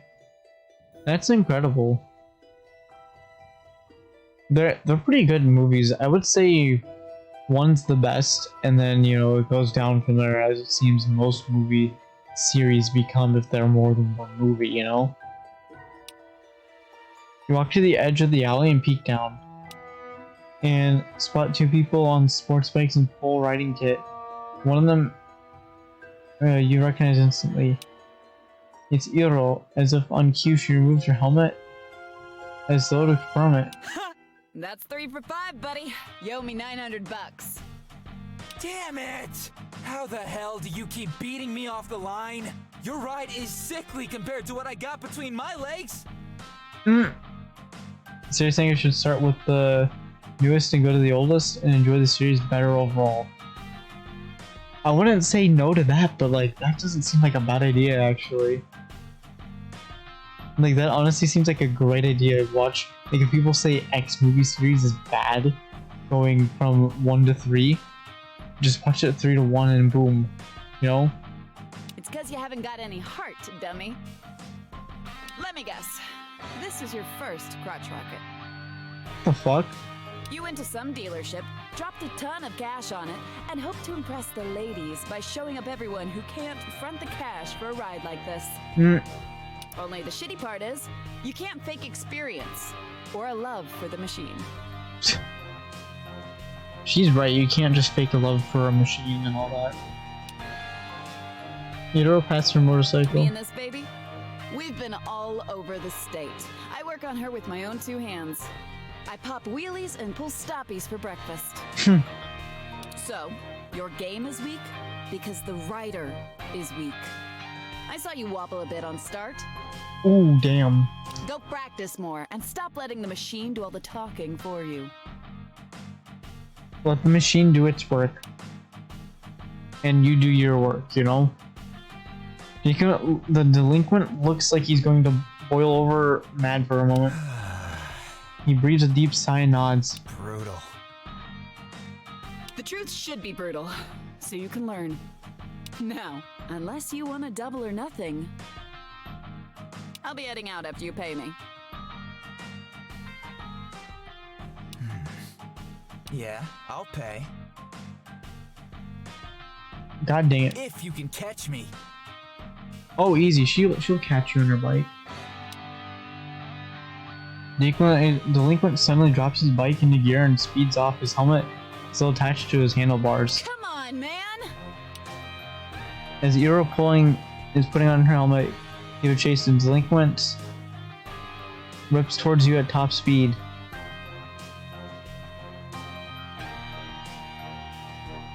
Oh, great! Toss the garbage can in his way, or blow a kiss to Iro as she passes by. I'm gonna save because I think the trash can's gonna fucking kill me. And that's what I want to do. Just he's racing by, toss the garbage can into his path. Whoa! His motorcycle wobbles and he can't decide how to swerve. He strikes the garbage can at reduced speed. He topples over, landing hard on his side, but managed to avoid hitting his head. No! Dumbass. But he hit his fucking nose, so that's like the same difference. Yoda pulls up next to him and starts yelling at him. You idiot! What the hell were you thinking? Driving off without your helmet!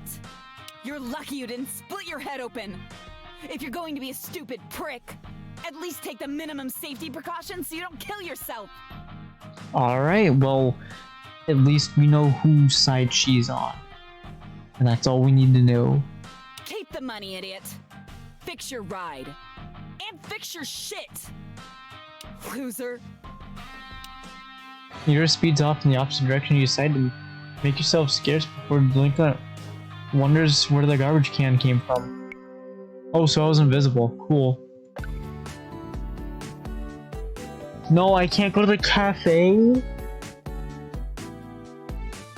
I can't go to the cafe and get my coffee and get my random stat boost of the day. Aw, shit. Because we're going to Elle's house.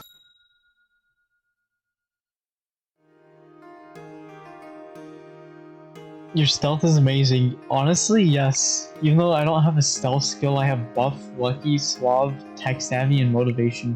Which my lucky is the worst. Driving to Elle's house, there are a suspicious number of birds watching you. Oh, he has shots. Elle likes to feed the birds, so they're all camping out at her house. They might not be watching you, but they might be. For a brief moment, you consider what long-term effects of being exposed to a kitty girl in your house might be, but you do your best to push those concerns down. Sure enough, as you're pulling into Elle's driveway, you can see her by the sidewalk talking to the birds. You see her with her hands raised, speaking happily to a tree in the front yard with several birds looking down at her. Then you briefly consider if she's talking to the tree.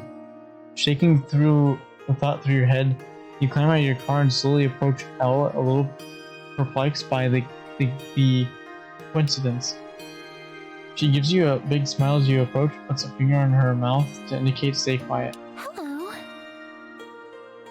many points did you use in the highlights? Sorry, I'll be with you in just a moment. I think I finally made progress with Sweet Pea. Let's find out, Shots. Which? You can see the message, so I can't add up. Obviously, you have no idea what it is at the time. Shut up. I want to go to Creator Dashboard. And then I want to shut it up so I don't fucking hear myself. Because I hate hearing myself. Your rewards, channel points. Manage reward channel point challenges? No.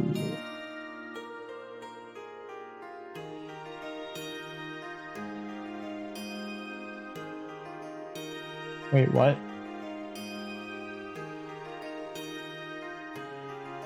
Oh, request queue.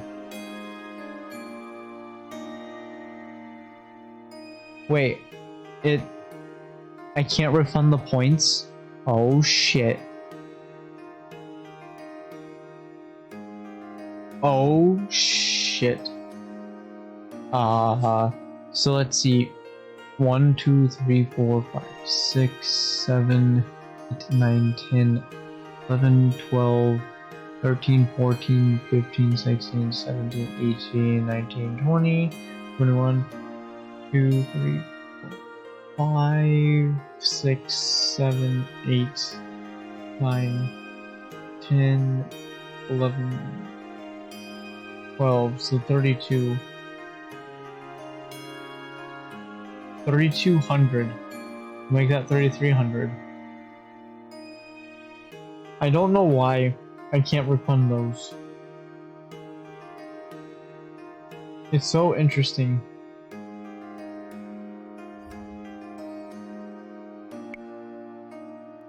That is very interesting that I can't refund, you know?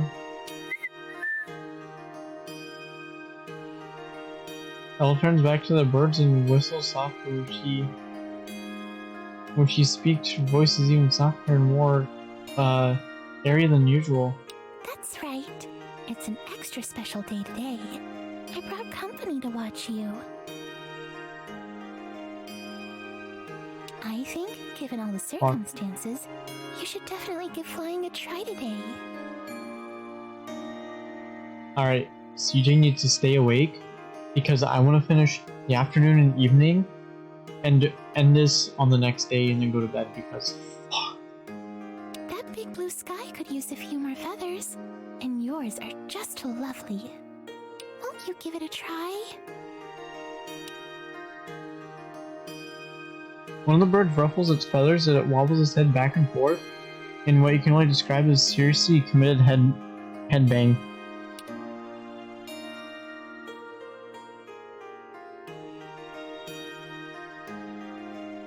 Wait, what?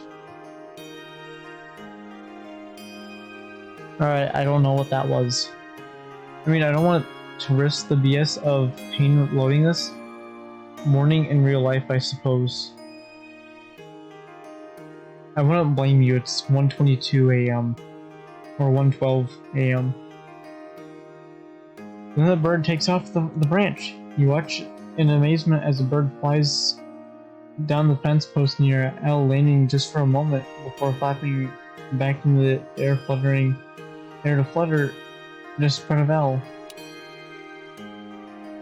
Hear amazement and joy on Elle's face. Yes! You did it! You did it! There's a moment when you almost expect the bird to land on Elle's hand, perhaps to break into a song. Yeah, I don't want to deal with it this morning when I'm barely awake. I wouldn't blame you, but I'm going to finish this day in the game because that's just the way I want to roll. So if you want to go to bed, go ahead. If you want to just work, you can. Then it settles back down and resumes its bird-like nonchalance. Elle jumps for joy, clapping her hands gently together. Oh, did you see? Sweet Pea did it! Oh, I'm so proud. I've been coming out here every day and encouraging him. I have all these little bird feeders out, see? But I never see him using them. I was worried he was a late bloomer and too afraid to fly. But he gave it his all, and look what happened. Yay! I especially love all the little birds in that tree in particular, because my grandmother planted it when she was young. We call it our family tree.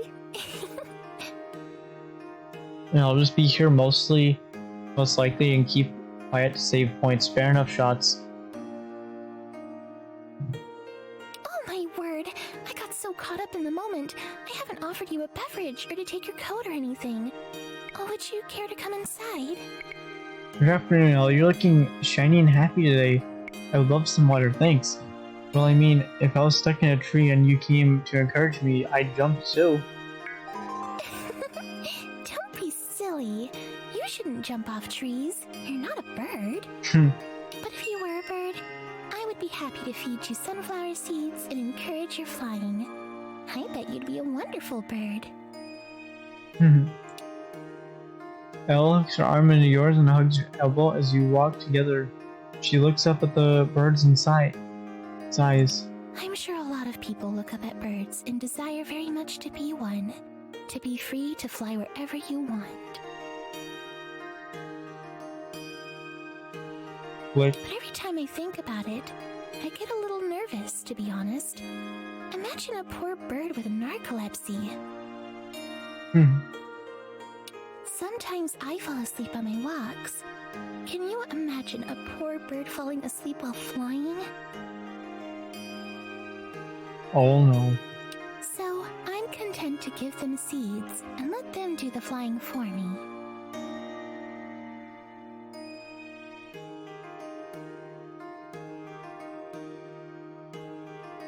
Ah shit, I'm falling asleep in the little stream. No, stay awake, CJ. At least for now. My Suave 6 is gonna pay off again.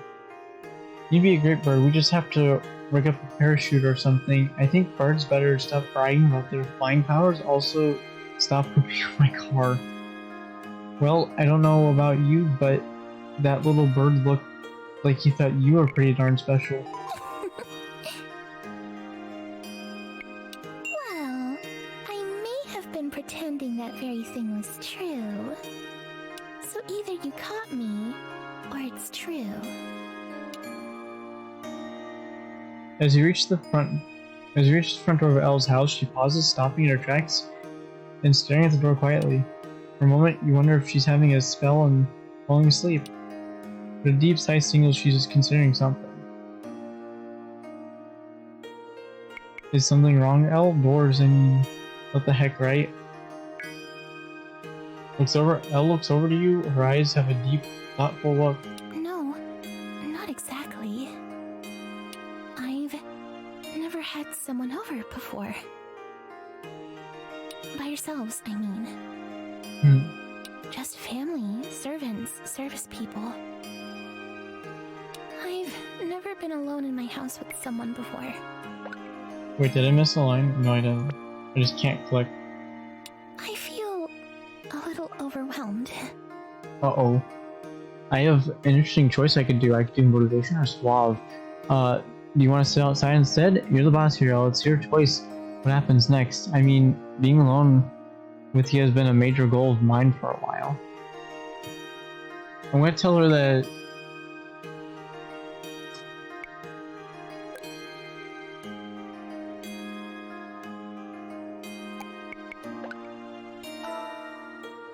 I'm gonna save it here and we're gonna do motivation. Elle's eyes shimmer with gratitude. She hugs your arm a little tighter. Yes, it is. Let's go inside.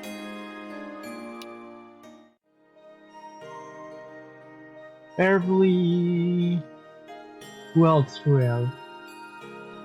We have the pigeon, and then we have the various places you can take the girls on dates. And Crush. This is one of the things I love about, like, these indie studios too, is they put, like, self-references to all of their games and all their other games. Especially if they're like this. This is one of the favorite parts of my favorite parts of these games. I can say the overwhelming pinkness of the room strikes you right away. There are pink curtains, pink furniture, there are also strawberry throw pillows and magenta curtains. The unmistakable smell of cookies and tea fills the room, and your eye catches a Negley in the corner, likely hung to dry and temporarily forgotten about. Here we are. My house. You'll have to forgive the decor. The interior decorator my family hired took a few of the themes a bit too far. But please, make yourself at home. Can I interest you in any cookies or afternoon tea? Don't worry, the cookies are from Bonnabelle's. That freshly baked smell is an air freshener I use. I feel a bit deceitful about it, actually. I'd love some tea and cookies. I could wrap Bonnabelle up in a bow and take her home. Now, if you're gonna buy air freshener that smell like freshly baked cookies for steak, you might have a problem. No, we're not saying that. That's too evil. Wonderful. I'll go fetch them. I got out the fine china for today. I hope you enjoy tea parties. I've only been to one, so this is gonna be my second one. I honestly adore them. I've even thought about getting a cat, just so I could have some company for one. I'll be right back. I'll return to the tray of cookies, teacups, and teapot. She gently pours you a cup and sets you a cookie on its own saucer.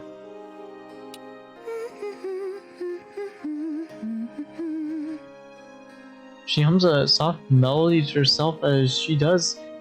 Her loveliness is hard to ignore. So how did things go after Dorian's party? You didn't tell me how things went after Dorian's party after you pranked him. You seem happier than usual. I'm gonna that one. You know, I think I feel a little happier today. Lots of things have been changing since Dorian's birthday. After Dorian told everyone to leave, he practically dragged me into our family's private room. He was furious. I don't think I've ever seen him so angry in all my life. But to be fair, I don't think anyone has ever embarrassed him so much either. So he probably had every right to be angry. You don't sound particularly concerned about it. Oh, that sucks. That was a quality prank, Elf. Sisters should definitely push their brothers into pools of water on their birthday. I'm gonna go with the top one, fuck it. I can't say that I am. Which is interesting, because I have a long habit of doing my best to make sure Dorian doesn't get mad at me. As you know, I had been drinking. Due to the bad influence of my date, I'm sure you're aware. No, I don't know him. And Dorian screamed and yelled at me for the better part of half an hour. But every time he got mad, I started laughing. For the first time, he seemed so silly. Like I had made a mime upset, or party clown. Wait, she has a picture of herself being confused on the wall while holding a map. And the more I laughed, the more upset he got. Until he just gave up. He tried to send me home, but I told him I was going to go get cheeseburgers instead. Oh, I've been meaning to ask you. I don't have any experience drinking. Does getting drunk make you crave junk food? Oh yes, I mean when you do it well enough, you're not sure, but I often find wrappers and pizza boxes in funny spots, so I want to say that one. Yes, that's what I thought. Okay, good. Because I've been mostly forbidden from eating those kinds of food, and I thought it was peculiar that I wanted to eat them so badly. Anyway, a long story short, I haven't spoken to Dorian since, and I feel pretty happy about it. For the first time since I can remember, I don't feel worried about checking in with him, or being worried he'll disapprove of what I'm doing. It's a good feeling. Thank you for helping make it happen. I'm gonna tell her my pleasure, but don't thank me, thank alcohol. And mine. Elle smiles shyly at you and blushes. She straightens her skirt for lack of something else to do with her hands. Elle reaches over and picks up a cup of tea. Here you are. I hope you like English tea, because... Elle's interrupted as she catches her foot on the leg of the coffee table. Oh, there it goes. She drops the cup and saucer in your lap, and your crotch is introduced to a fine feeling of fresh English tea. I'm so sorry! Elle grabs a tea towel and begins to pat down your crotch. You pull away, but close quarters of the couch make it impossible to dodge. Elle squeezes and pats your crotch for 3 entire seconds, then realize what she's doing.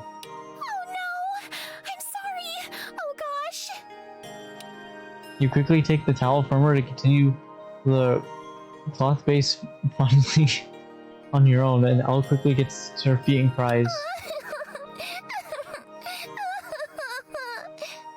Elle begins to cry. She runs from the room, her hands covering her face. A door closes, you can hear her sobbing in the next room. Luckily, English tea involves a healthy dose of milk, and the temperature on your heads can be described as uncomfortably warm rather than scalding junk. You do your best to dry yourself, but there's a surprising amount of tea in the cup. Also, 2 lumps of sugar mean that things are already sticky. You walk over to the door where Elle disappeared and knock softly.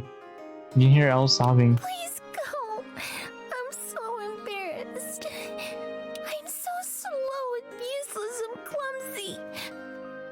Oh, Elle. Please just go. Elle, don't be out so hard on yourself. It's just an accident. Excuse me, miss. I was hoping for more tea. The first one was exhilarating. Or Elle, you're not slow, useless, or clumsy. You're beautiful, wonderful, clumsy. We'll go with the save option first. And we'll go with the motivation. You hear a small laugh interrupting her sobs, and a few sniffs and cry laughs. I suppose 1 in 3 isn't too bad. Sorry, I just needed a few moments. When the thing you fear most will happens, it can really get you down. Oh dear, look at your pants. I didn't burn you, did I? Oh wow, I can do manipulation, say a little, but I'll be okay. I can really do that. No, I'm good, Elle, it's okay. This isn't tea. Clearly I wet myself. Well, thank you for not drawing attention to it. Elle stares at you blankly in silence for a moment. Then she scrunches her nose and giggles loudly. She puts her hand on her face in coy embarrassment.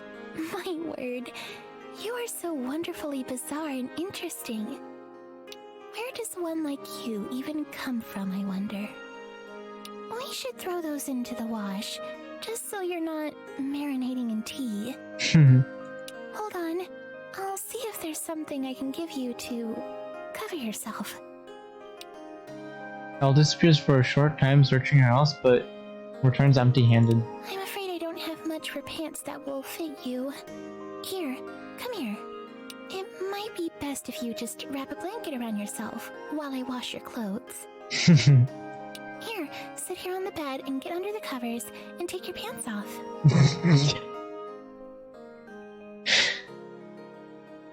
I like where this is going, you know? I thought you'd never ask. Okay, thank you. If this was an elaborated ploy, I'm going to have words with you. Elaborate? I don't get what you mean. But I'm sure it's very funny. Oh. Elle smiles and turns her back so you can change. That's great to hear from Elle without context. Yes. Yes, it is. You don't need no context. Remove your personal effects from your pockets and hand her your pants and underwear. As Elle leaves to throw them in the wash, you wrap a blanket around yourself. It's satin and feels kind of amazing. Elle returns and sits on the bench at the seat at the foot of her bed. So, I suppose we should continue our small talk. It feels like that was hours ago. I feel almost out of breath. Wow, she's too innocent to understand the other side of the joke. Honestly, she is. Where should the conversation go from here? Unless you're me, then it is what it is. But the weather is supposed to turn back bad next week, eh?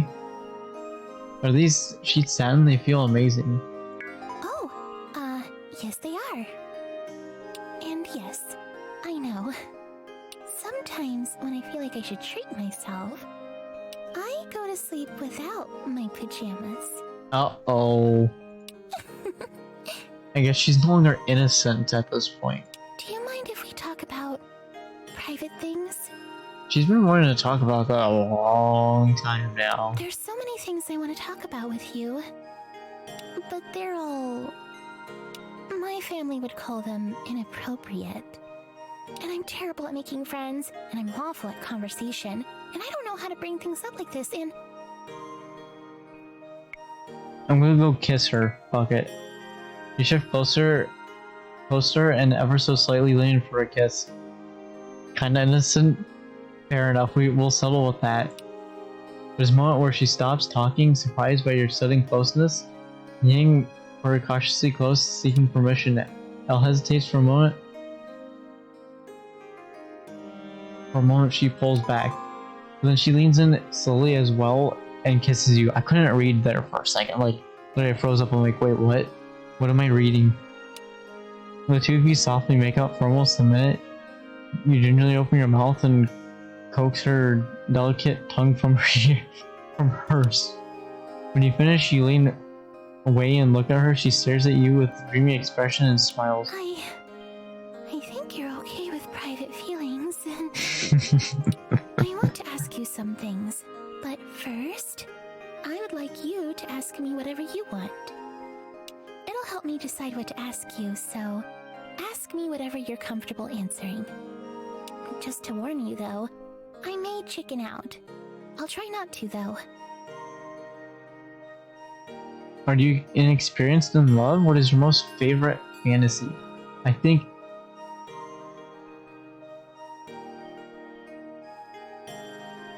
I'm gonna go with the favorite fantasy. Oh, this one is sort of fun. Well, I mean, I don't think it's embarrassing. I think it's sort of intimate. See, because of my narcolepsy, I can't really take baths. Oh my god. Is Elle just an impersonation of all the 5 characters? Well, 4 other characters. But the fantasy one is so far pretty interesting. There's a chance that if I spend any amount of time in one, I could fall asleep and drown. Don't do what Iro might do, alright? Please. Please, I don't want double. But I want very badly to take one. So bad that I have fantasized a solution. Wait, so she's... How... Hold up, we need to go to Crush Crush for a moment, alright? Oh, hello. I was thinking about you, and then you walked in. Now I'm glad I wasn't thinking about werewolves. She's 22 years old, guys, and apparently she's never taken a bath. Or showered. Holy shit. Unless she's been bathed by someone else, and that's a different story. Someday, I want to take a bath with someone. And if I fell asleep, they would hold me and keep me safe, and kiss me in my sleep.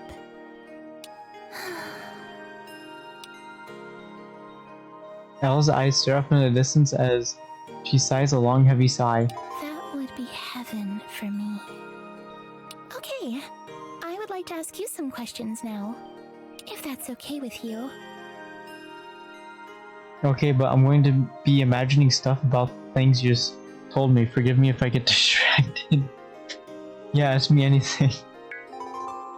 Elle blushes again for a moment. She hides her smile behind her hands. I think you're part of that fantasy. Maybe just a little bit. Just a little bit, you know?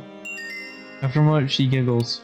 This feels so odd and rude and weird, but I like the feeling. Are you a virgin?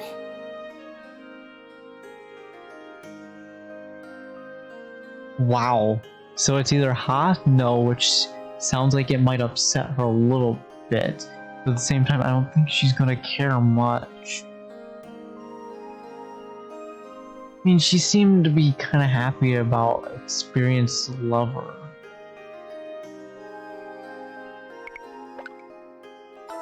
I'm pulling a save scum, right?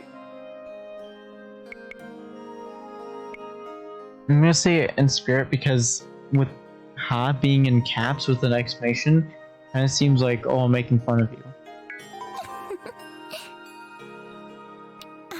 I don't think that counts. But who am I to say? I'm not fully versed on how to do it myself. So next question. Do you think I'm attractive? Like, I know you think I'm pretty, but... I mean, like... Do you think I'm... sexy? Oh my god, I gotta read all this shit, and goddamn it. You're the most attractive person I've ever met. I can't stop thinking about you. I'm gonna read this one in a moment. Confidence is sexy, L. So you can take someone's virginity away in this game? Sick. It is what it is. Confidence is sexy, L. You're on your way there now. On a scale of 1 to 10, you're at, please let me be your love slave. I think I want to do that one. Wait, I want to do the top one too. So let's do the top one. Really? Do you mean that? I've never felt that way about myself. I have no idea what you see in me, but I'm very happy you feel that way. Okay, last question. Are you seeing anyone else right now? Ah, shit.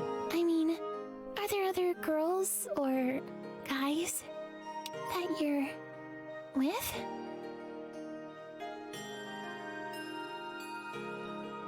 Okay, at least it's not just like evil. The middle one is very questionable, even by most standards. I wouldn't fully say that, but I agree where the idea of where it's coming from for that.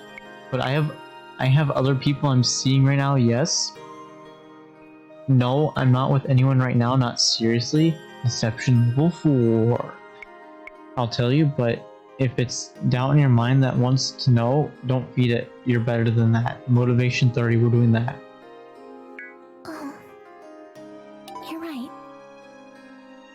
I give a lot of attention to my doubts and fears. Level 50 motivation, let's go. And that question, are them being hungry? There are better questions to ask. Sorry, I know those questions are odd.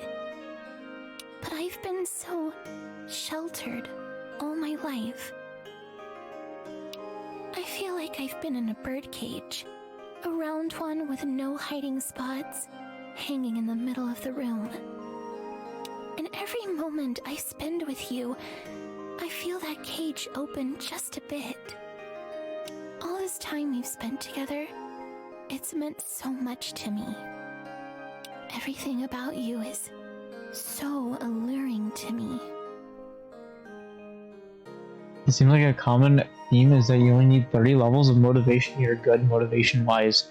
And then suave, you just need all the suave you can get. And also it depends on which character, because every character has a favored stat. It's like Mio, for example. She's a tech-savvy girl herself, so she likes tech-savvy, so the higher the tech-savvy, the better. So that worked for her, and then Quill, you want luck because, well, she's a putty cat. You make me want to pull pranks on my brother.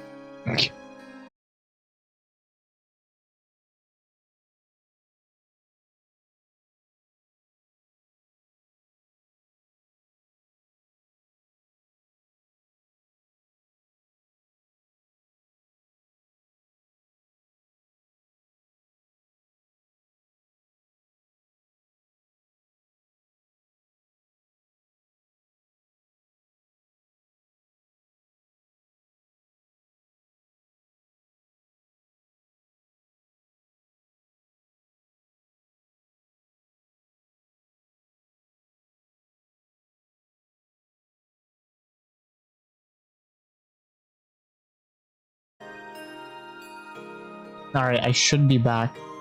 Let me check.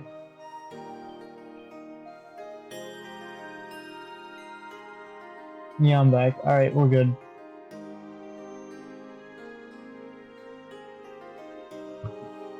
That's good, actually. That's really good. That chat works for you. I'm glad it does work. So yeah, if you're watching VOD, stream got disconnected and reconnected, so that's why there's odd like pause. I'm gonna replay this. So sorry VOD that you have to hit his line again, but it is what it is. The last few weeks, I've wanted to wear mismatched socks. There she goes. Every single thing that my family has controlled about me, I want to smash it and throw it in the bin. Wait, now I don't understand. She says bin like she lives in England, but she also speaks French. So, I believe she's French. Well, I guess it could be a Europe thing where they call the trash can a bin. You have made me excited and hopeful and powerful. My family would never let me date. And now, I want to choose who I love. I want to choose who I'm with. But the thing is, I'm only here for like 9 more days in the game because it's a vacation in the game. But I'm sure like the true ending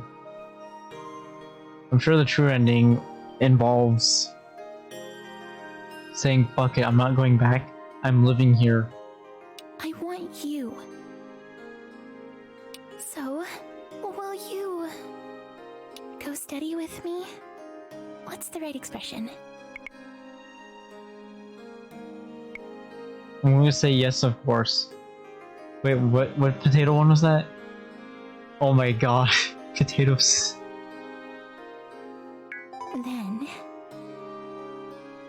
Then I would very much like to kiss you now. Uh-oh. I should have kissed her shit. Elle leans over for her lips finding yours, and then there is far more urgency in them than what you felt before. Elle kisses grow more and more passionate as she hesitantly begins to French kiss you. Bonjour. There is an innocent awkwardness to it. Every moment you feel doesn't quite know what to do with her hands or her tongue on yours. She pulls back for a moment. Is this okay? Are you enjoying this? Kiss her more, tickle her, we should probably stop. Kiss her more. She tries to answer the question by kissing her. She sighs and relaxes into your embrace. Hey, 420 on the stream. Hell yeah.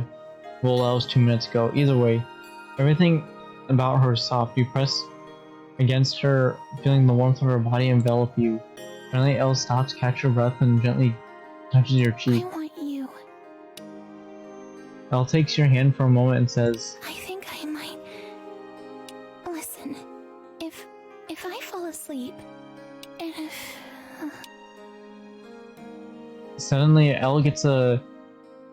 Yeah, 3 minutes ago. I missed it. I looked up, saw on my Twitch stats that said 420. I'm like, well... Suddenly, Elle gets a distant look in her eyes, becoming immediately drowsy, and falls asleep. You sit back for a while, you're not sure what to do. You start by gently taking her rib, then her foot. Sure enough, she doesn't rouse. You're not sure how long you have until she wakes up. What do? Search her house for any clues sounds like a decent option. You quietly get up from the bed and begin to search her house. Quick search of the house yields several things of note. You're not sure you have time to check them all. In her bedroom, you find a diary long of stacked papers marked urgent and confidential. In the living room, you find a safe behind a picture frame that looks decently high-tech but doable. What do? Open the safe sounds evil. Check the papers in her room. Save scum. I'm a bastard. I'm gonna check the papers. You quietly and delicately as you can remove the papers from her diary, the drawer, and sit and read them. You quickly scan her diary to see if there's anything important readily apparent. Open the safe. You dare me? There's probably gonna be money in there, and then it's gonna be like, oh, do you want to take the money? But fine, I'll go do it. I'll do the diary later then.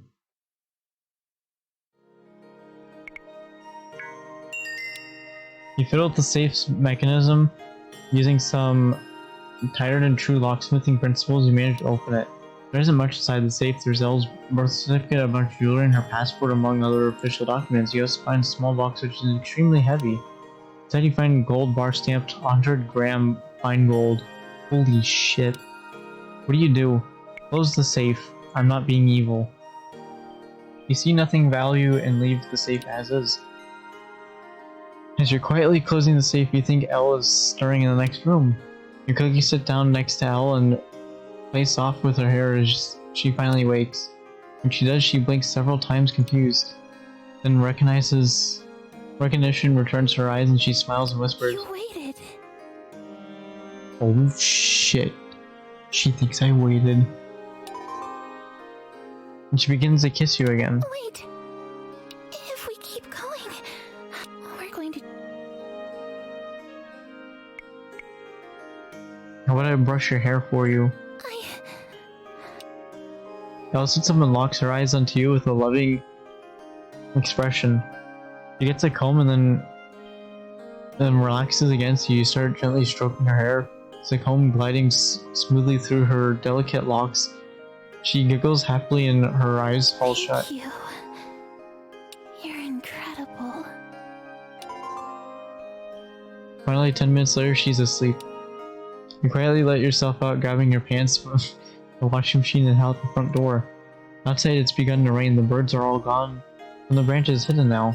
The rain played a soft melody on the roof of your car, and the drive home is rather dreamlike.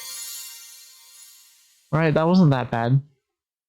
I feel like I should have read the diary to get another secret, but I'm gonna go with it. It wasn't a dream, was it? You and I... You kissed me and hugged me. It was incredible. Alright,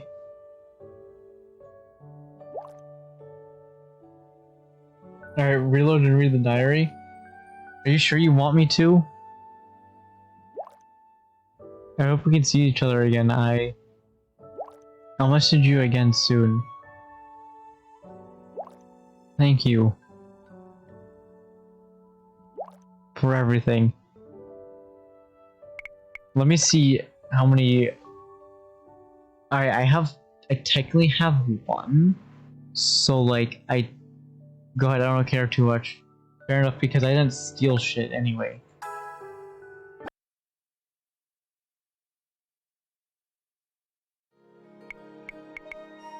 I'll check the papers in your room. You quickly scan your diary to see if there's anything. There are a lot of recent entries about you. Some talk about how kind and interesting you are. Some of them about how nice your butt is. There's only one entry that has the word intimacy and marriage underlined. Most of the earlier entries came down seem unimportant. Elle complains about joining a few times and then praised Bonnabelle's cookies. There's one entry that describes a dream Elle had where she and Bonnabelle kissed. She seemed to have liked it, but found it confusing. The diary goes back a year, and so you move on to the papers.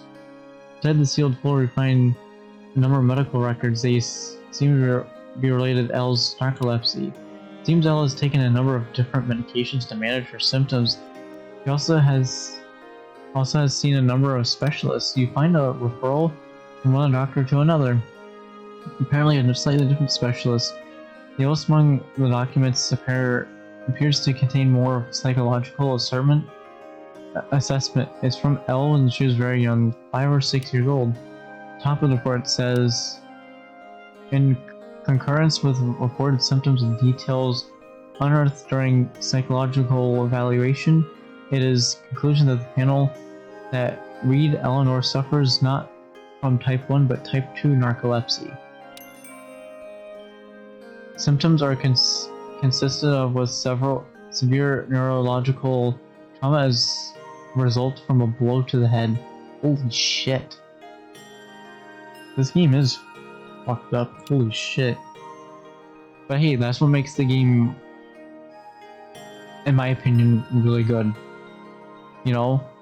It is the opinion of this panel that the step-sibling which incited the injury, Reed Dorian, should be temporarily removed from the rehabilitating the same environment as the patient Reed Eleanor. Additional notes, trauma is considered with blunt force trauma. The instrument used was likely a hammer or a baseball bat. You slide the papers aside. See another report underneath. Although E. Reed and D. Reed are not blood siblings, they seem to share a strong familial bond.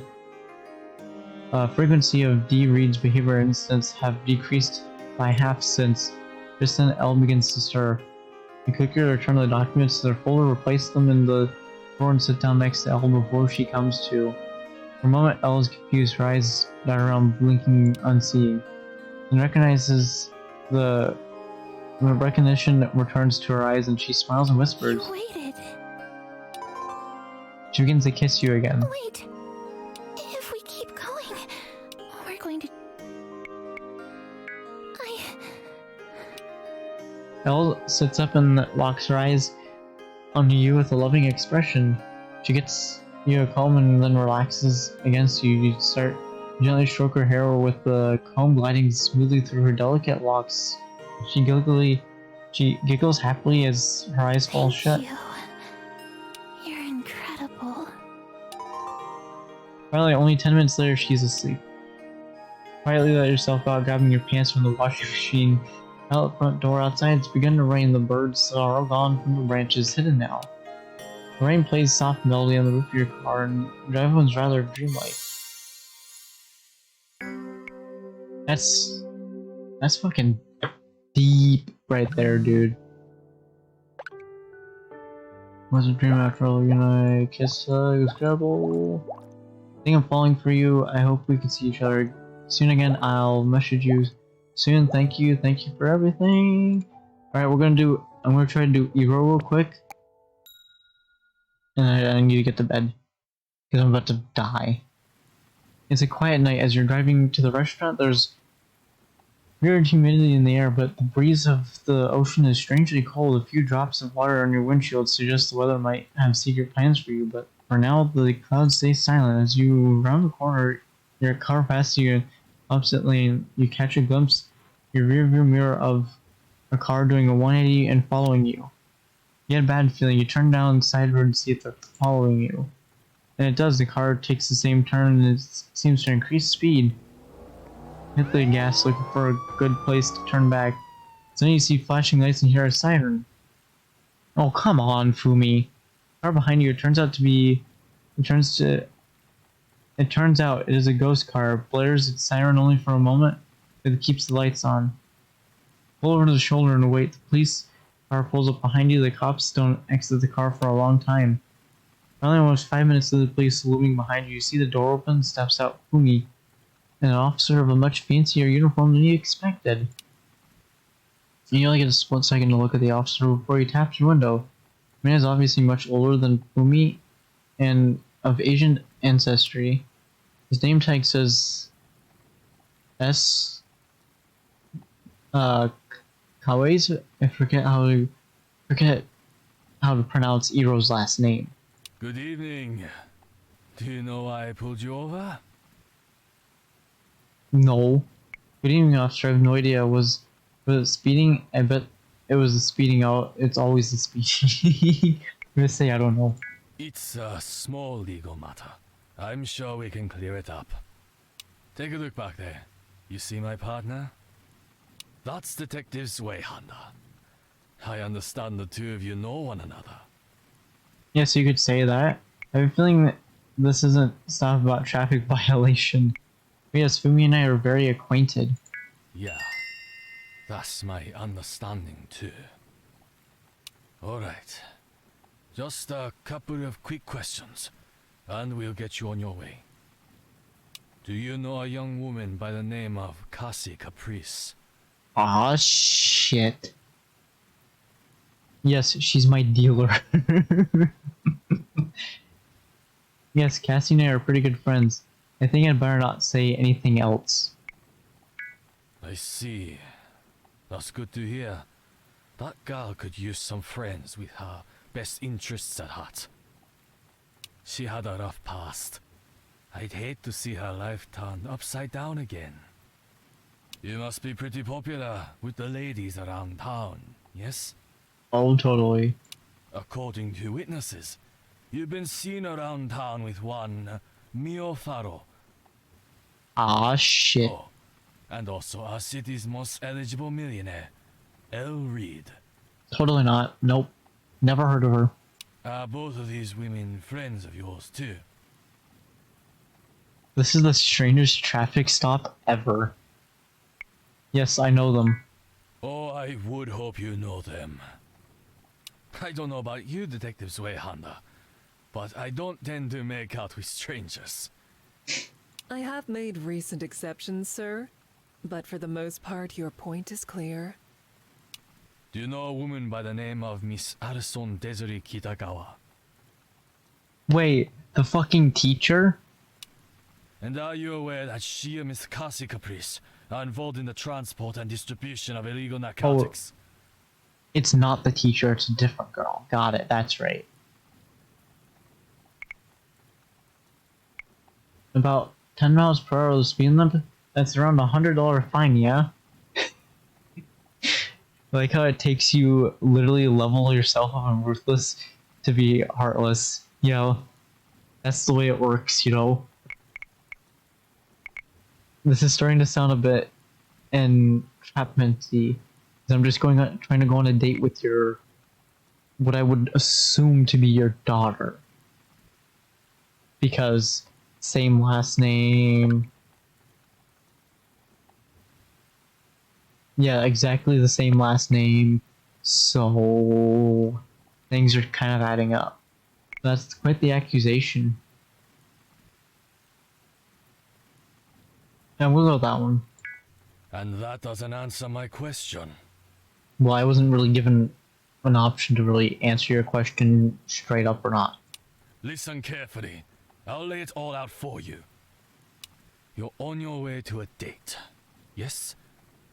You're meeting a Miss Iro Kawase tonight. Is that correct? Yes. Good. Honesty. That's what I like to see. I've got witnesses that puts you around town with Miss Caprice, as well as some interesting security footage from the mall. What did she and I do at the mall again? No, we did something, but wait. It's gonna hit my brain, like, after this, and it's just gonna give me, like, no context. I've also gotten some first-hand accounts that you've been seeing Miss Kawase. Apparently, the two of you are quite intimate. Ah, shit. Ring a bell?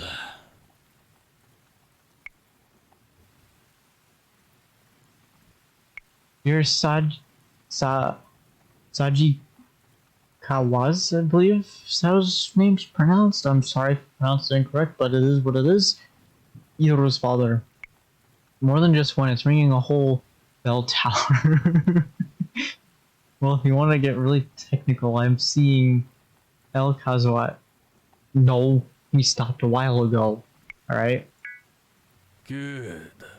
You know, you're pretty funny. You seem like you have a good sense of humor. Well, maybe you'll find this next part pretty funny. Generally, we're more careful with this information, but I feel like maybe it'll help you make the right decision here tonight. Miss Caprice is a CI, a criminal informant. Cassie, she's right? helping us with a case, a big one. Wrote a big fish in her net. That's Cassie, right? Yeah, that's fucking Cassie, dude. Holy shit. Maybe you're close to getting scooped in that net. Maybe you're not. But here's what I know for sure. Starting tonight, you're going to stay away from my daughter. No! Well, fuck yourself. I'm on a mission. You're going to break things off with her. Let her down gently. And you're going to leave town. Or I'm going to bring Miss Caprice in. Hit her with trafficking, grand larceny, break and enter, possession with intent to distribute. I mean, here's the thing, you could just fucking do that right off the bat, you know, because, like, it is what it is. It's a long list. Maybe a few things fall onto you too. I understand. What if maybe I don't want to? What if it's something bad were to happen to Iro if I refuse? Yeah, But it's gonna be. I can't do that because I have not ruthlessness at all. You have no idea what you're doing. I'm trying to help Iro. I don't like repeating myself. So I'll try to make this really clear. Whatever little game you're playing with my family, it's over. The consequences are literally life and death. Yeah, they're life and death for me too, alright? Watch this. Now tell me you understand. Or here's where things begin to go bad.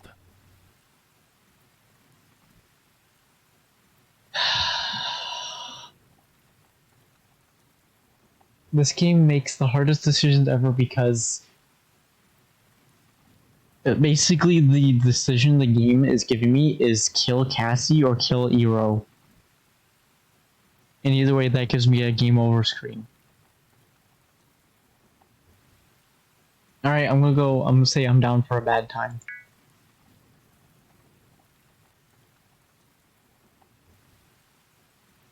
Yeah, you're right, I should have saved. But hey, I have the skip button, so we can just move on, you know? Anyway, Officer K pauses for a moment. He rubs the end of his chin, contemplating a long minute. I think that's all I need. I know I'm an idiot. Officer K nods his head and hear from me yell the passenger side of your car. Hands on the steering wheel. Before you can react or resist, Officer K smashes your window, pulls open your door, and drags you out. Your tased, pepper sprayed, and the two officers all haul you into your car in handcuffs.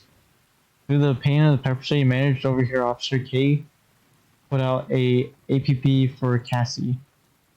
Your personal effects are seized, and you're thrown into the drunk tank without a phone call. The night passes slowly, and you're not told what comes out of Cassie.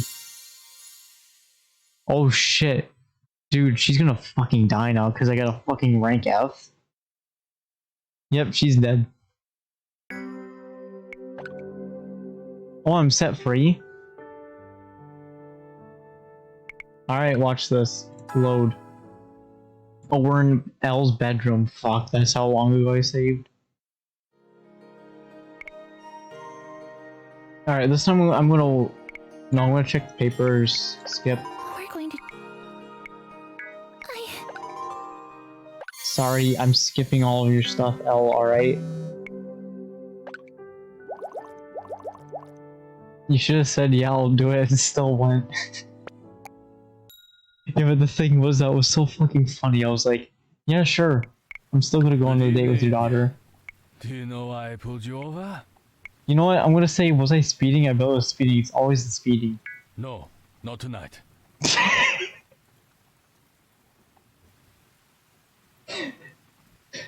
It was the speeding. It's always the speeding. No, not tonight. But you never know. Things might still work out that way. Take a look back there. You see my partner? That's Detective Zweihander. Yeah. I understand the two. Yeah. Do you know a young woman by the name of Cassie Caprice? There's someone gonna say, I think I better not say anything else. Yeah. We can play things that way if you prefer. But I would recommend you keep your ears open for this next part. Listen carefully. I'll lay it all out for you. You're on your way to a date. Yes? You're meeting a Miss Iro Kawase tonight. Is that correct? Yes. Good. Honesty. That's what I like to see. Good. Ring a bell.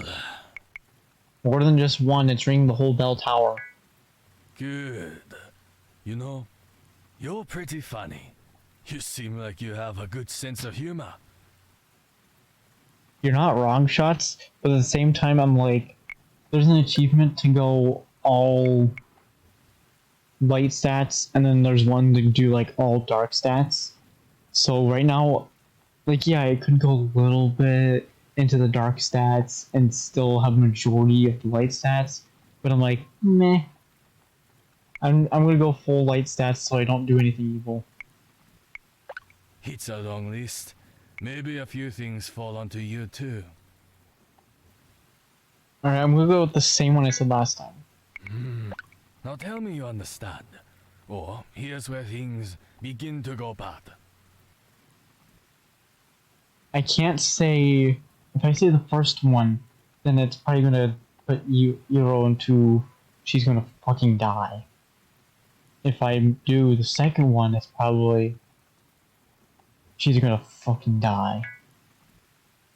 Shit, I forgot to hit save. Well, Hands on the steering wheel! Ah, shit. So I have to go with that one, alright.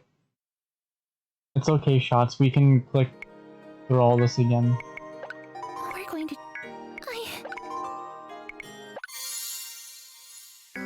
We're doing a speed run. Message. See, we did it. Now I need to save. Well, I don't need to save because it's, you know... good evening. No, that's Detective's way. No, not tonight. Do you know a young woman by the name... both of these women friends? Alright, actually, wait. I'm gonna do something else. I'm gonna save here. Save. Save. Save. This is the strangest traffic stop ever. And it's going to be more wrong than strange. If you avoid answering my questions. I would hate to keep you from your evening plans. Do you know a woman by the name of Miss Arson Desiree Kitagawa? Kitagawa. Kitagawa. Kitagawa. Kitagawa. Kitagawa. Who is Kitagawa? And are you aware that she and Miss Kasi Caprice are involved in the transport and distribution of illegal narcotics? About 10 miles per hour over the limit. That's around a $100 fine, yeah? Can't tell I'm being serious? Alright. Let's try another approach. Come on. Listen carefully. I'll lay it all out for you. You're on your way to a date. Yes? Yes. Good. I've got as well as some ring a bell. Alright, this time I'm probably gonna say, yeah, you're Euro's dad. Why, yes. That's right. Nice to meet you. Generally, we're more careful with this information. But I feel like maybe it'll help you make the right decision here tonight. Miss Caprice is a CI. A criminal informant. If she's a criminal informant, then that means she has information, but you know, they're probably not gonna give it up. She's helping us with a case. A big one. Wrote a big fish in her net. Maybe you're close to getting scooped in that net. Maybe you're not. But here's what I know for sure. Starting tonight, you're going to stay away from my daughter. You're going to break things off with her. Let her down gently. I love the illusion of choices with there actually being only one choice. I like it too, but it kind of also like bothers me a little bit. And you're going to leave town. Or I'm going to bring Miss Caprice in. It's a long list. Maybe a few things fall onto you too. Now tell me you understand. I have to say this, even though it's probably going to get Iro killed. Good. Officer K looks at Detective Fumi and nods. We're done here. He turns and leaves. Fumi sticks her head into the passenger window. She whispers urgently. I don't know what all this personal garbage is between you and the chief, and I don't care. I still got your back. But don't screw up my investigation. So, wait. Fumi's going to allow me to go to the date and have Officer K not know about it. I'll contact you soon. Fumi walks back to the police car, the sound of her heeled boots talking away with confident seriousness. A moment later, the police lights go out and the ghost car pulls a U-turn and drives off. If you hurry, you only have you'll be a little late at Iro the restaurant. Save right here, because this could be life or death for my fucking campaign on all this. drive to the restaurant. You continue to drive to the restaurant, suddenly consciousness of every other car on the road that might be following you. After a short drive, you get to the restaurant and park. Just as you're opening the car door, a motorcycle suddenly drives up beside you and parks. Even with her helmet on, you recognize Iro. She's wearing a bike jacket and a cute dress. Hey! I saw you pulling in. I was doing laps around the block to kill time. Yeah, I was late. Okay, it's your dad's fault. So, how are you doing? I'm gonna put my camera on the other side actually because she's in a nice dress. You look great. I'm not gonna say the other ones. Alright? Yeah, sure. Don't even pretend that what I'm wearing matches or whatever. One problem with rainbow hair, it's hard putting together a matching ensemble.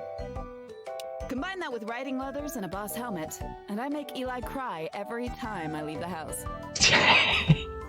But you know, whatever. They're just clothes. They won't serve us without them. So do what you gotta do. Oh yeah, shots by the way.